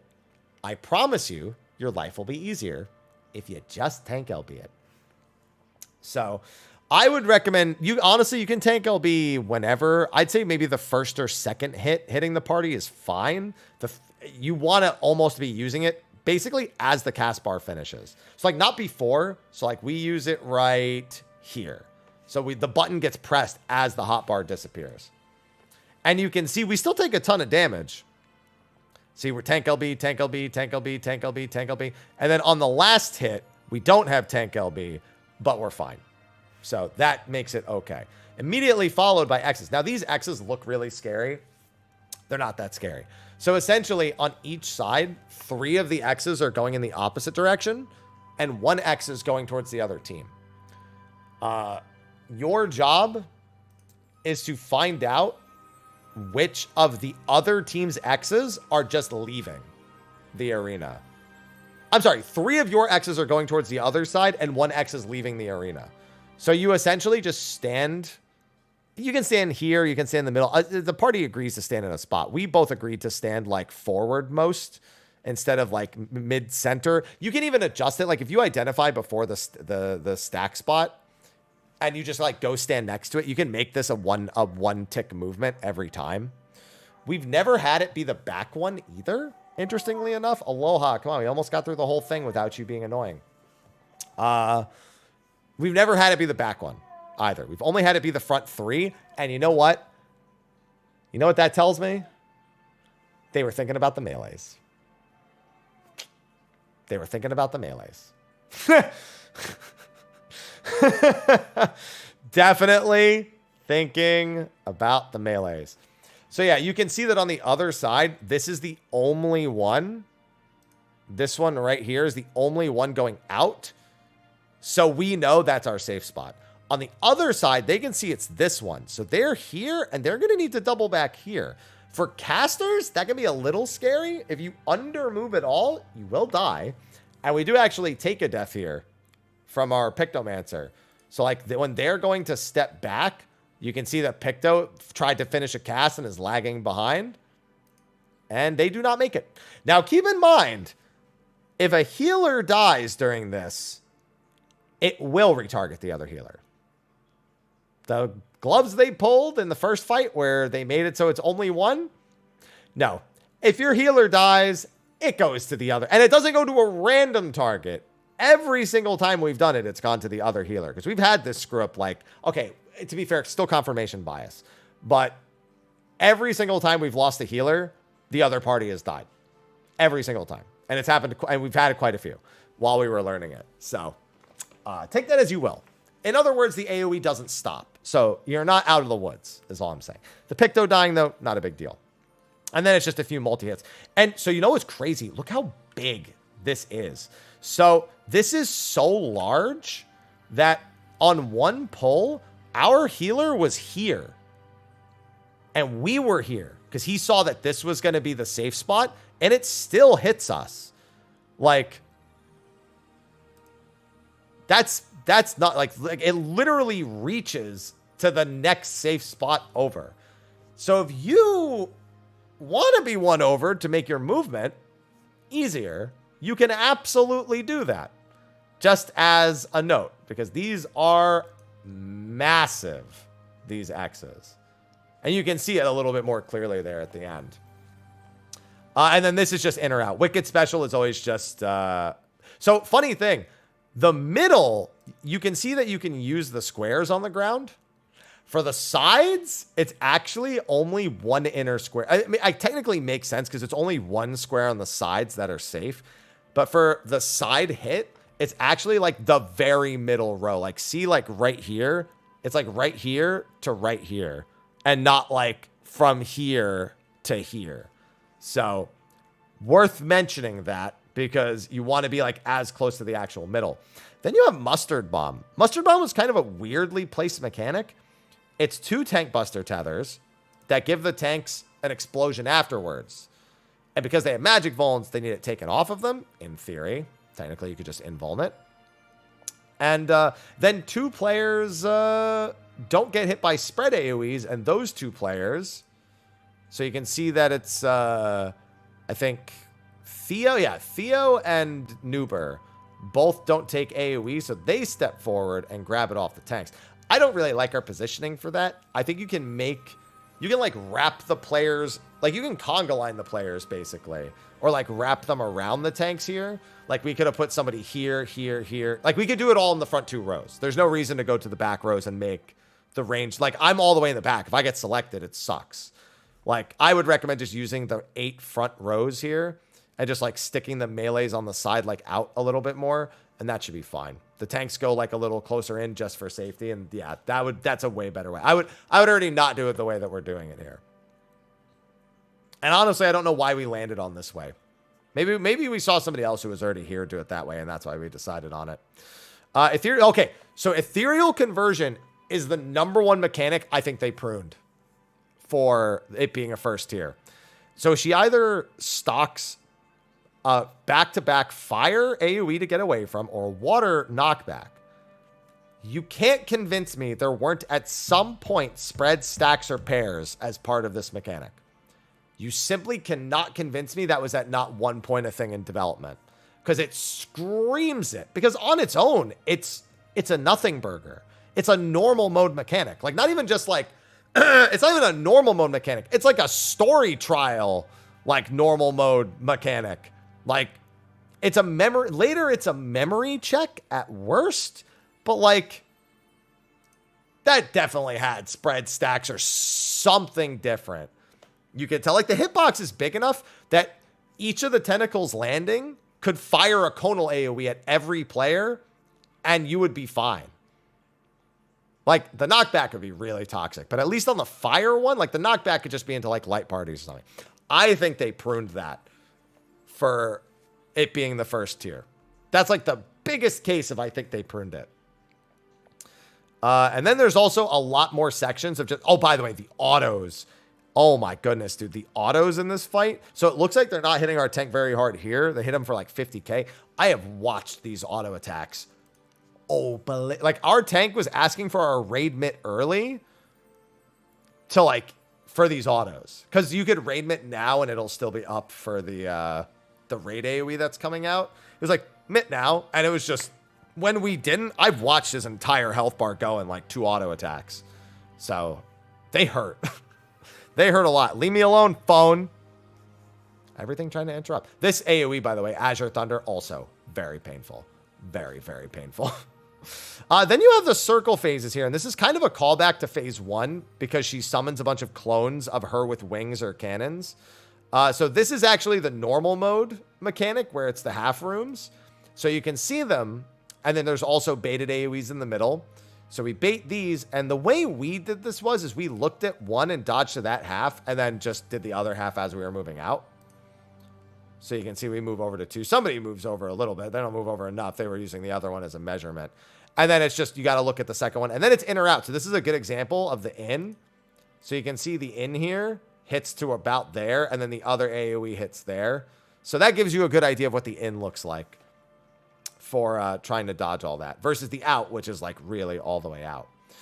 And then you have the pair mechanic. I've seen a lot of people panic over this, and there is actually a good amount of reactions that are required for this one. So this is 2 sets of 4, either laser or donut AoEs, or the Bahamut wings, I guess I should say. Which one is first? Either cardinal or intercardinal is random. Whether it's the cannon or the Bahamut wings is random. And then the boss's cast bar is either pairs first, spread second, or spread first, pair second. So it's not a lot of movement. It's just a lot of like quick, are you paying attention checks? So like it's concentrated burst, so you know it's pairs first. We saw it's cardinals are firing lasers. Now keep in mind, you could get a situation where like cardinals are lasers and intercardinals are donuts. And then you have to stay where you go for the first one instead of rotating around. Sometimes you have to rotate, sometimes you have to stay, sometimes you have to go counterclockwise. Like there's just those slight variations. So this is a pretty well done, like really short section right here where it was pairs and then spreads. And we just had to do it. Like that's kind of the most basic looking one, followed by one last boss health bar, Wicked Special, staying out all the way along these outer edges.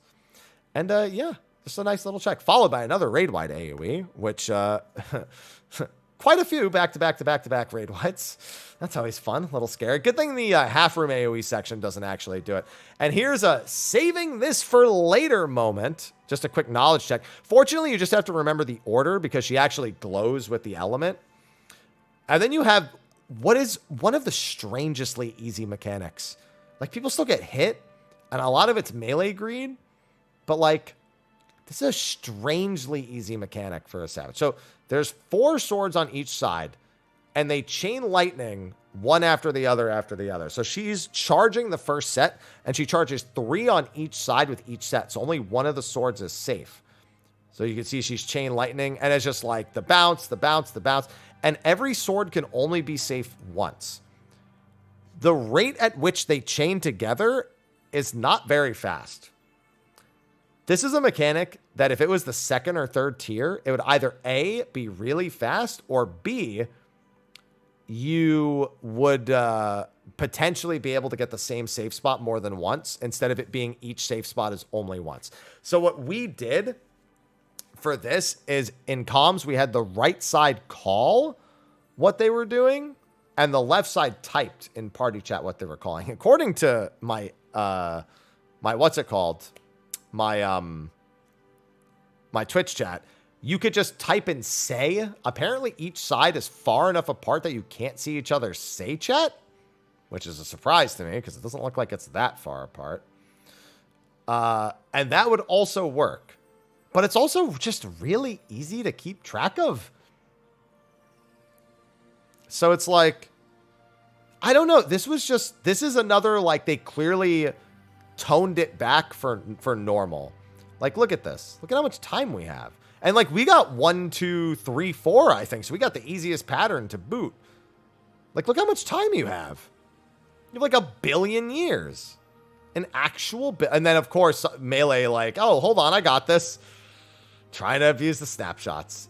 Immediately into the remembering the tail thrust, which the knockback tail thrust here. So there's like these little red dots that you can kind of like barely see, like right here. See that little, like, it's really hard to see with all the other effects. There's a little red dot right here. That's the center point for the tail thrusts. And trying to line up around it without getting sent off, a little nerve-wracking. It's not that bad, but a little nerve-wracking. Immediately into a mustard bomb. So, and then this mustard bomb is the same as the other one. Just, again. So there's not much to say about that. I mean, there's a lot of back-to-back stuff, but it just feels like there was like so few overlapping mechanics and so many, like, you have a lot of time to do the mechanics here at the end, that the entire last bit kind of feels like its own choke check. Except for this part. This part being right at the end before you go into the kind of, it's kind of like a big attention, the actual choke check mechanic, which we skipped entirely. This is the hardest part. So we went with a conga line strat here. Even though we had noticed that this was roll-based, we went with, like, we basically did what we call the Pangenesis strat, where we had the short debuffs go either front or back and then left the longs in the middle. So, like, for example, like, there's one extra person back here because of our pull. But you can see, like, we had the 2 of one debuff go forward and the other 2 go back. And then we just had, like, a prio system for this. However, roll pairs makes way more, like, we noticed that these were roll pairs.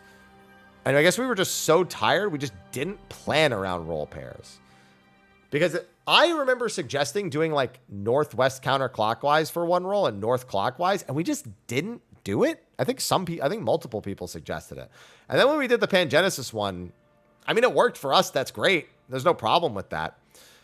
The only way that we did this a little differently is the second. So there's essentially you have to bait the opposite laser, which we decided to bait away from where the towers are, which is where the Bahamut wing ones are looking and jumping.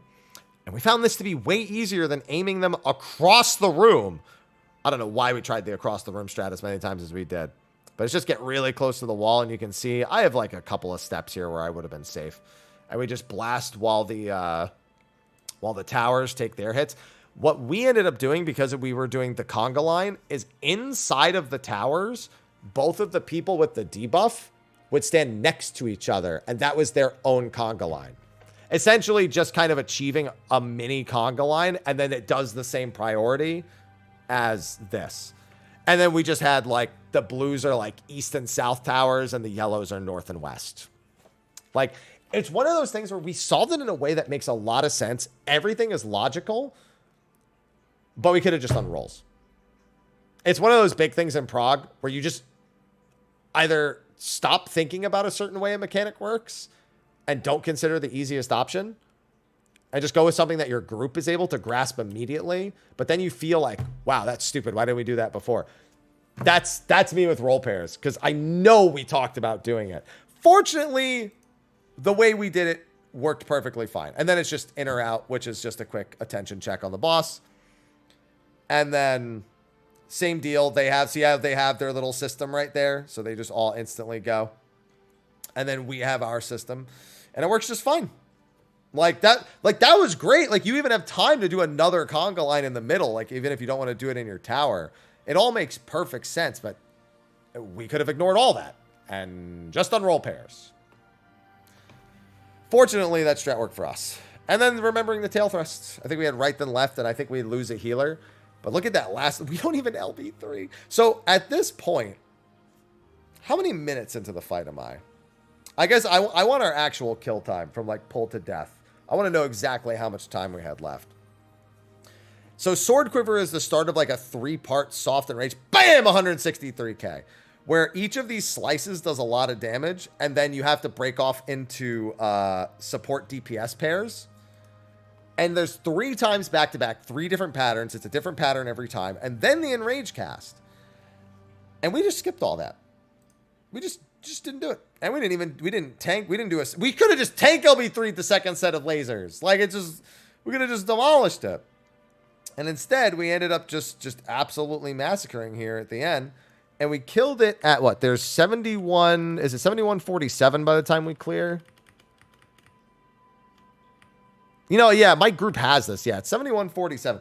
Our kill time was like 12 minutes and 33 seconds. 12 minutes, 30 seconds. That's like a minute. A full minute ahead of Enrage. That's wild. That's just absolutely wild. Like, this is the only place where I think they were too cautious. Because I think the DPS check of the fourth fight, even if it's not ultra tight, still is usually tighter than that. And while I don't think that makes the fight worse, it's just unfortunate to see. Because we had deaths. We had damage downs. We had unoptimized strats. I clip a song or like miss a dot or like, and I'm sure other people are making like little, we have 11 piercing talons. 11 piercing talons in this fight. And we're a full minute ahead of the Enrage at this point. That's nutty. I'm not, Chad put it the best way, I'm not heartbroken about it. And nor does it really change how much fun that I had with the fights. But these bosses are going to disintegrate. I'm glad that for the most part, it's really simple stuff that we're skipping. Like, this is literally just a bunch of slashes, but this is actually really important. The choke check is a really important bit of Savage Prog, because whether you die or you just lose enough damage during the choke check, it's one last little thing that you have to do in order to, how do I put it? It's that last little push that gives the kill adrenaline. And the adrenaline here was not needing to do it. And so I think this is undertuned. And I think that in future weeks, the expectation of skipping, like, you're going to skip lasers and cannons with all weapons. In Bisgear, you will never see lasers ever again. Ever. So that's not good. That is, I think, is a lapse in balance, and one of the more major ones. And I only really feel it here and a little bit in M1. So while I applaud them for trying a lot of new things, I think they did make a lot of very fun fights. I don't think there's a stinker in the 4 fights, which is good. You want that. It makes PF more fun. It makes farm better. And honestly, even these kill speeds make farm more fun at times. People might be willing to try some riskier things, experiment a little bit more with uptime and try some stuff. Maybe even try roles they're not 100% comfortable with, because they don't have to really worry too much about it. But I do think that it sets an unfortunate message. Because here's the thing. Now when Ultimate comes around, if it's like this again, that's a problem.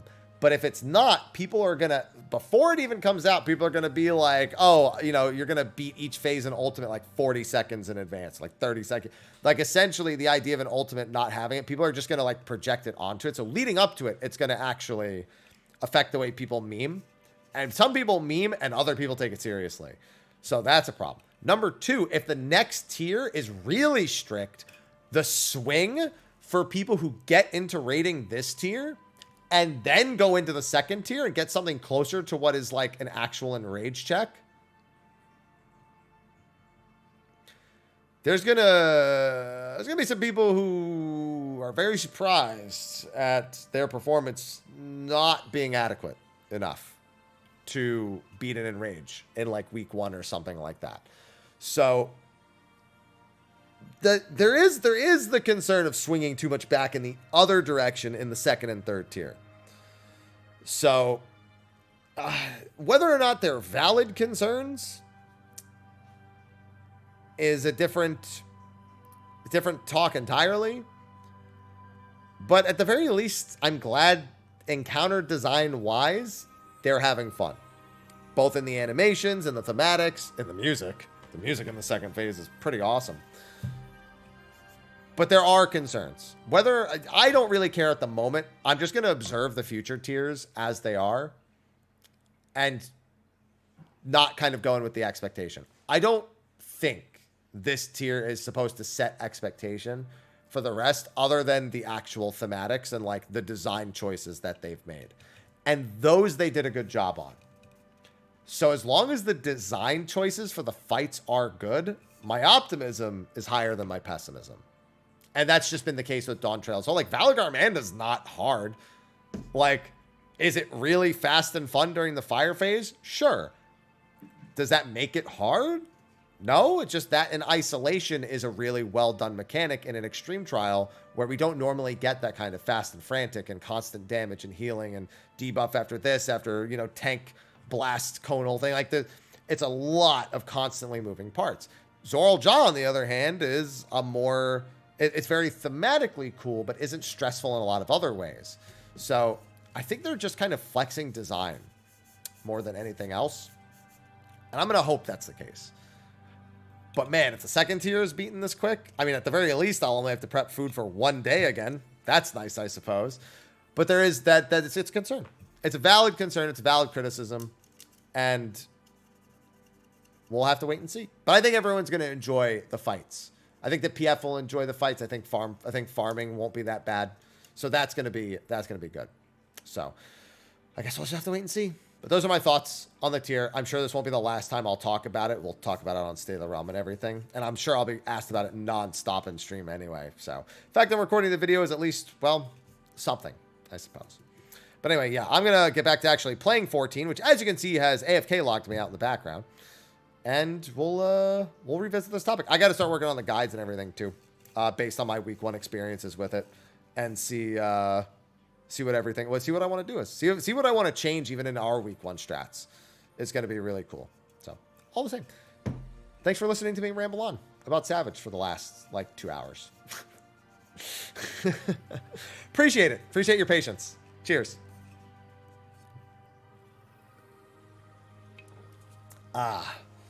Whew, what a long discussion that was.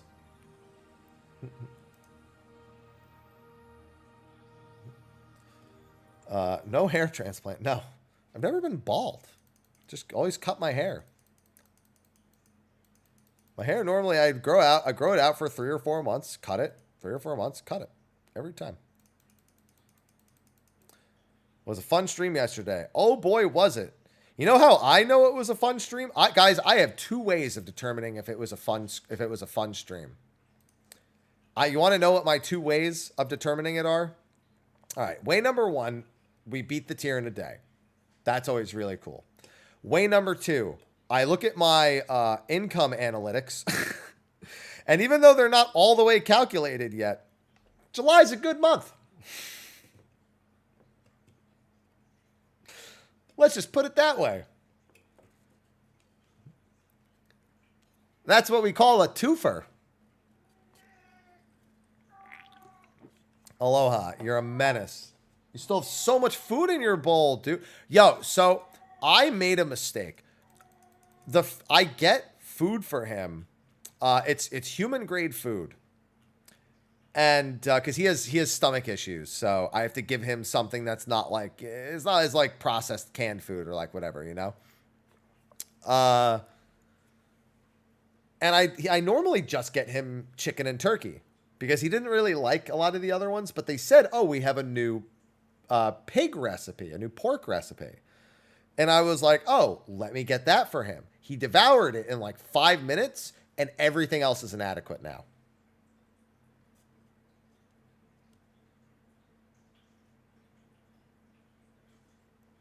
Now he's like, that's not my favorite. So now I got to make sure next month's order has more pig in it. I don't have that much Progsta left. I can eat it right now. Want me to eat the rest of my Progsta?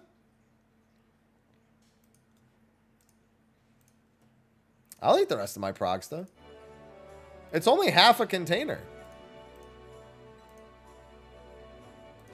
Yeah, Aloha is... And Ivy will eat anything, but that means that they both have to like everything, because otherwise he won't eat it and she'll eat everything.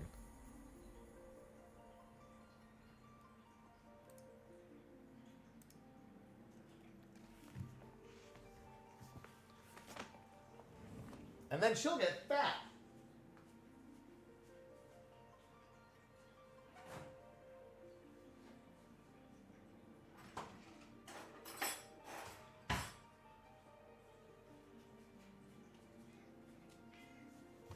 Yeah, this is all that's left. This is nothing. I mean, I have to do the Visions of Mana demo at some point.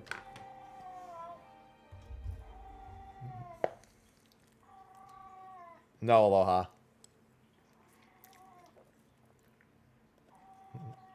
He is so loud. Oh, I'm well aware.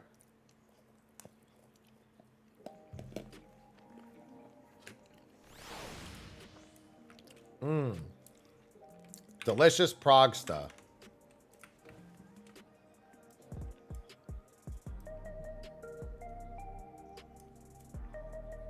No, 35. No! No! There we go. I want 35. Not 34. Not 36. 35.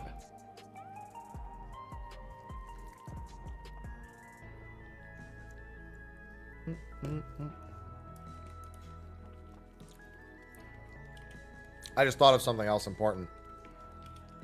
I didn't need to provide any gemstone mats. Time to empty my gemstones. No, I eat this shit with a spoon.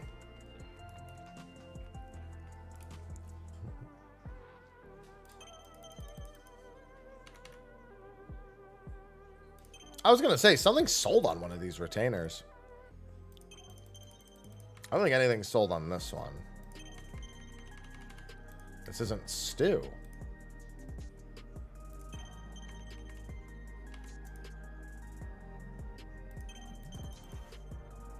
Yeah, I already paid my bill.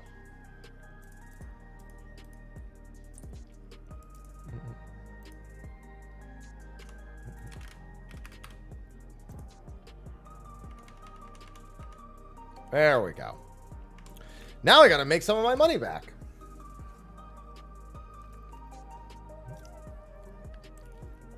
Man, let me tell you, as a white guy who grew up around a lot of cultures, the fastest way to get laughed at in almost any household is to eat with a fork.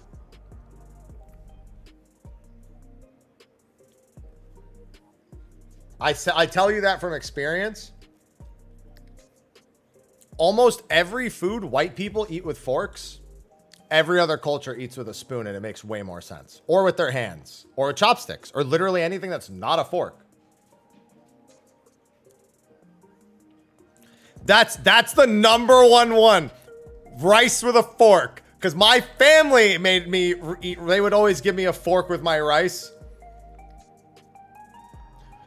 Normally, if you're using a fork, it's combined with the spoon to make like an ideal eating scenario.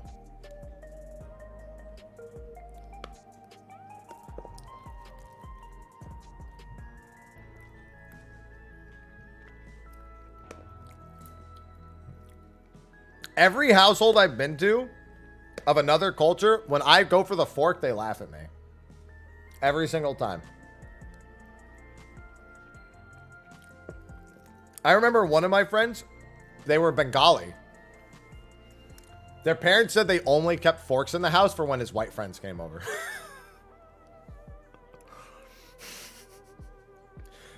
They were like, that's the only reason why we have forks. That's it. It's the only reason.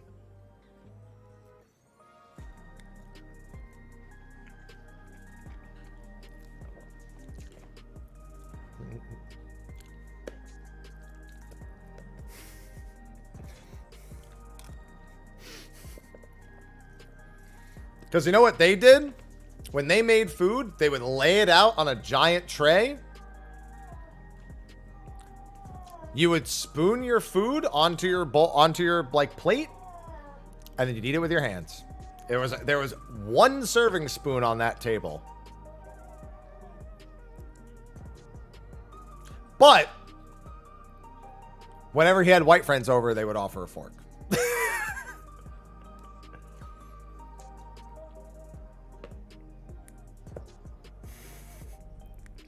They'd be like, "Do you need a fork?"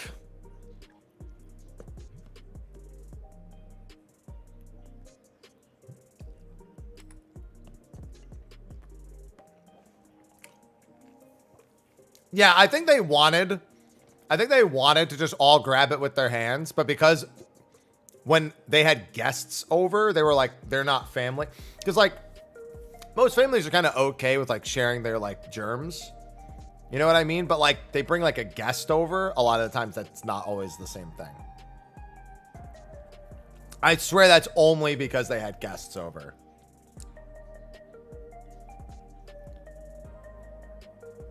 Because not everyone's okay with like, how do you mean share? If you're just eating with your hands and doing that and then reaching back into the serving plate, what do you think is happening? Hey, what's going on, Sly?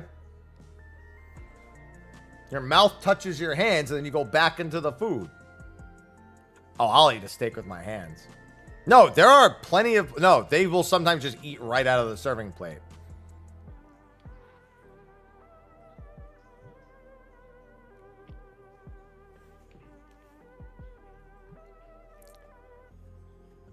Yeah, they serve their food. But whenever we were over, if it weren't for me being over, I guarantee you they would have all just ate right off the serving plate.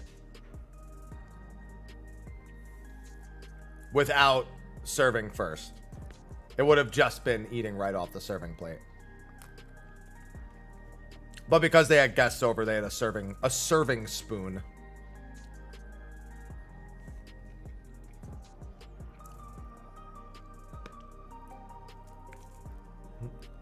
Eat my proxy with my hands. Not while it's cold.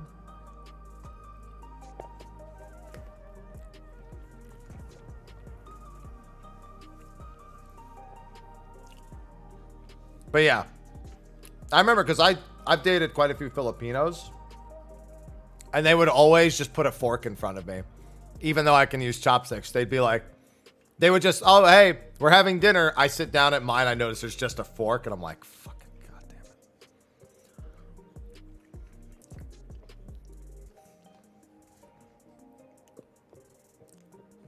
it. Forks, the tool of white people.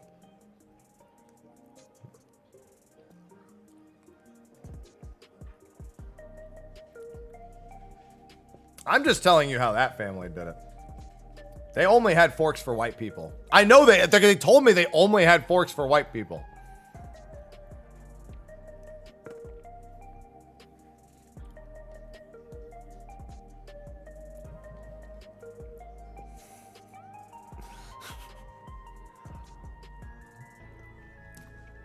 That's the argument. It's that forks are not better at eating most foods. That was as a youngin', that was what I was given.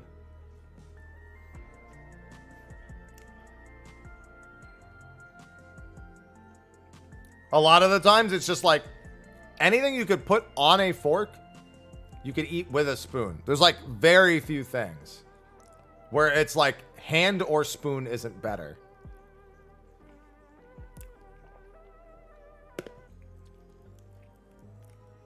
Everyone's like, what about a steak? Duh.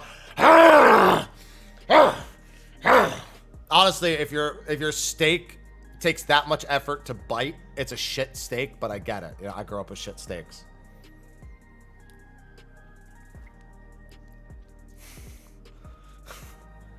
You got that steak that's like a tire, but you're like, oh, I love steak night.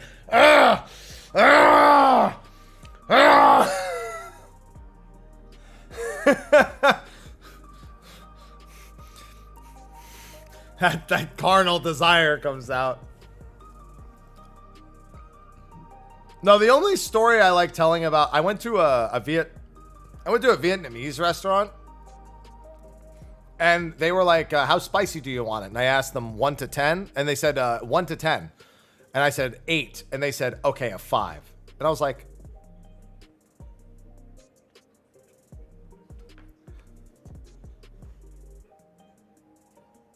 but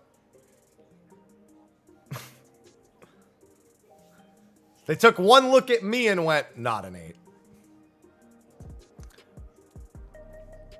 They were like, oh, another white guy comes in and orders spicy and then complains about, just give him the 5. And you know what? That tracks. That tracks. Because there was this Mexican place I used to eat at in San Diego. And they used to just put their salsas like on their burritos, like in their burritos and on their tacos. And they stopped doing that. And Mel asked, why did you stop serving it on the food and just put it on the side? Their exact answer to her was, because of the gringos complaining. That was their exact answer. Also in San Diego, where I went to the Vietnamese restaurant. So you know what? That tracks.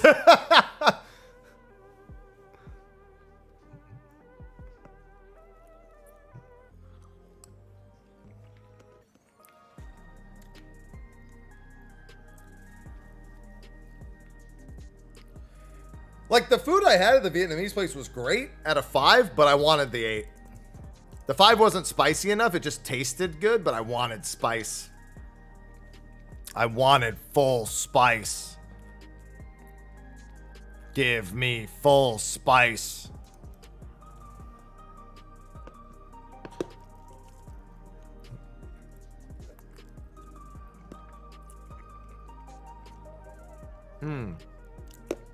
By the way, the only reason I'm not doing anything in game right now, chat demanded I eat.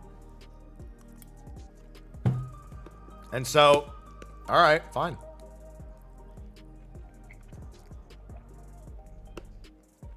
I love biryani.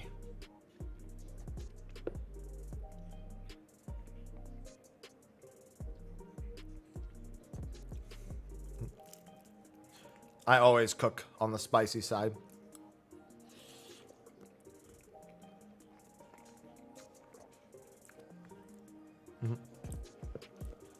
Yeah, if you have a decent spice tolerance, there is a flavor there.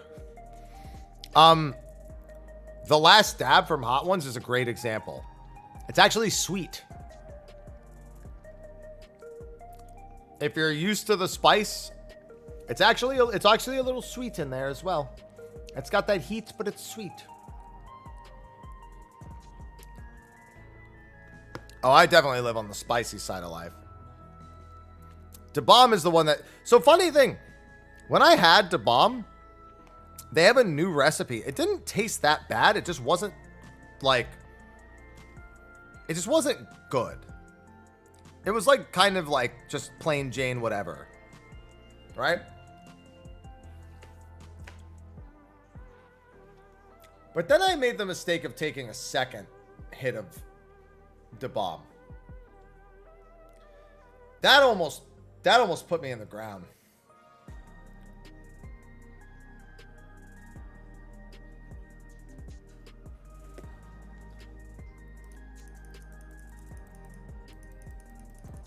That was a mistake.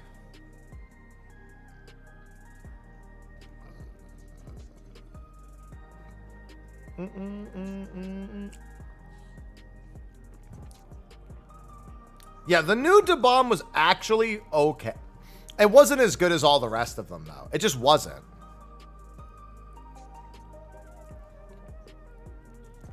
Like, it was noticeably not as good.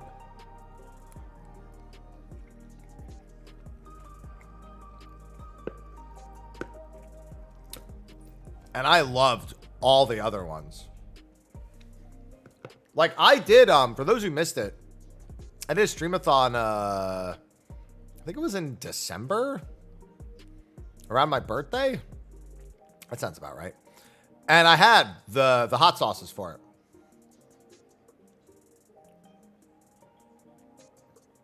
No, it's a hot sauce.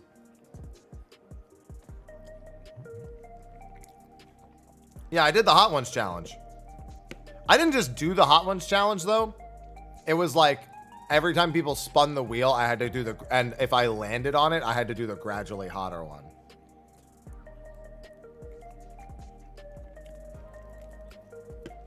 Yeah, that'll put a stop to it real quick, Zero. Real quick.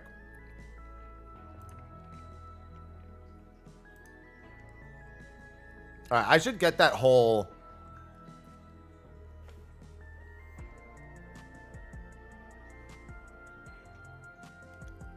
All right, sweet. Wait, what? That's weird.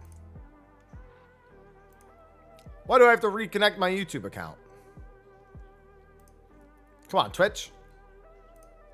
I just did a whole bunch of exporting yesterday. Why I gotta do this? There we go. Now it's fixed. Hello, So Hungry. I'm happy.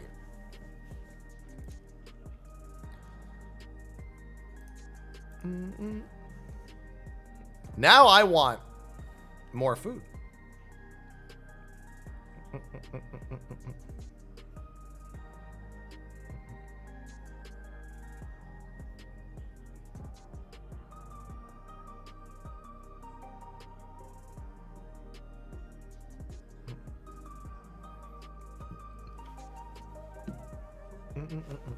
Making ribs tomorrow.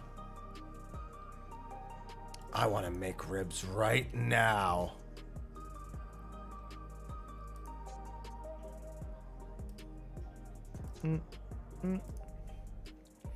I like how I can see people were clipping as I was talking about Savage. Like, I guess the mechanic explanations. It was just zooming. Yeah, I need my green room. Different fights is off a little bit, I think. There we go. Protein.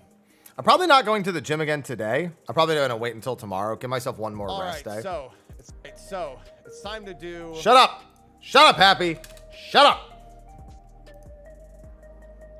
Unoptimized strat. Thanks for listening to me. Whew. Thanks for listening to me ramble on. Shut up. About Savage Shut up. Like 2 hours. Appreciate it. Appreciate your patience. Cheers. Rico, thanks for the 58 months.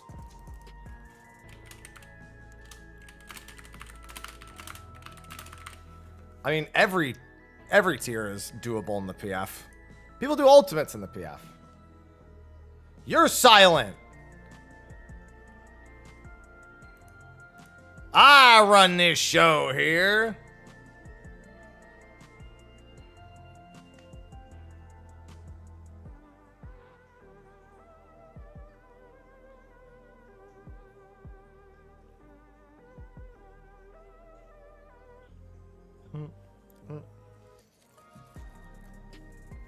Seen in rage in which fight? You're gonna say the first fight, aren't you? Yep. I saw that one coming. It's huge. Enormous.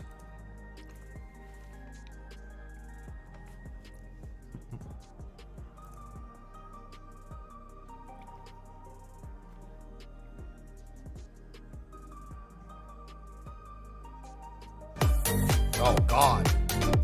There, you got what you wanted. Yeah, that's probably for the better.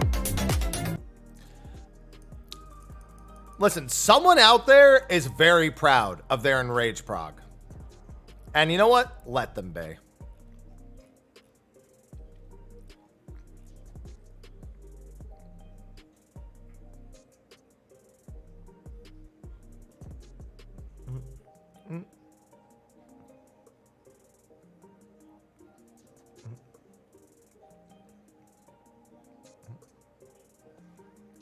Good for them. Have your fun. Enjoy your time.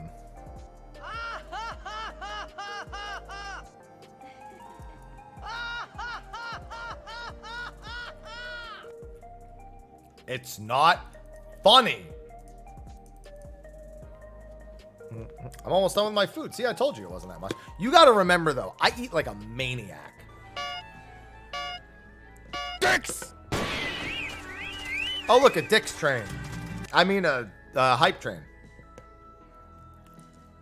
A Richard train.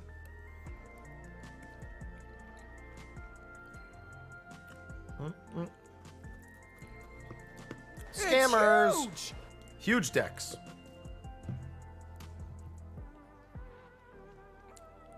We actually just spent the last, like, what was that, like 3 hours talking about the tier?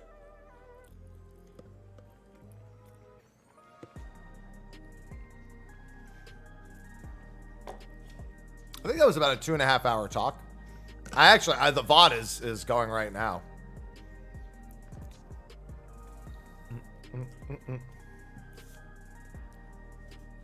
Better be Magic Spoon? No, I have a lot of Magic Spoon in my house still now.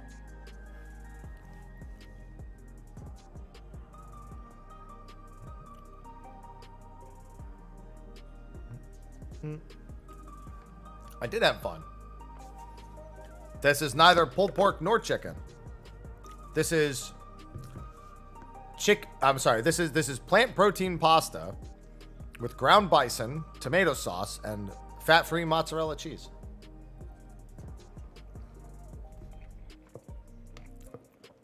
It is, however, been in the fridge for 3 days now.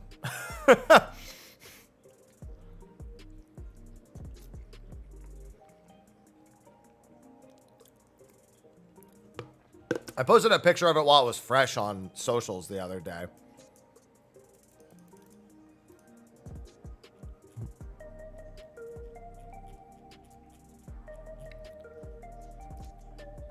Here we go.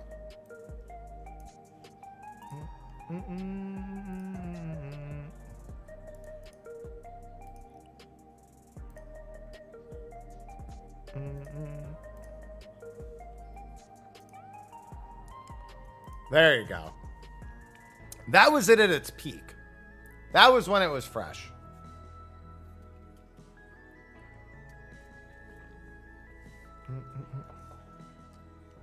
A nice big old batch of that.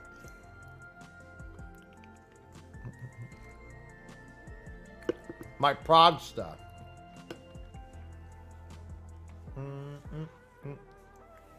We like Progsta here.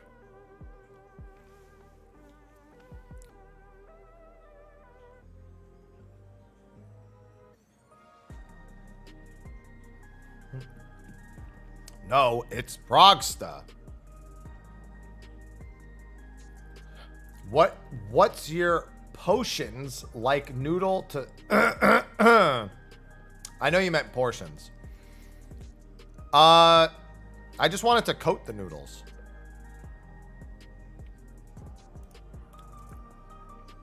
Much like with other parts of my life, I just wanted to coat the noodle.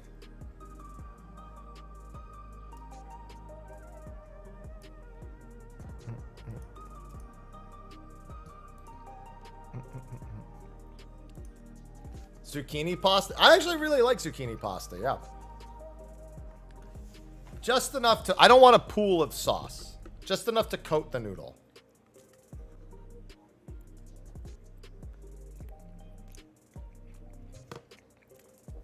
You know what I describe plant protein pasta as? My exact phrase that I said. Plant protein pasta is how I both fuel my Italian roots while no doubt vehemently disappointing my ancestors.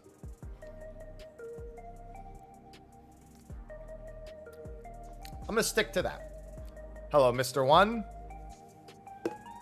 Because there's no way they're proud of me.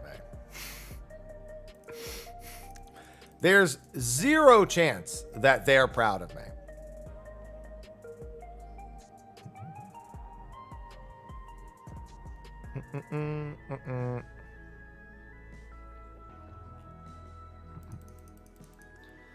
I do not break my spaghetti.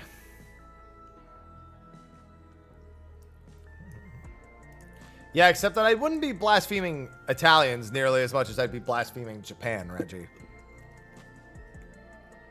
It's still a noodle.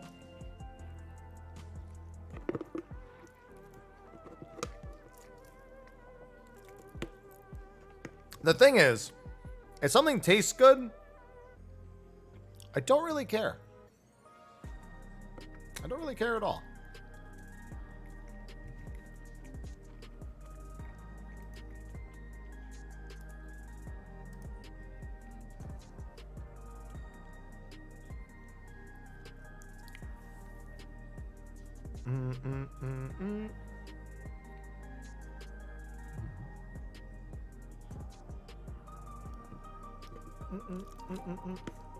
Sugar free? I don't give a shit right now.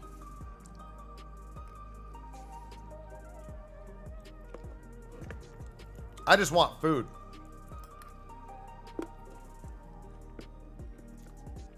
I'm eating the rest of my Prague food because Prague be done.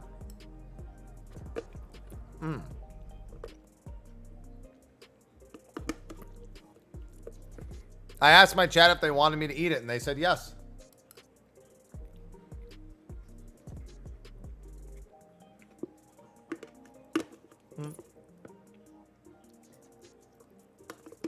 Wasn't that much. It was only half a container. Am I sharing? Weird.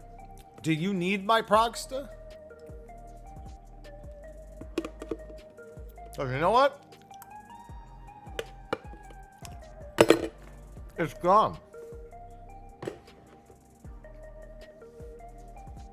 I made it. So yes, now I have Gym Prog. That's part of Gym Prog now. Obviously.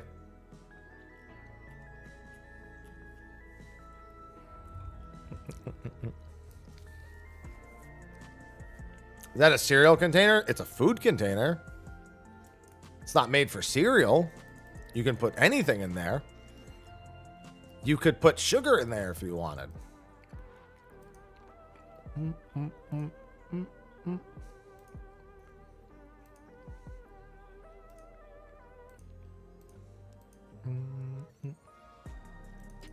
All right. You can do whatever you please in there. Anything at all. All right, so what do I have on the docket? Obviously, I still got to work on Savage videos. You could pee in there if you wanted. Yeah, sure, why not? It's yours. It's sterile. Do whatever you want. If you bought a container, put whatever you want in it. What do I care?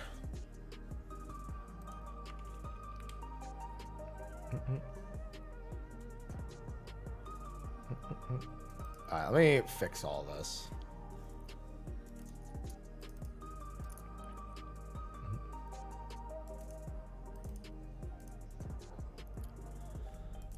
Let's see. There we go. Now, what do I want to buy next? Yeah, Visions of Mana. I was going to get to that today, but I probably won't. Go get more sleep. Why? I got lots of sleep yesterday. I'm good. I slept for 8 hours going into raid day. I was awake for 20 hours? Wasn't even awake for 24. And then I slept. How many hours is that? Oh no, I was awake for 21 hours. Yeah, and then I slept from 10 p.m. to 6 a.m. I didn't even lose sleep.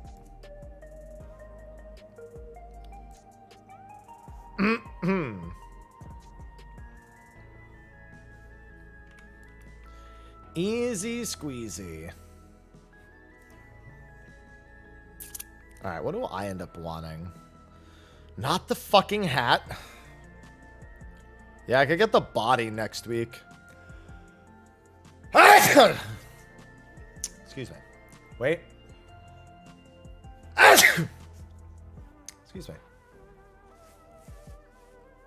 Chaos. Jesus? Chaos. Chaos. No. Chaos. What you're supposed to say is, bless you.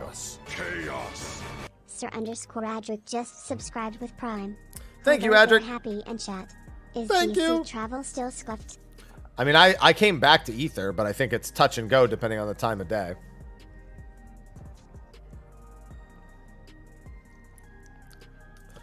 God bless you. I'm an atheist.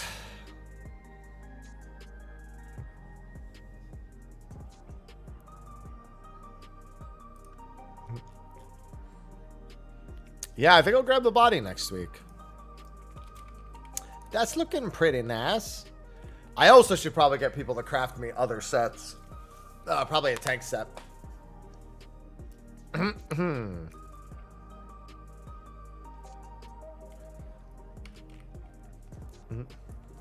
Those two things aren't even in the same category.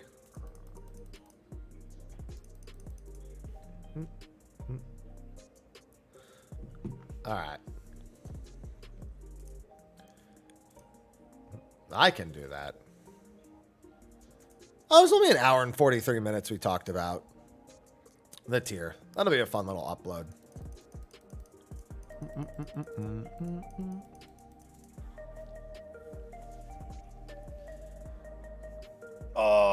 Almost peak time. 3 p.m. Eastern? I mean, I guess in a couple of hours, sure. On a Wednesday? It's just a little longer.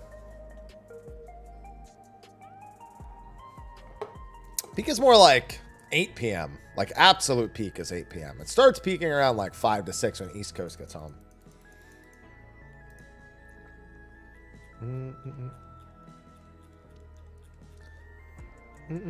My group has been talking about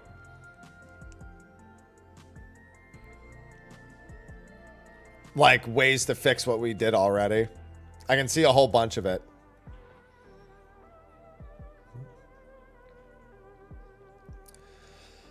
All right, I want to go. What I really want to do is I want to put this fucking thing to use, but good luck with that. I wonder what the PF looks like in Aether right now. Oh my god, 72! Fresh Blind, Chain Deathmatch Prog.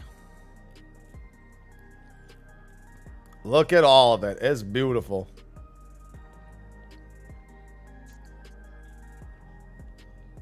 It's beautiful.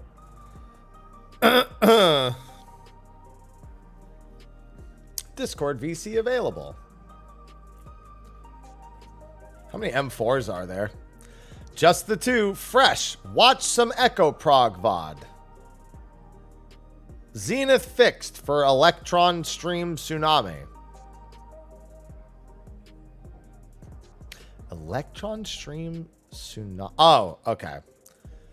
Yeah, no, I understand what that is. They're calling it they're calling it Electron Stream Tsunami because it's like Leviathan with the tsunami markers. I just thought it was funny that they're calling it tsunami.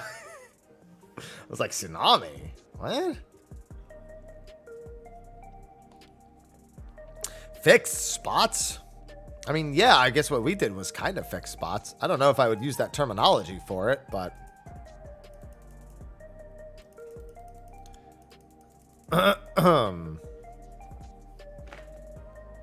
I guess that's one way of putting it.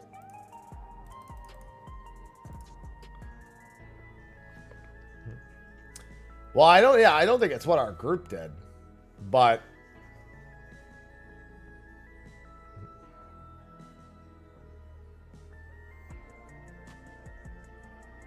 Trying to think of a way where there's not somebody who needs to move. So I think fixed spots, I think you literally, I think of literally never moving the entire fight. That's what I think of. Like, obviously you have to swap sides there. But like for an entire, when I think fixed spot, I think of no matter what, every player is just, it depends on the context, I guess.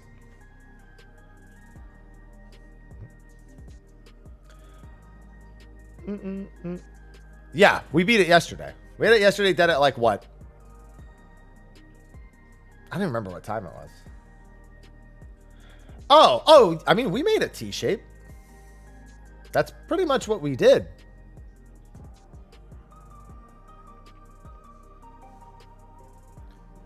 Yeah, I don't remember exactly what time it was. Yeah, our strat was a T shape. Yeah, it made a T. Oh, so instead it's the near markers and far markers here and the debuffs out here instead of up here along the wall. That's the difference. It's like the same thing.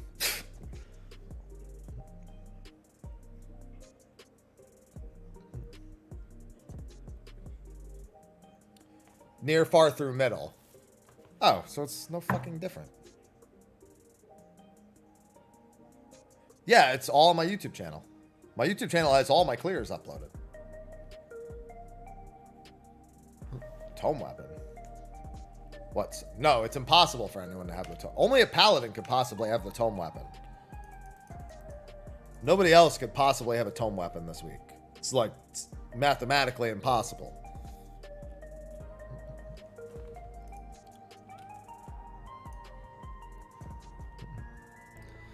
What do I still need to level? My ninja wasn't done, was it? No, my ninja's 98 and like a third. All right, I'm going to hop in a fate party real quick. Gotta get right back to my money making. I only have 4 more jobs to level anyway. Get over here before I lose my mind. Well, I'm convinced.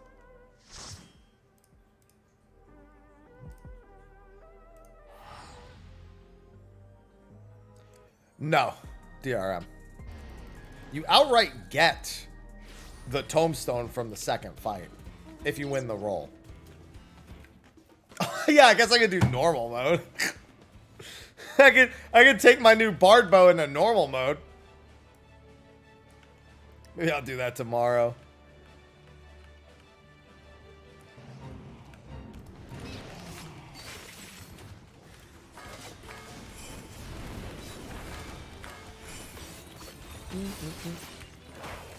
And right back to the true minds that I know.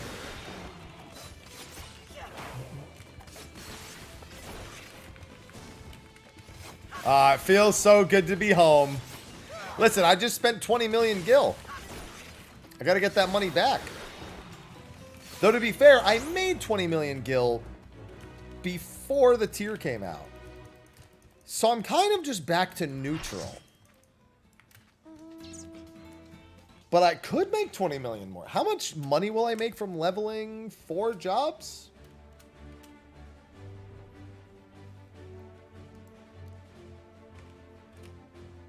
Oh yeah, I get to use those gust slash buffs.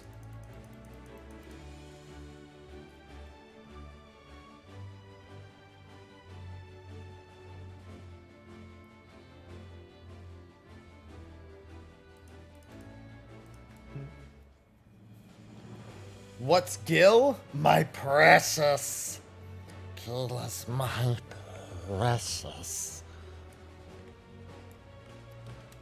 That's what it is.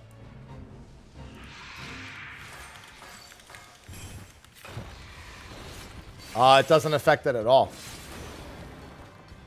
You still pretty much make a whole set. One person gets a weapon, and everyone else gets like a body or a leg. And only if it's Biss and they wouldn't have gotten the other one anyway. And even then, some people just roll with the ornates instead. Depends on the roll. I know tanks and healers still tend to run ornate. And just get like, well, they run the ornate body and then they buy like pants or something.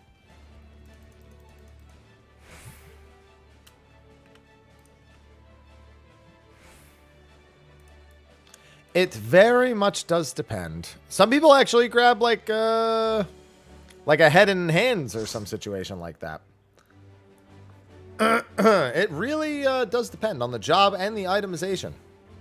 But you still pretty much kit yourself out. You just have a little bit more time to do it. That's probably the most important thing, that you have an extra few minutes. An extra week to actually do it.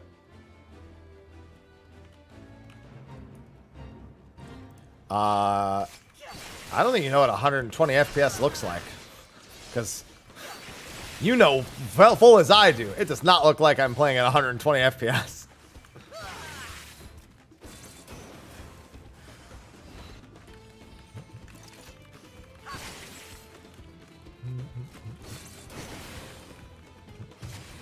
Not even close. But bam, bam, bam, bam, bam. It does not even look close to that. What it does look close to is Give Me My Fates.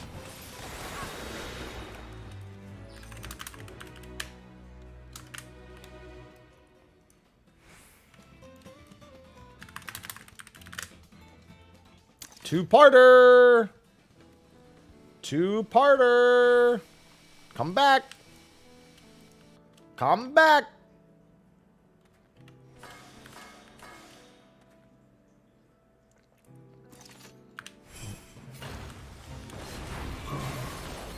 They're back. That should be the Manderville one. True story. I have every relic in the game. And I'm not proud of it. I have every relic in the game. Well, every combat relic. Fuck your non-combat relics.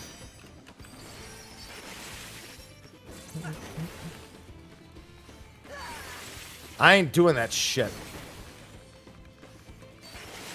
Yeah, and then I'll get every Dawntrail one. As if I wasn't gonna do it.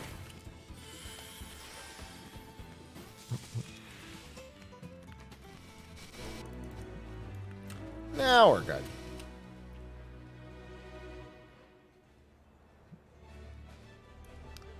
Let's go, Tia. We got money to make. God, I'm so ready to make several million gil back out of my remaining jobs to level. Yeah, like I said, I ain't touching those. I ain't touching no crafting and gathering relics. That ain't happening.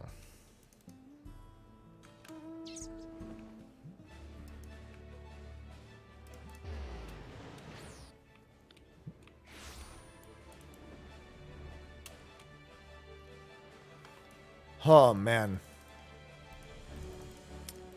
I am so ready for Visions. I gotta download Visions of Mana after stream today.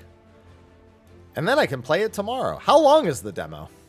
Does anyone know? Because I was going to play it at the end of stream when I do play it, not at the beginning.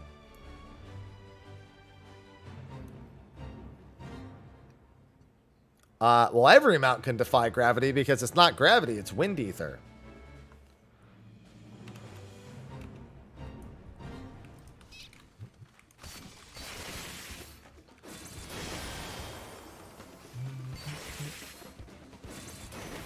I don't know how long the Visions of Mana demo is.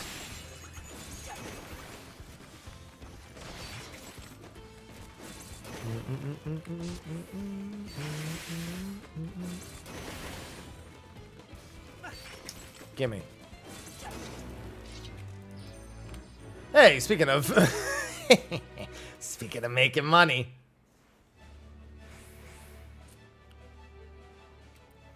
I lost so much materia melding this time. It wasn't that bad in the grand scheme of things, but it was worse than normal, that's for certain.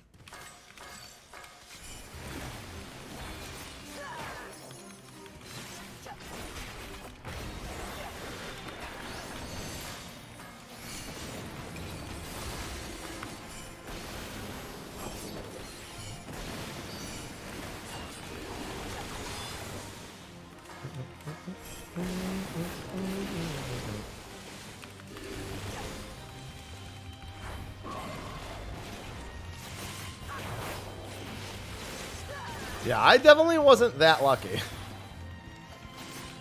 I had a 76 break at one point.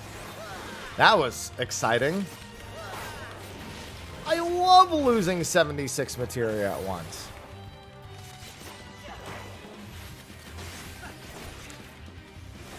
God, what a break that was.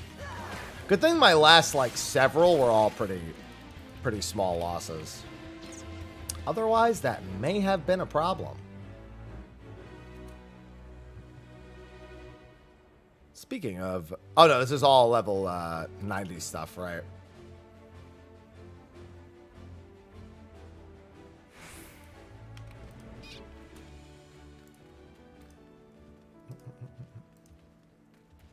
I've seen over 100 in a previous tier.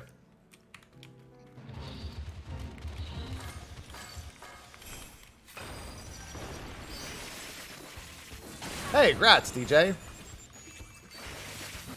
Oh, but I did catch a break. I caught 76 breaks. 71 of my link shells is like, anyone want a code for Apple TV Plus for 3 months? Yeah, if you didn't know, if you gift a sub, or if it's your first time subbing with tier 1, 2, or 3, or a multi-month sub, you get 3 months of Apple TV Plus free.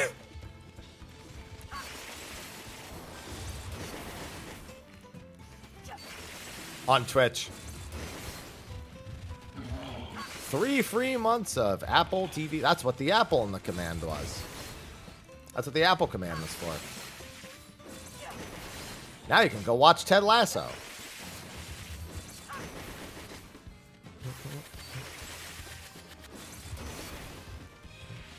Yeah, as long as you do enough hunts, you never have to worry about materia. Yeah, back to my Outrunner mount. I'm ready. I'm ready.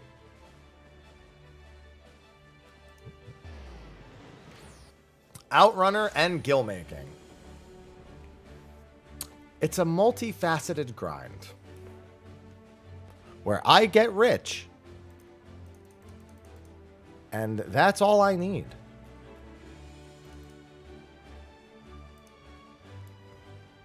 Outrunners are all over the map. They're ref bots.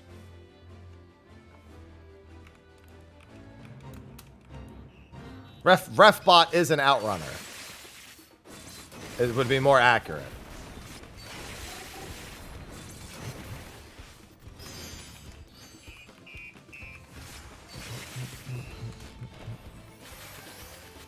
And they've got all sorts of fancy animations. They've got like 4 mount actions.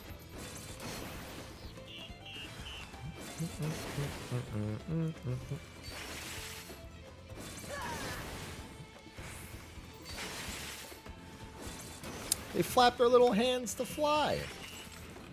Weird looking Tamagotchis. Not a bad comparison.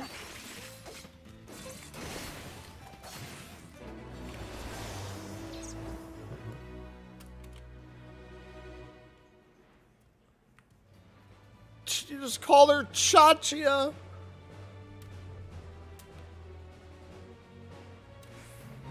Chachia.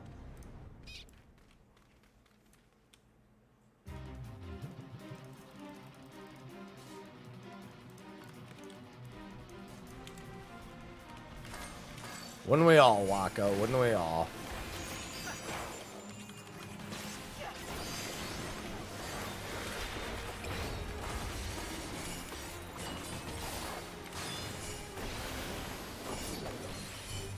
No, I'm not going to have a chance to go see Deadpool.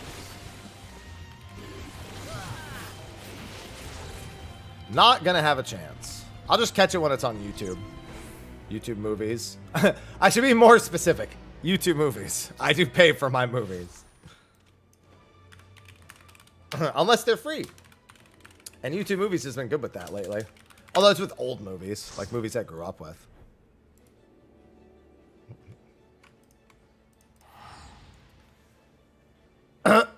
Yeah, no, I'd definitely rather pay for a good movie.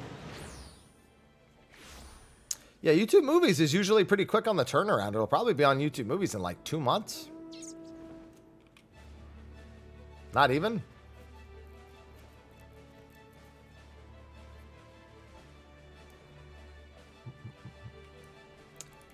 The turnaround is normally very good. And we pay for good movies. To be fair, if it's not a good movie, I probably don't want to watch it in the first place. It's not like my college days.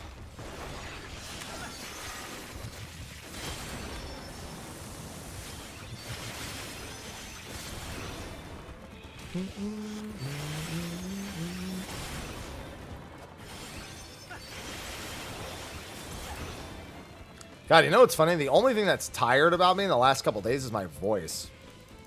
That constant hooting and hollering.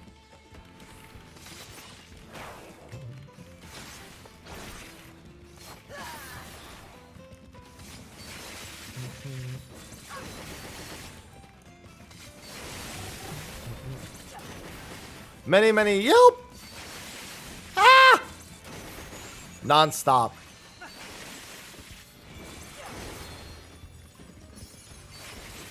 How dare you? Deadpool is always an artistic masterpiece.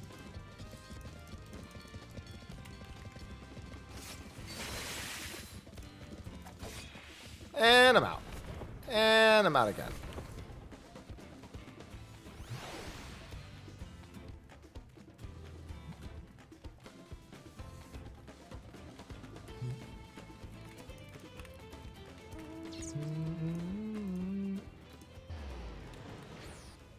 I will not activate this until we're over here. But I will go there.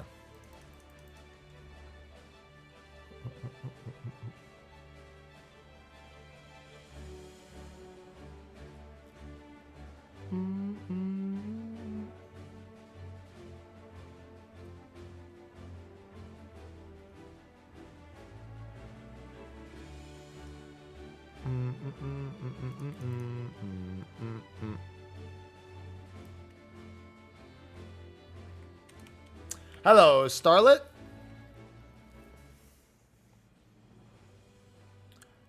That's because it takes 2 snap punches to use them all, Starlet. That's just 2 snap punches. That's exactly the same as Monk used to work. It's just two enhanced snap punches.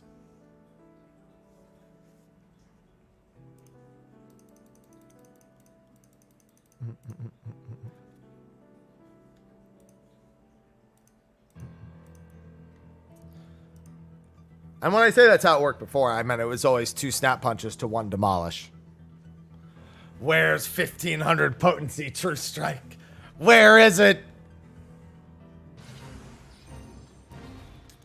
Well, I mean, when you get back to Coral Stance, yeah, that's why it's lit up.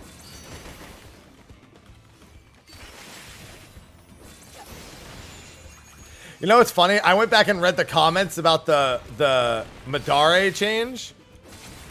Everyone was like, finally, someone who didn't miss the actual Tsubame Geisha thing.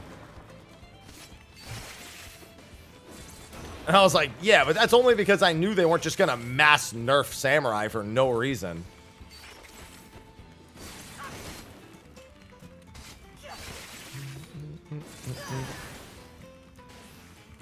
Monk is largely a follow the dotted lines job right now, so fortunately it's not too bad.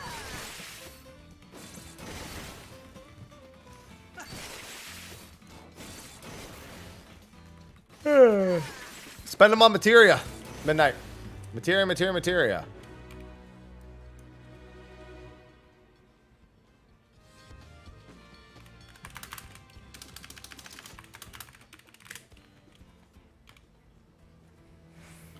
Two-parter! Come back!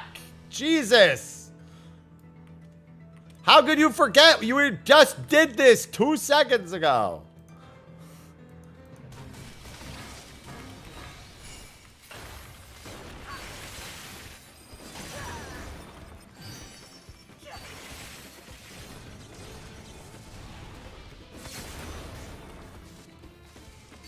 Who-parter? Two-parter. There's no owls here. There's no who-parter. Yeah, I killed the... I had all the big fate rewards by like the 4th day of the expansion. 4th or 5th day.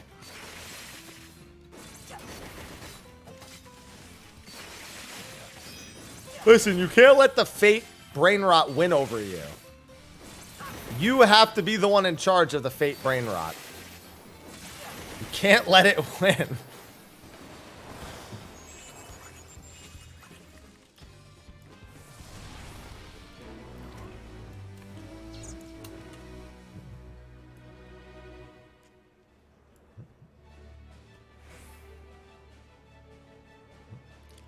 We grind the fates. The fates don't grind us. Well, the old day of fate farming back in A Realm Reborn was trying not to let Dark Design or whatever it was called fail. Or, I'm sorry, not let it fail, but not let it complete.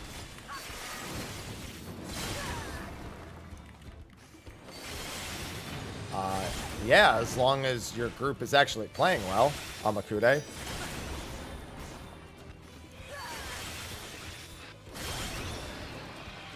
Just sit on top of a fucking building and just pull mobs. And Blizzard too until your eyes bleed, yeah. And PF, I mean, that's going to be up to the PFs you join. That's not up to you. That's up to them.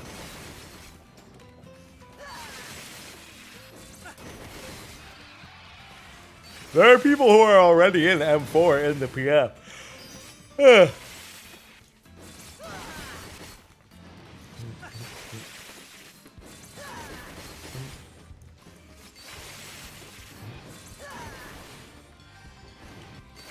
Not enough coffee. I didn't drink enough coffee. I would say M2 is easier than M1. M2, if people screw up, has a really, really annoying, it can get really bad. If people screw up hearts, that can go really bad really fast.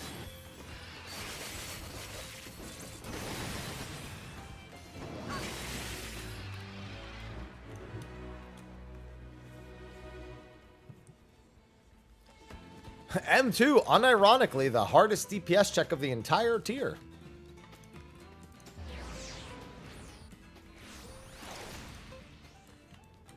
And those perma stacks, they certainly add up quickly as well. M2 is anywhere from a pretty smooth time to literally the hardest check of the entire tier. M3 is not much different from M2.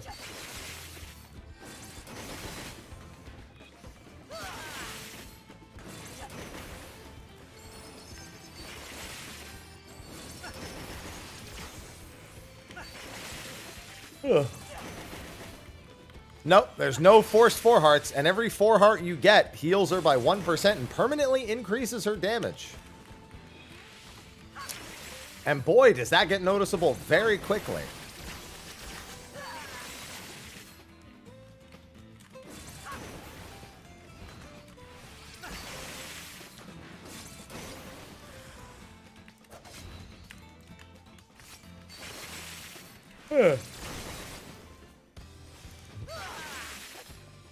That definitely works against you pretty quickly.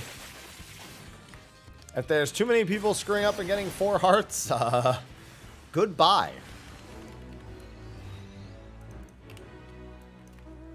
Especially by the time you get to 2nd or 3rd beat.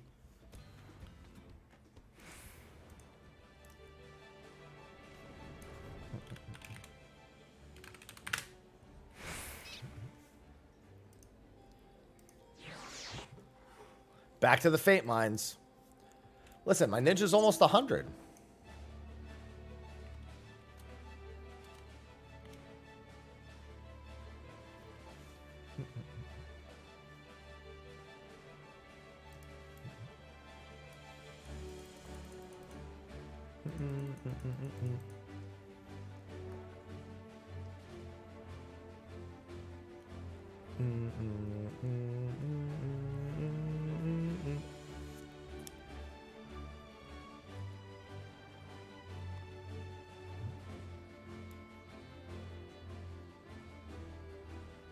Yeah, see, we agreed to Dynamis, but we also agreed to go there before maintenance. So it worked out fine for us.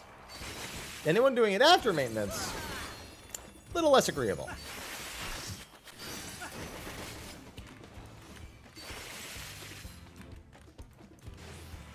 Okay, holy shit, that one folded over like paper.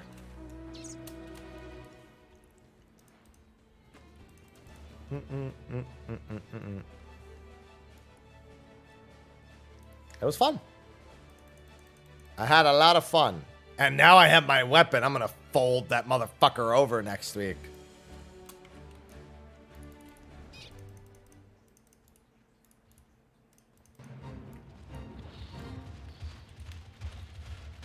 Favorite one is the 4th one.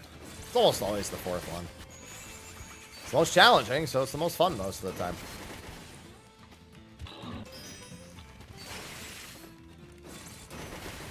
Ugh.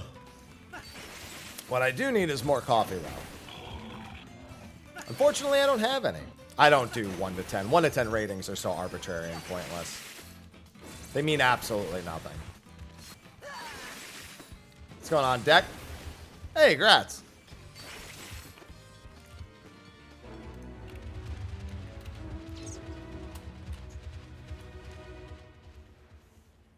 No, my prediction was no door boss.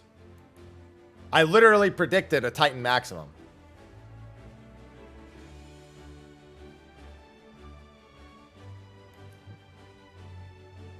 That was literally my exact prediction. I just said I don't do what? What are you changing the condition when I just said I don't like 1 to 10? So what do you think I just... Oh, if I just word it differently.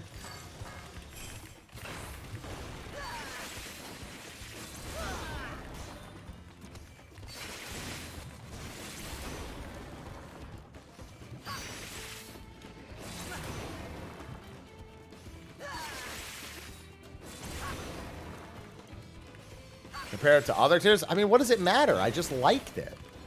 Why does everything have to be a competition? I said it was a good tier. You can only compare it to other first tiers, and even then, it doesn't matter. You either liked it or you didn't like it. What about between yes and no? There you go.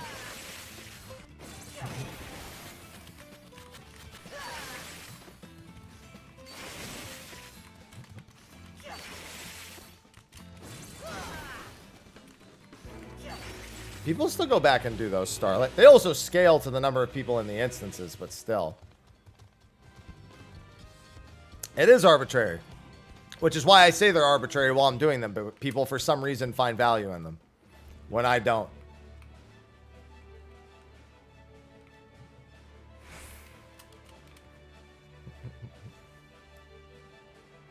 White bread to cornbread. I love cornbread.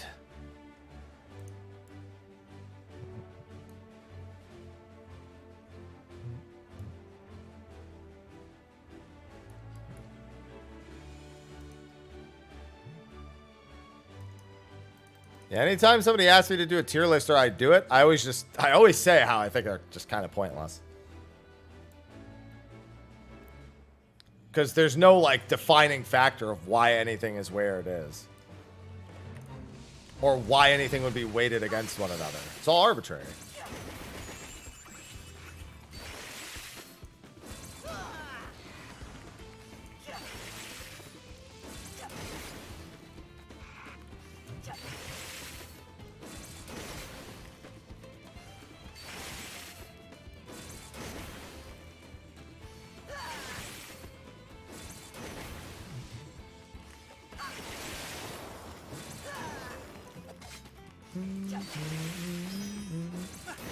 Die, snakes. It's like, whose line is it anyway? Yeah. I just either liked something or I didn't like it. Like, I can have a nuanced opinion about any individual encounter, but, like, this doesn't mean a whole lot to me.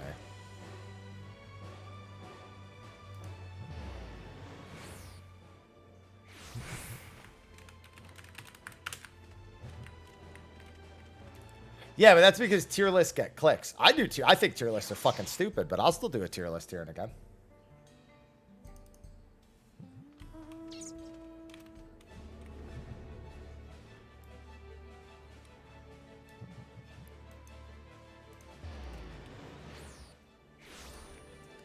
Blitzball to lightning bolt dodge. No!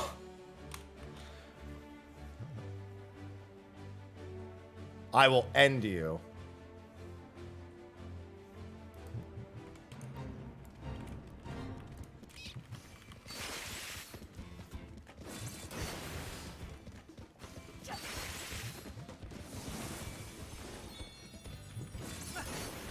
No, but even if you provide justification, there's still no standard for it. You'd have to create a standard and then stick to that standard exactly, and that never happens.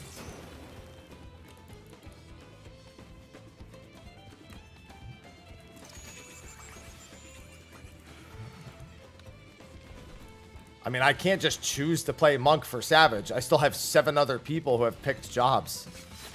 And that's not my role in my static. I mean, if Whoops wants to play Machinist one week, sure, I'll throw a monkey time in there. Good luck with that, though. He's going to want to play Monk or something before he wants to. He got a Dragoon weapon. Motherfucker's going to want to Bars for the next God knows how many weeks. I ain't going to get to do jack fucking shit.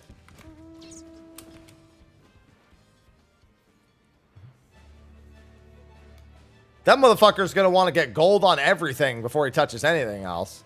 And then he's going to have to re-get gold every week as more people get loots.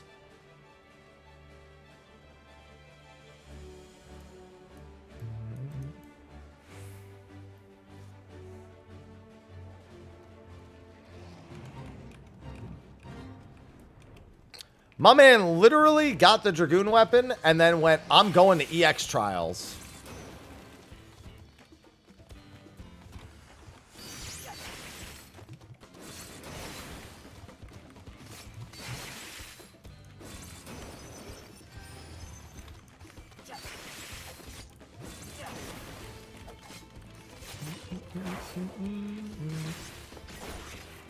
He knows exactly what his priority is. To be fair, I do plan on doing some blasting next week. With Bard. Bro, if the machinist weapon drops on the third week, I mean on the second week, I'm going to be like, oh my god, dude. Please don't let me get all my weapons super quick. Please let all the weapons we can use drop and then let my weapons drop naturally.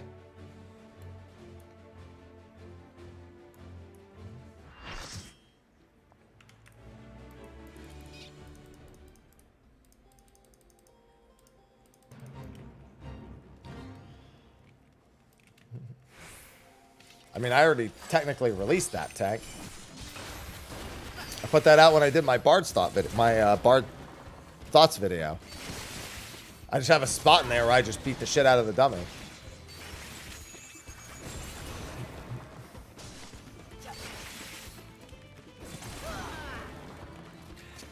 See, I don't like that either, though, Virtual, because sometimes something drops for somebody's alt job that they absolutely want. I think the fact that there's a coffer is more than enough. I'm honestly surprised they do 2 weapon drops more so.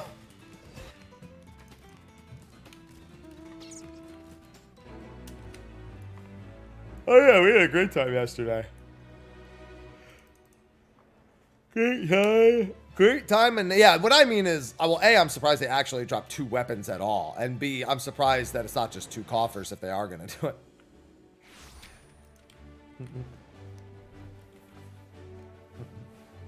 That's the easiest way to make sure it's something somebody in your instance wants. Make it a coffer.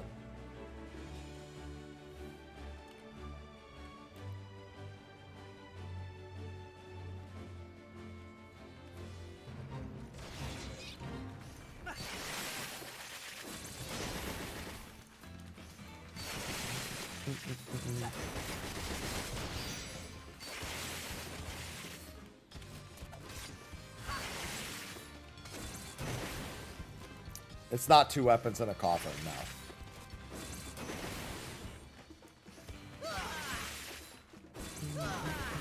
Might be too much freedom?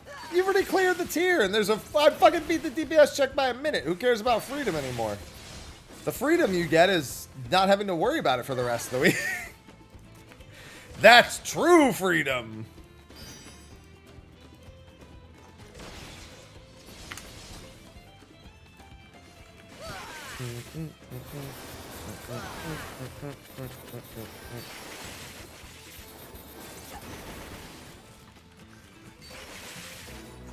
Spam risk. I love when spam risk leaves me a voicemail.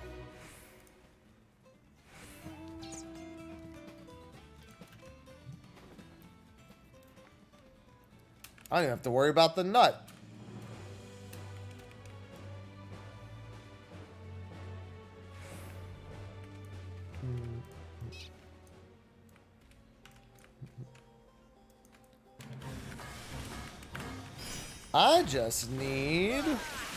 I need gems.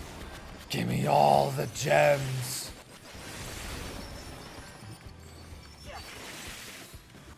I need free money. Sure did. There are videos for all the clears, J-Alk. They are all on YouTube. All of my clears are uploaded and good to go.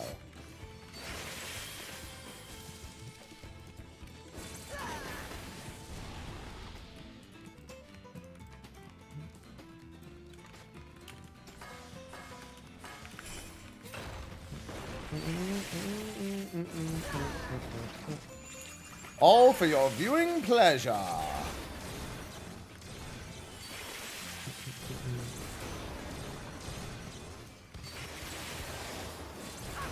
Thank you. Thank you.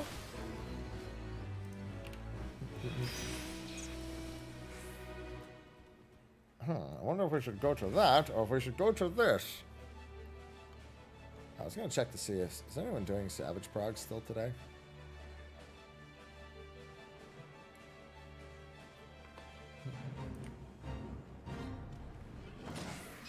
I wonder if... Midna's going to start working on more. Because I know she's PFing Savage.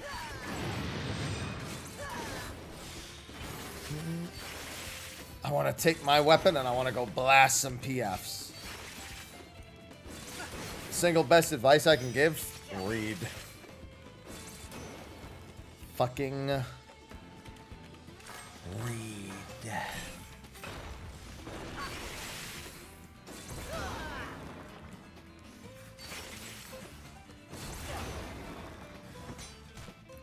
What else is there to say?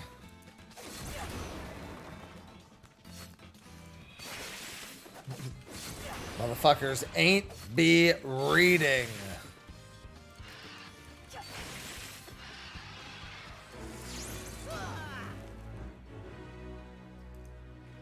What do you mean you're looking at us?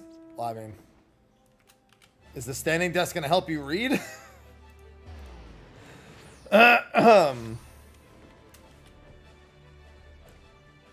Oh, ain't no way we're making it.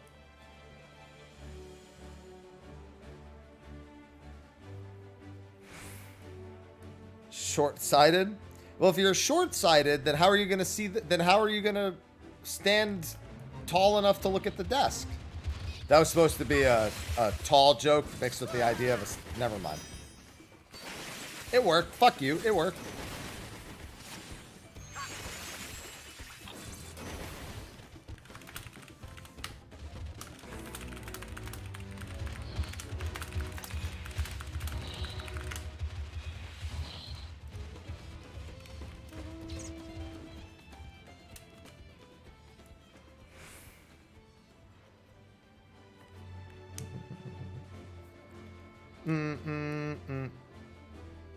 Yeah, if you're short-sighted, can you not read capital letters? There we go.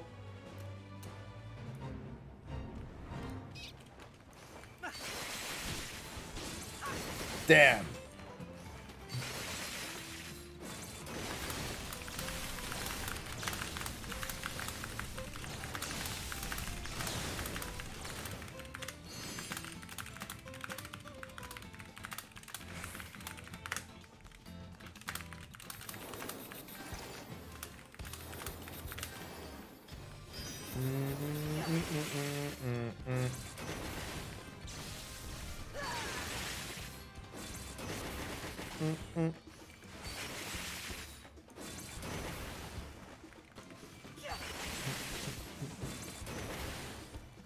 No, if you type the number 5, then nobody here would be able to read it.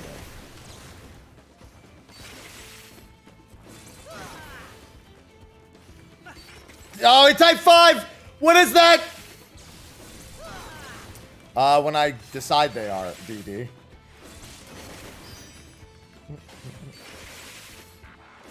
I'll probably work on M1 and M2 later today.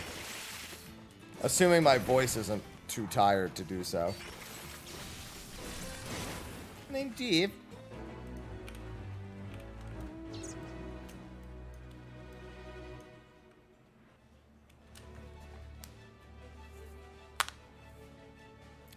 Yeah, these are going to be really, really basic ones.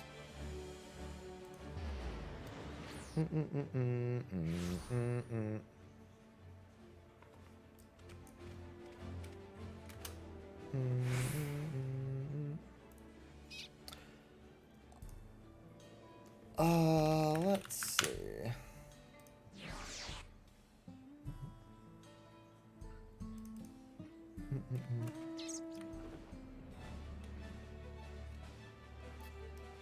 Where are we going? Okay, I guess we're going that way.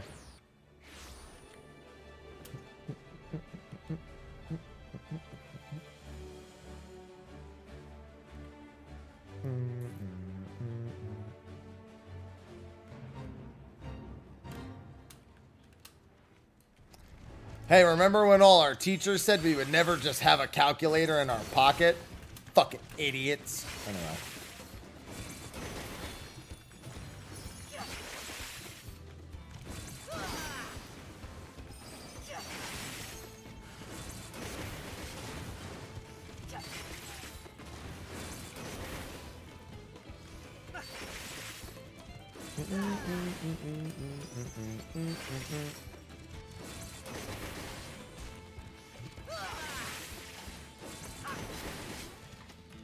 I have a library in my pocket. They had no idea. Are you sure this will work? I have no idea.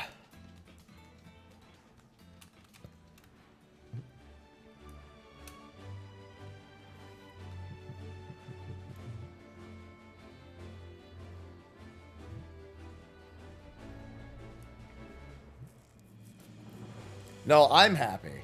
Tank. All right, have a good one, Stomps.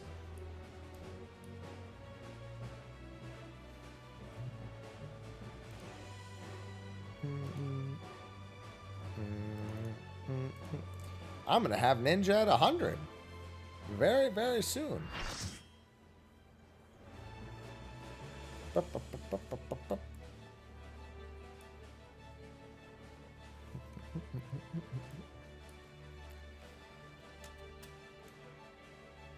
Snakes. Yeah, that's fine. Where's that mount from? Fates. 500 gemstone vouchers. No, wrong snakes. Incorrect snake.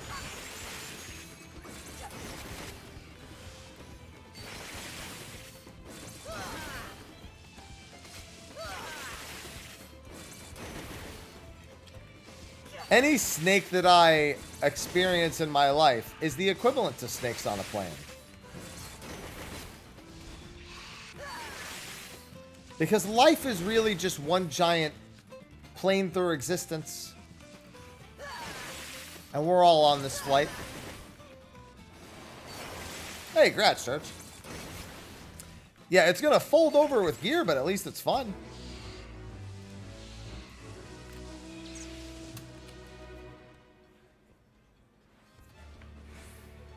Fold that bitch over like a panini.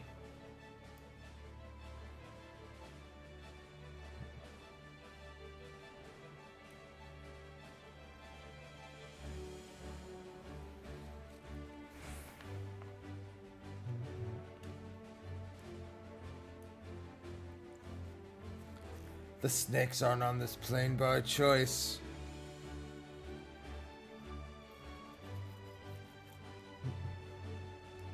Get the snakes out of here.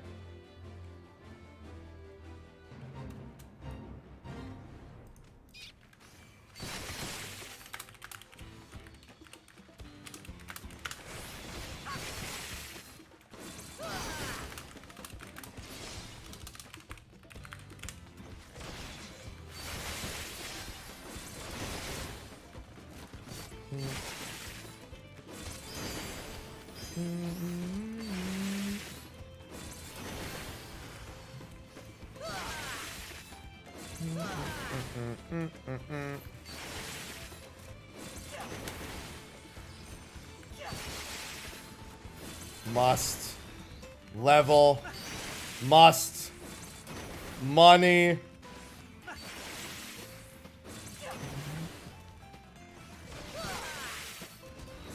Must. Everything.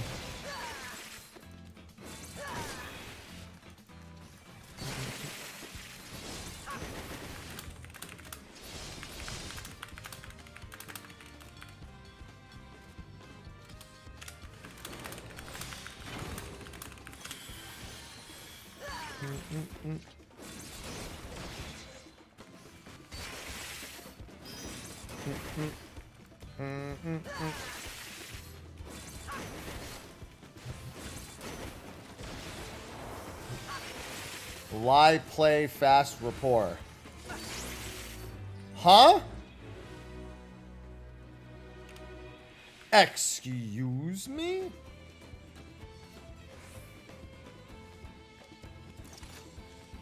It's a two-parter, but they are right to activate that. The question is, they're going to activate it and come back.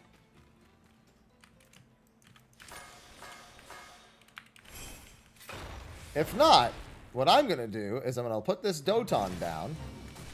I'm instantly going to get max credit. And then I'm going to go over there.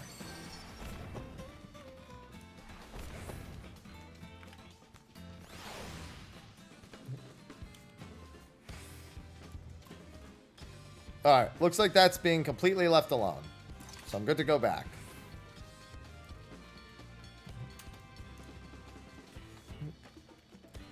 Look at the gatherer just chilling. Like, ooh, what's going on here with all these bicycles?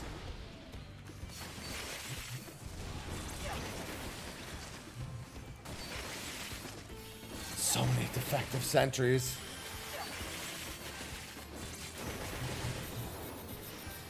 Given we're essentially being assaulted by like 30, 40 dudes on bikes, you'd think that maybe the music would be a little more dire, but at least the game knows that there's no real threat.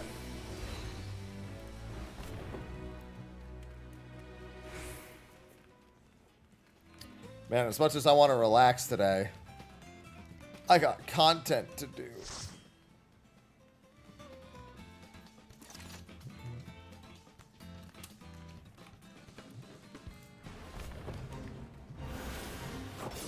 I don't know why I did that, but that's fine.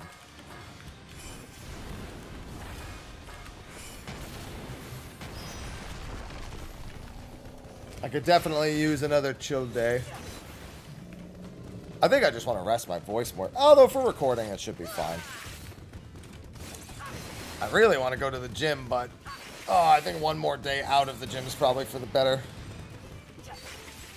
Let the rest of my body recover. No, I just need to make content. I gotta make money. Listen, your boy's trying to put in motion a lot of things, and those things are gonna require funds.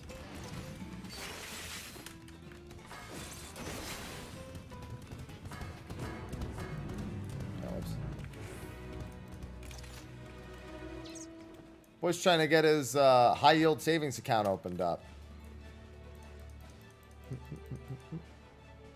No, I don't do full body workouts. However, my legs still a little tired from Wednesday. I mean, from Sunday. Today is Wednesday. Wednesday are my normal leg days. Well, one of my 2 leg days. I split my leg days in half. Wednesdays are my go hard leg days.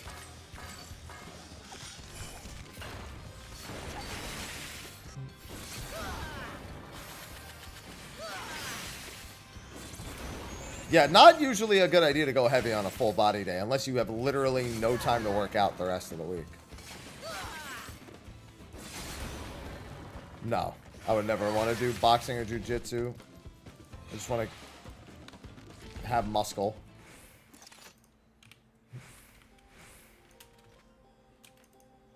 Yeah, I need my IRL gill farm. Just gotta crank them interest rates.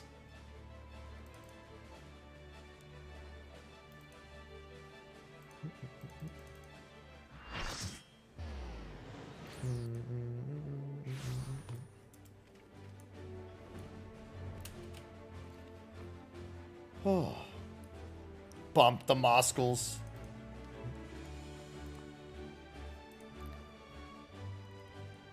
Yeah, the next month or so is going to be quite interesting for me.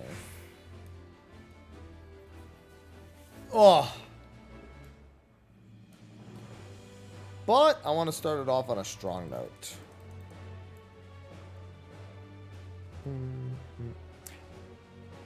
Can start August 1st.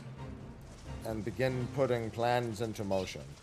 Although realistically, most of my stuff won't really come into play until later in the month.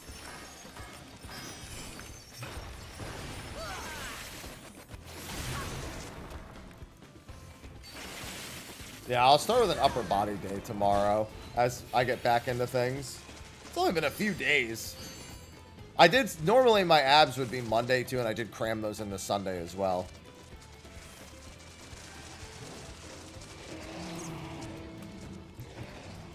No. No. How about no?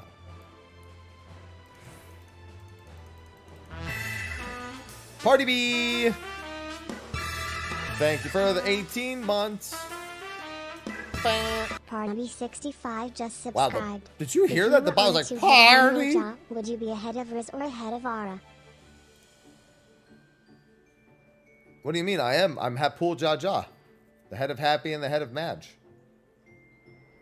That image already exists.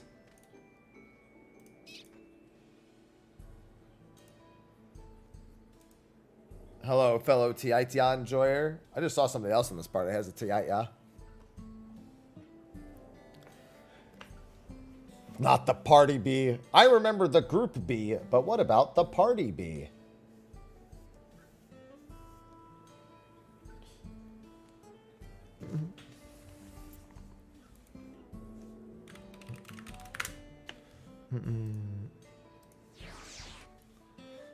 Technically, every bee is a party bee with honey bee.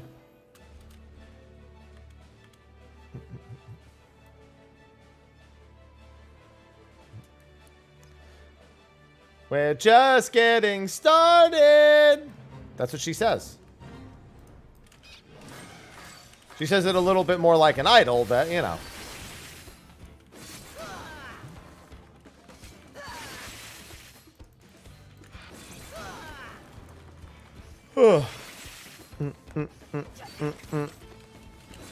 God, maybe I'm a little more tired than I thought too. It wasn't really. I didn't wake up tired, I didn't go to sleep tired. Could just be the adrenaline finally wearing down a little bit.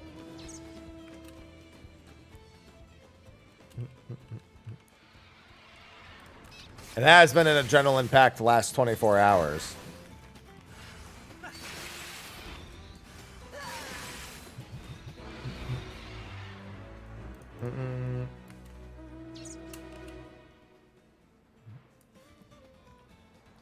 Bam, bam, bam, bam.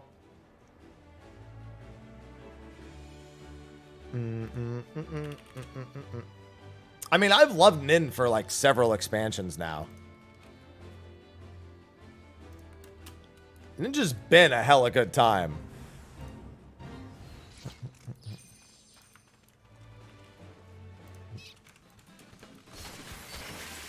I actually did do some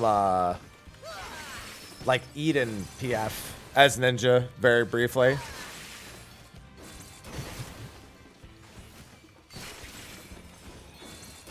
No, we'll probably know about the next live letter in the next week and a half or so.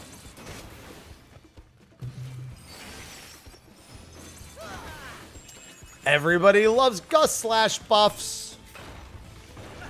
All my homies love Gus Slash. I don't know why they keep like constantly having like every expansion just Gus Slash.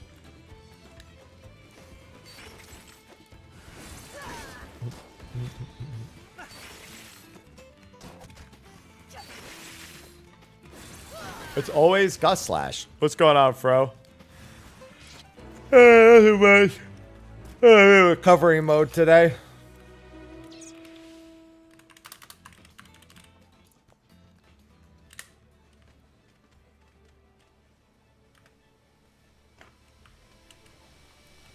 Next is Visions of Mana.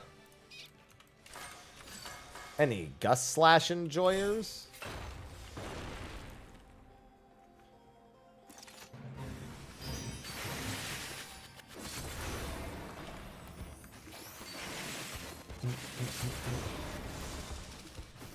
Yeah, we did a bunch of Savage review earlier. Yeah, how long is the demo, Virtual? I couldn't get anyone to answer me earlier. I was hoping it was about an hour. So I could do it at the end of stream tomorrow. My clears are all posted on YouTube, yeah. My thoughts aren't yet. Those are uploading. It was an almost 2-hour-long VOD, so. An hour or two? Okay. I'll play it around noon tomorrow, then.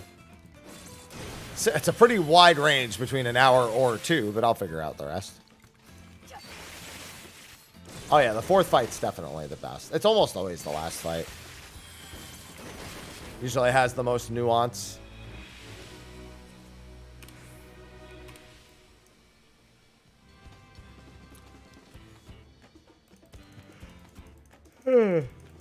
It's not that crazy. The last few bits are pretty free. Except for the cannons, but we'll be skipping cannons probably starting in another couple of weeks of weapons. Once gear picks up a little bit more, we'll be skipping cannons as a whole. How about that potency boost? It's always Gust Slash, man. It's always Gust Slash.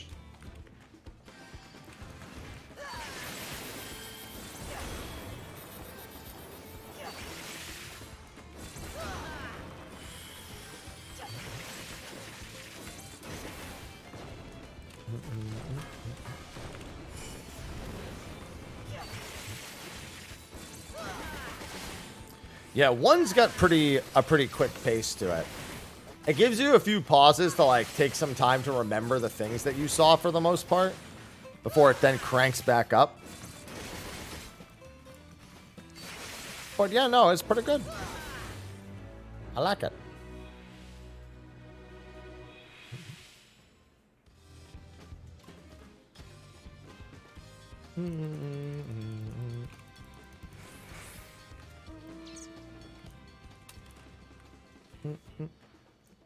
I wonder if that person has realized they are alone.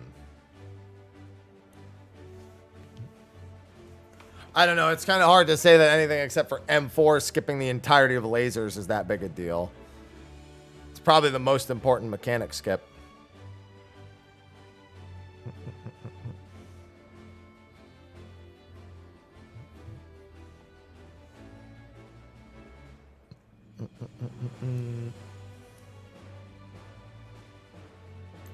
Bow, bow. Oh my god, this thing's made of paper. I have a go in Alcade. Yeah, in the middle of Mouser 2.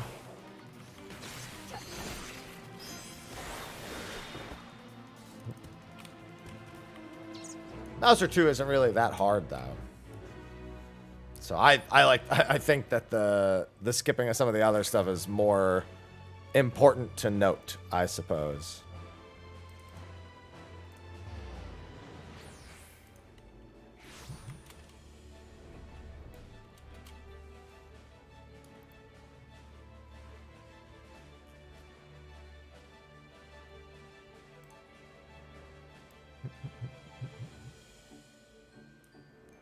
Oh yeah, no, the tether skip is 100% happening. That's like not even a question.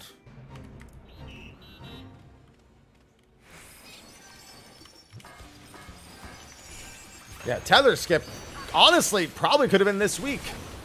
In all honesty, like if just to be completely real, probably could have done it this week.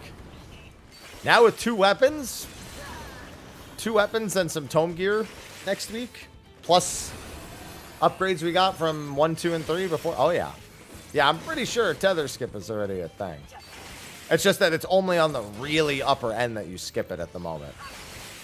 Instead, you just tank and vuln it.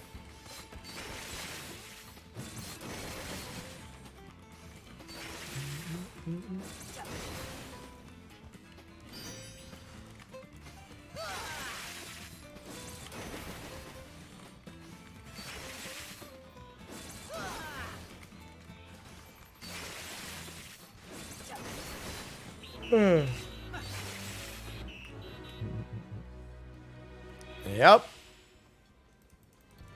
We gonna, yeah, just doing the two tanks, just going back and forth.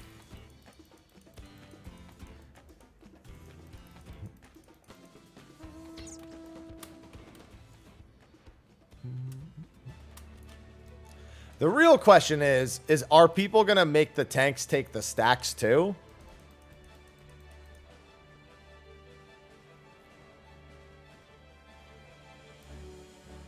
Are people going to rely on that and not somebody like randomly moving one out? I guess even if you did move one out of order, it really wouldn't matter that much. It just means one group would actually take the damage from it.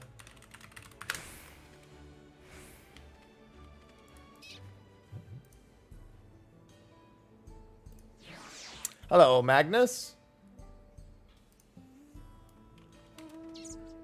Yeah, it's literally you just give the tanks both tethers. One of them stays close, one of them goes far. Invulns. 3 hits.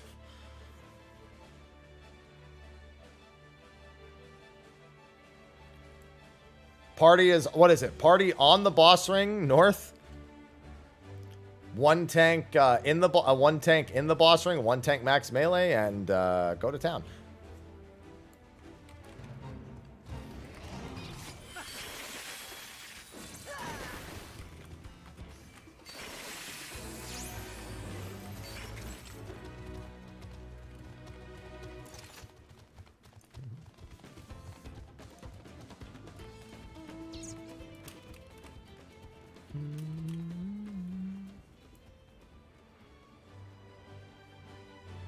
Yeah, I mean, that pretty much does the same thing. That's just so you can actually have a group take the first set of tethers.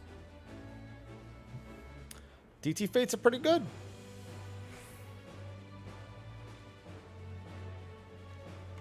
They're still not as good as the other methods, but, you know, pretty good.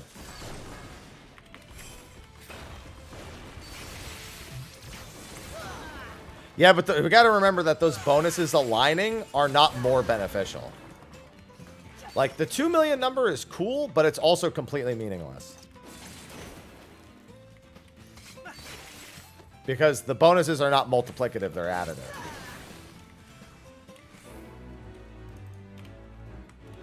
Like, getting a forlorn plus a bonus fate isn't worth more than the two things separately.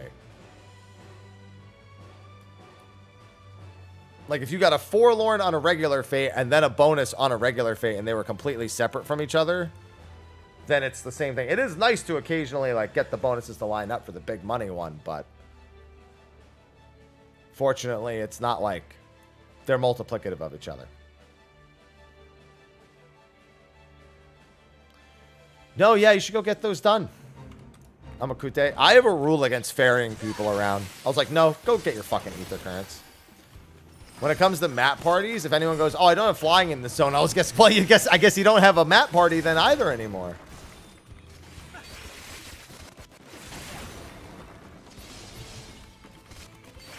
Crazy how that works. Can anyone ferry me around in this zone for hunts? No. Good luck getting there in time. Good luck. I wish you luck.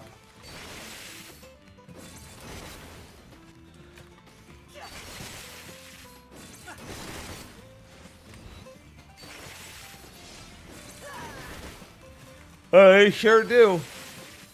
All the time. I've had to boot people from my map parties for not having flying, because then they ask to be flown everywhere. Sorry, I don't know what a multi-seater is. Literally flies away on a two-seater. You have one right there. Don't know what you're talking about.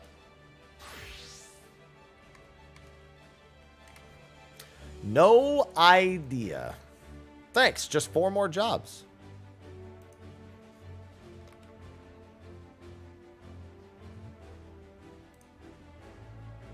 I'm sorry, 5 more jobs. I knew I miscounted somewhere. 5 more jobs. That's 5 more jobs of money.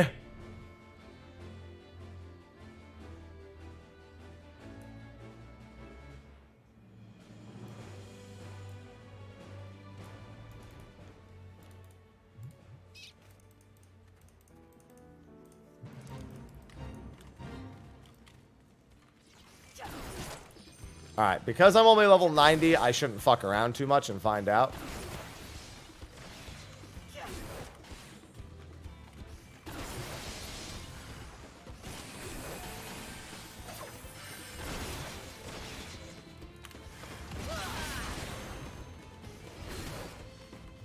Time to miss non-stop.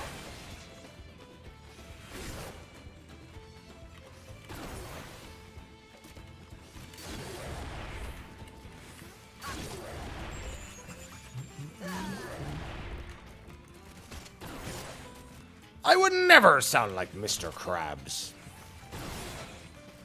But I sure do love money. What do you mean? That's just Lex Luthor.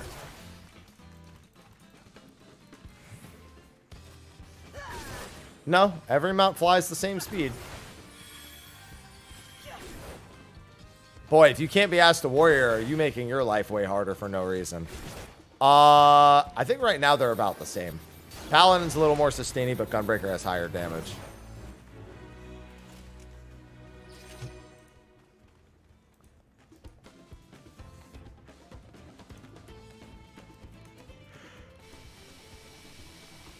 Ugh.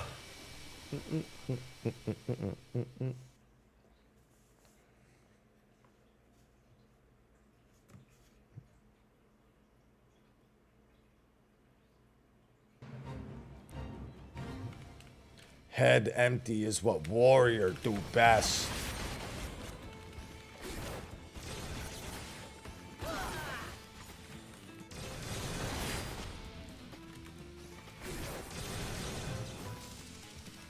Me smash.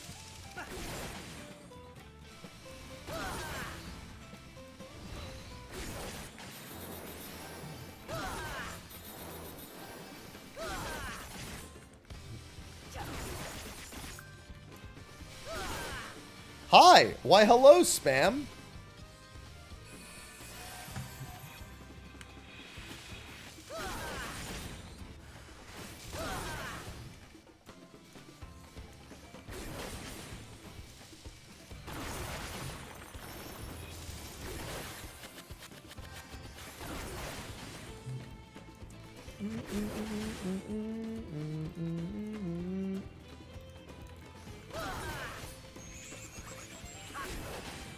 I love Spam. I enjoyed it a lot. Hopefully that video will be done uploading by the time I'm done with stream. I mean, I'll just check after stream is done anyway.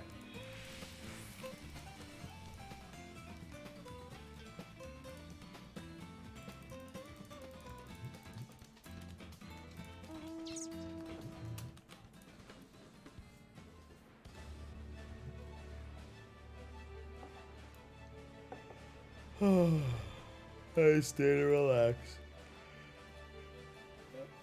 I gotta make sure. I think my ult still needs to beat Arcadian normal. I definitely need to grab tomes on my ult at some point this week.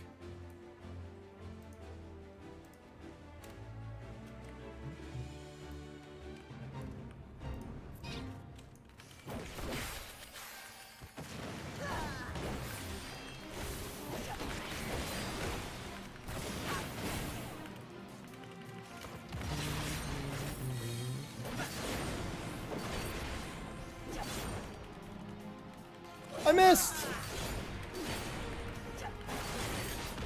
I heckin' love missing!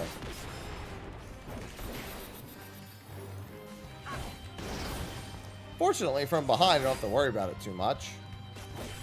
As soon as it's from the front, though, there's the miss on the solid barrel.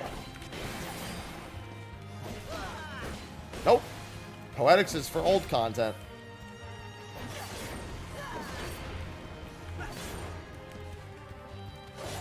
No, I missed 2 of the hits.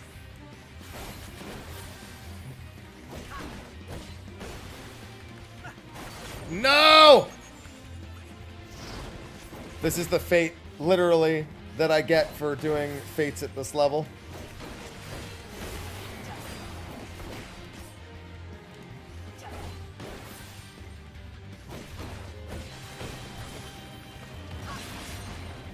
I missed. Double down. Let's go.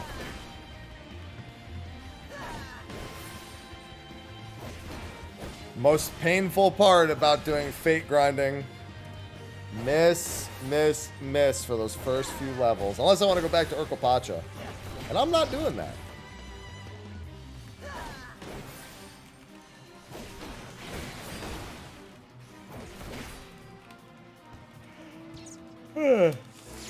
Good. Somebody just dip me in caffeine. Not even in coffee, just dip me in raw caffeine. No, no accuracy melts.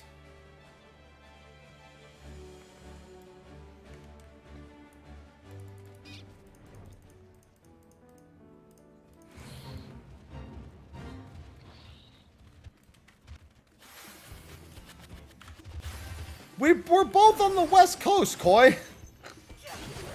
Doesn't make any sense. I just get cooler clips because of it.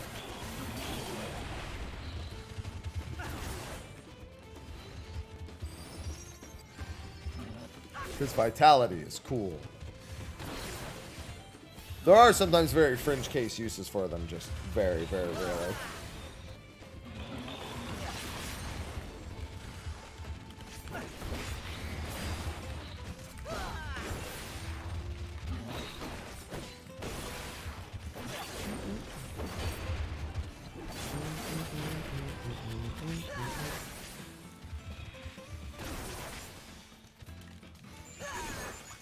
Dude, honestly, after that 012 clip, I'll believe anything about my ping if you tell me.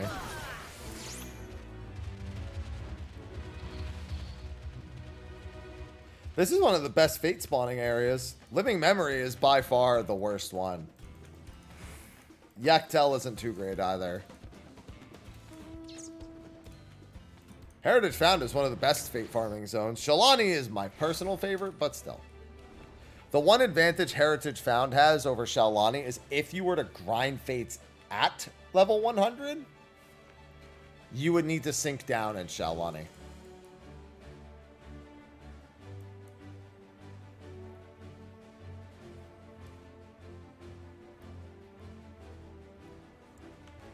I might as well have negative ping.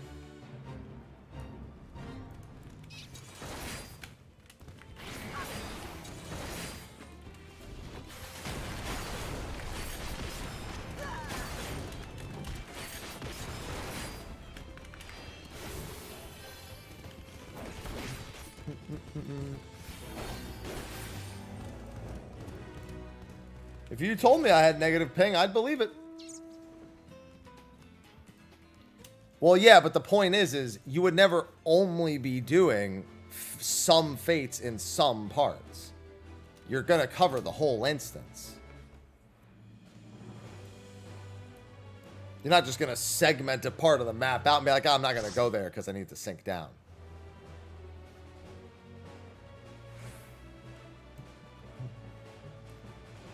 You'll do the whole map.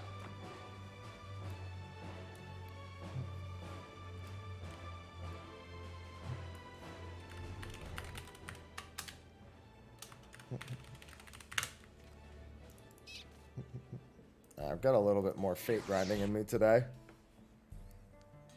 And then I get to do my favorite thing. I get to be parasocial about my friends doing Savage, and I get to watch them do it because I'm done with it.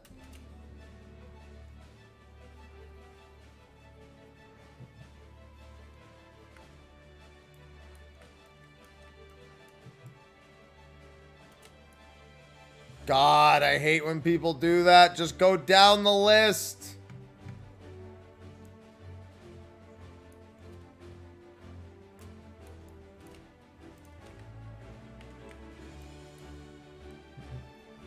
No, I don't tell them what to do. I just watch them.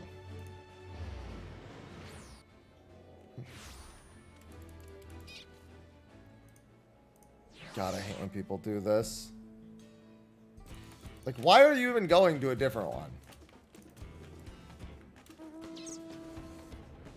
Like, I get it. There's 2 bonuses here. That's great. Just go down the list. Don't make it complicated.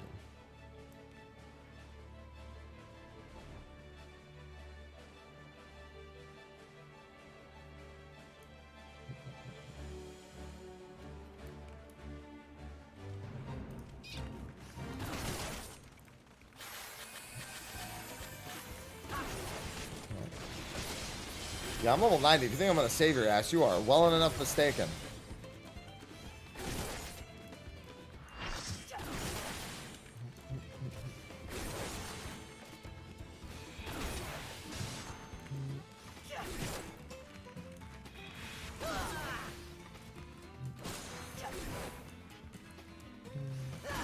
Oh yeah, there's also something else I need to check after stream today. It looks like I've got 2 more date night stream plans as well. I think I've now got dates for both of them. And then after that, I have an idea of who I'm going to have on next. I just have to ask them. I think they'll be down.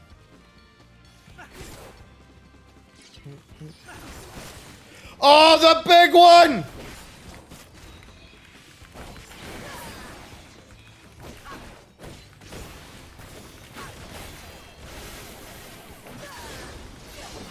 Actually, we're not that far into this, so this is a pretty good HP percentage to have him at. It's huge! It is huge. I missed!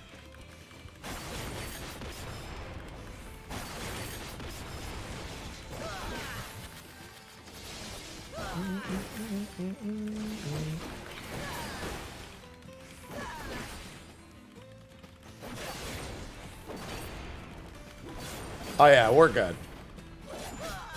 Oh no, there's a massive difference. This is 4 times the EXP.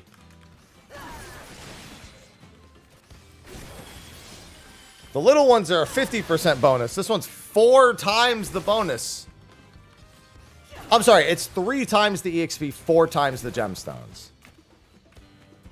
Is more accurate.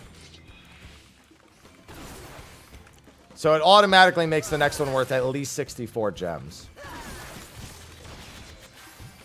Well, you know, I'm annoyed at the fact that we went out of order, but I am glad that we did.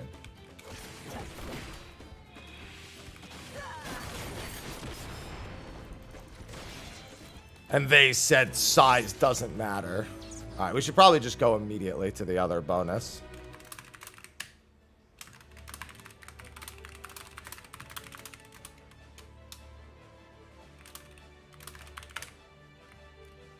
Let's come back to the second part. Yep.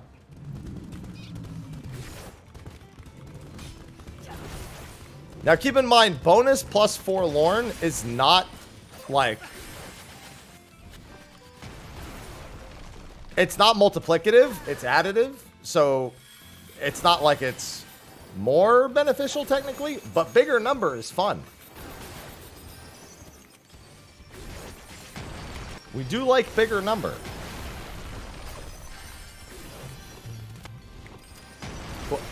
Well, no, Locke, what I'm saying is it's not multiplicative. Yeah, it's literally just bigger number.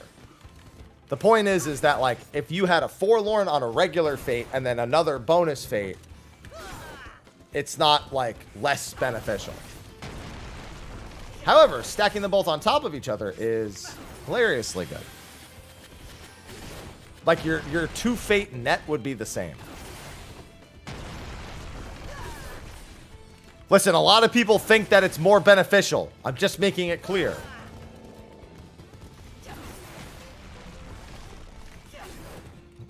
A lot of people think that they're multiplicative of each other. It's like, oh no, I have to spend it on that. No, but does it feel good? Yes. That's the busting equivalent.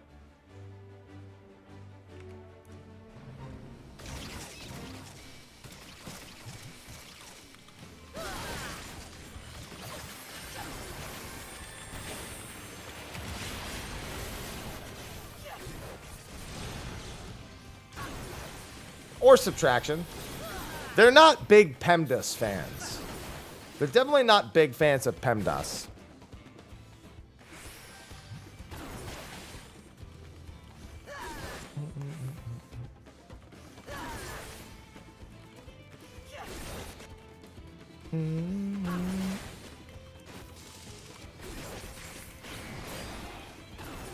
Hey, we have protraction. That's a scholar skill.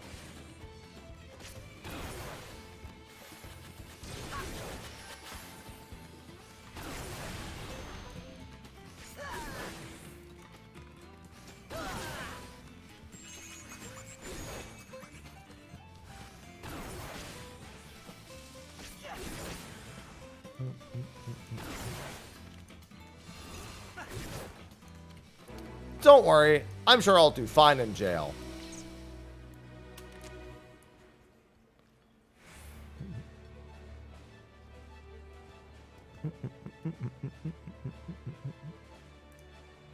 They said dad's got... Oh, I'm sorry. I thought he said dads go to dad joke jail. Do the maidens stack? No, you can only have one. I mean, you do get a bonus for killing a maiden inside of a fate, even if it's not... even if it's not the full bonus. You just get like a small, like 25% bonus. That stacks, but you can't get 2 bonuses. Like, you would use the first bonus to get the second bonus. So it wouldn't be possible to stack the bonuses.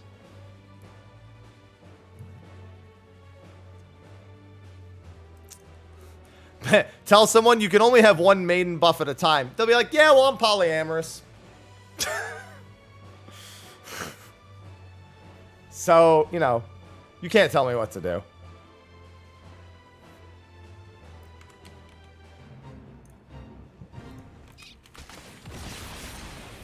These are just my side maidens.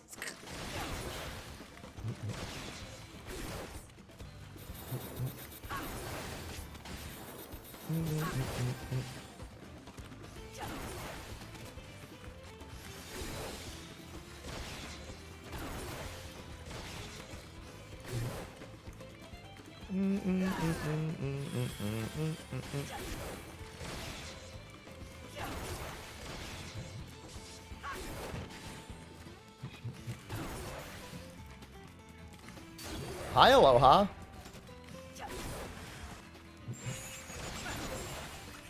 I mean, Mormon would also work well. That's why I went with polyamorous. Felt like it was a little easier to go with that.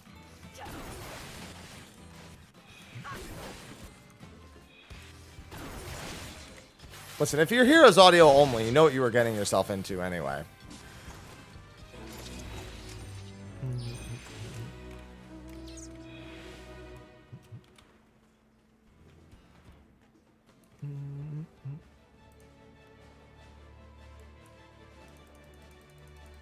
You knew what you were getting into anyway. You had no fear. You looked into the abyss knowing full well it was looking back.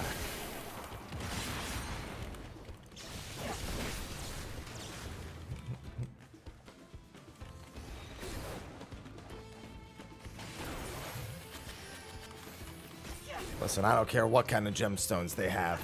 Just give me all the gemstones. Boy's trying to get some money.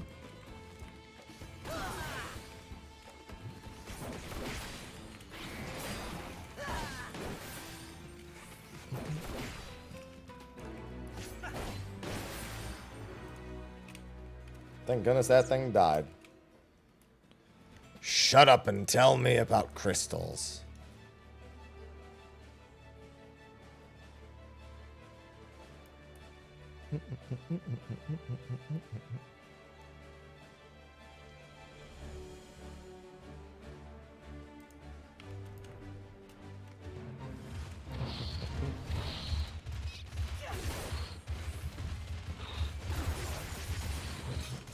I mean, yeah, next week I'll do re-clears.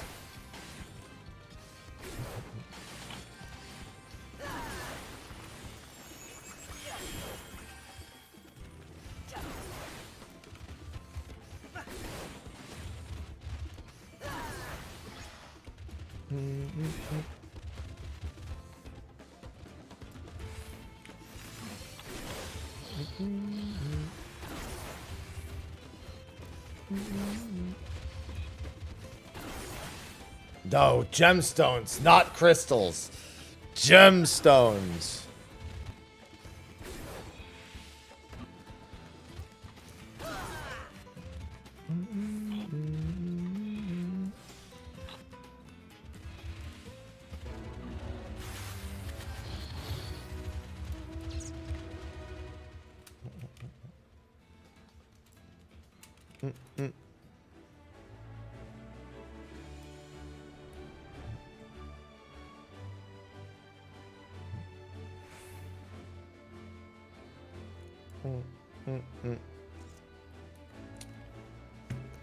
That's not, I mean, we're gonna do splits at some point.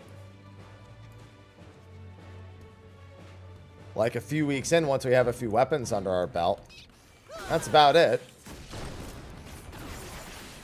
Those will hopefully all be in one day, however. Fortunately, re-clear should be pretty easy.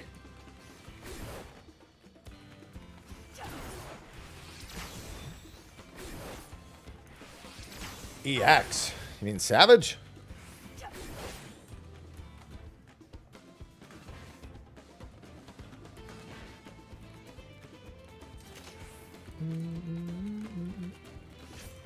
Now I play the game. Now I finish getting my Outrunner.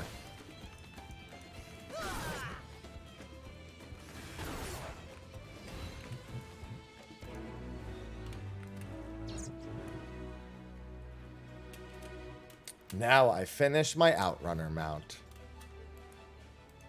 Only a handful of jobs to go. And I get all the money. I think I'm going to do up to 600 mil this expansion. Easy.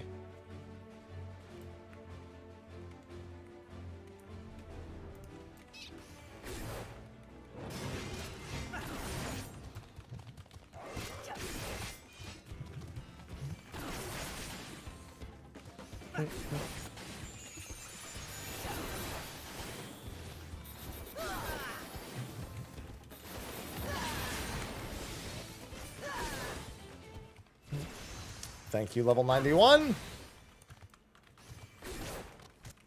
Only how many levels is that?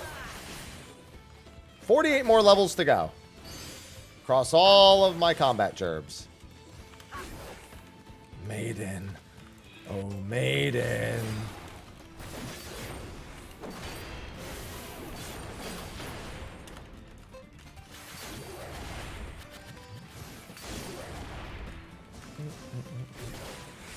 I am nothing if I'm not inner chaos.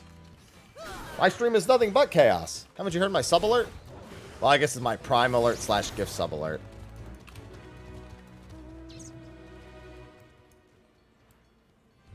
Chaos.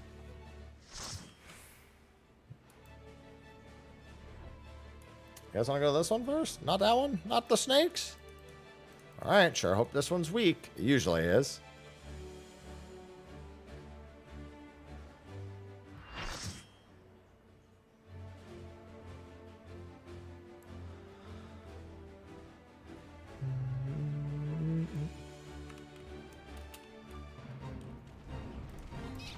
Chaos. Chaos? Chaos. Chaos? Chaos. Chaos? Chaos. Chaos? Oh, whoops. I didn't mean to do that.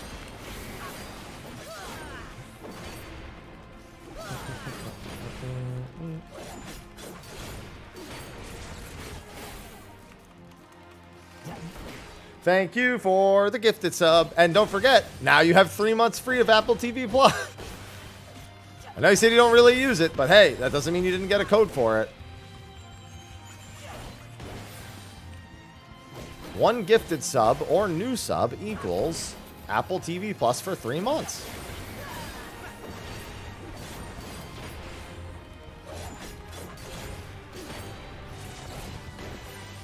It's just that simple.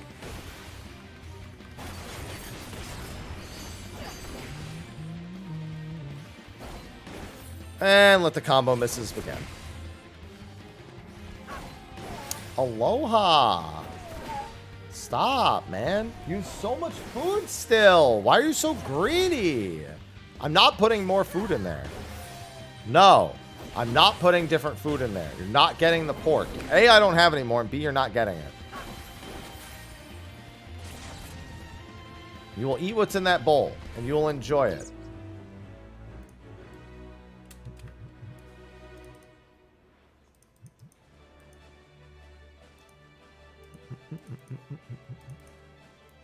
Those are your choices. No, he can't see the bottom of the bowl because the bowl's almost entirely full.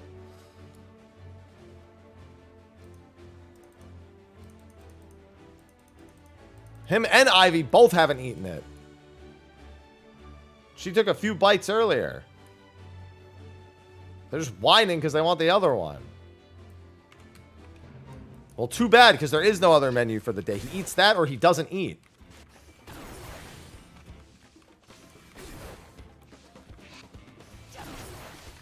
No, you have to modify it in this menu first. And gym.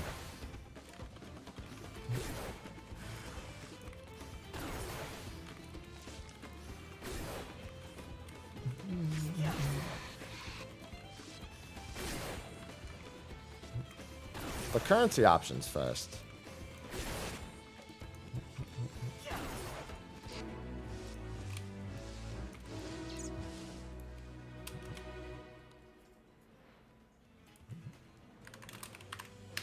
All right.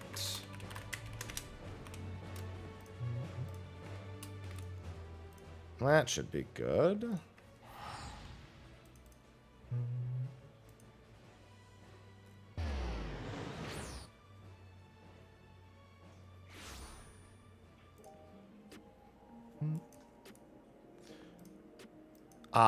I still move forward at this etherite. I can't help myself.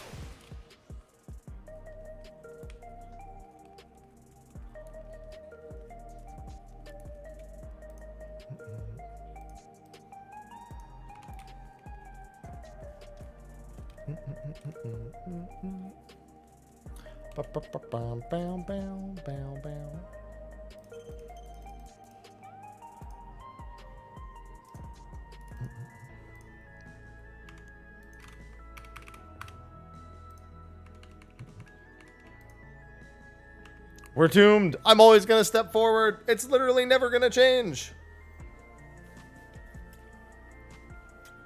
Oh, yeah. That's that good feeling.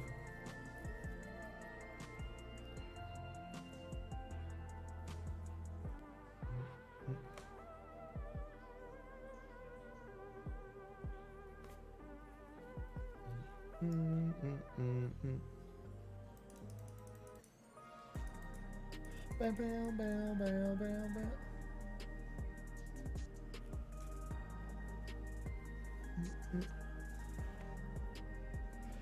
Work prog, let's go!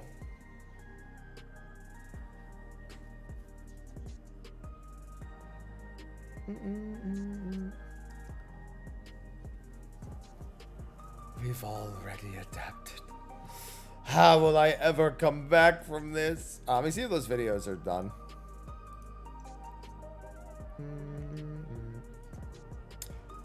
They're still processing.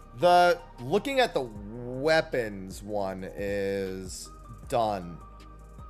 So I'm going to start getting that ready. I'm just going to make sure that they're both monetized for now. I prog work every day. Luckily, month of July, not surprisingly, is very kind to me. Sedicate, thank you for the 18 months. Bye-bye.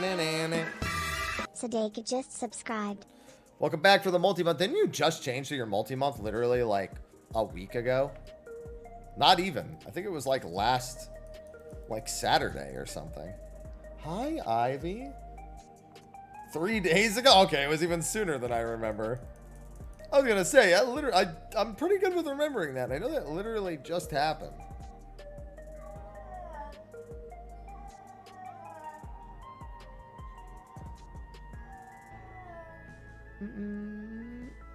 Yeah, aloha?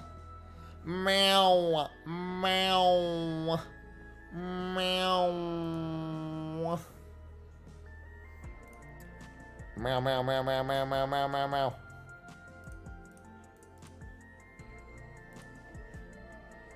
What a cat. What an absolute cat.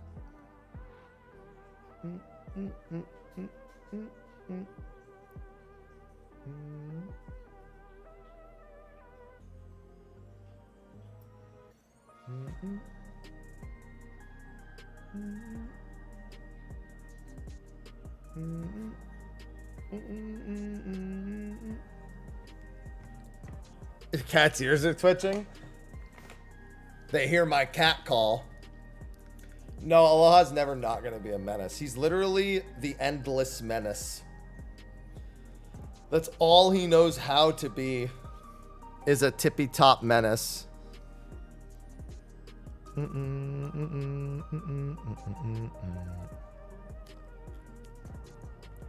Yep, he's a Maine Coon mix of some kind.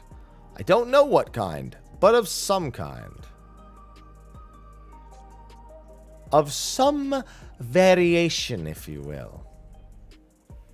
Although I used to be really good at just napping nearby, he does not do that much anymore. I swear to God, if both of you don't eat the food in that bowl, you're just going to be upset and disappointed. Because that is your food. All right.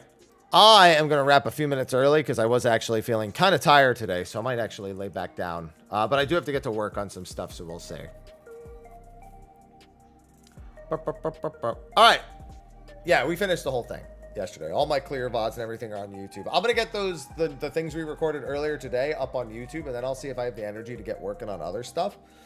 Well, if not tomorrow, I would like to squeeze Visions of Mana in to the end of the day. So probably around noon tomorrow, I want to play Visions of Mana.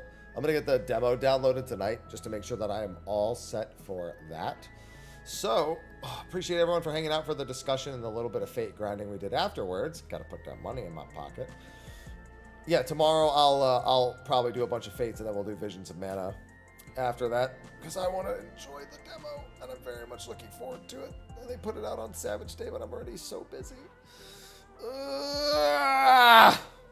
Okay, but with that, I will see you tomorrow. Appreciate everyone for hanging out today. Enjoy the rest of your Wednesdays. Until then, I bid you adieu. Bye-bye.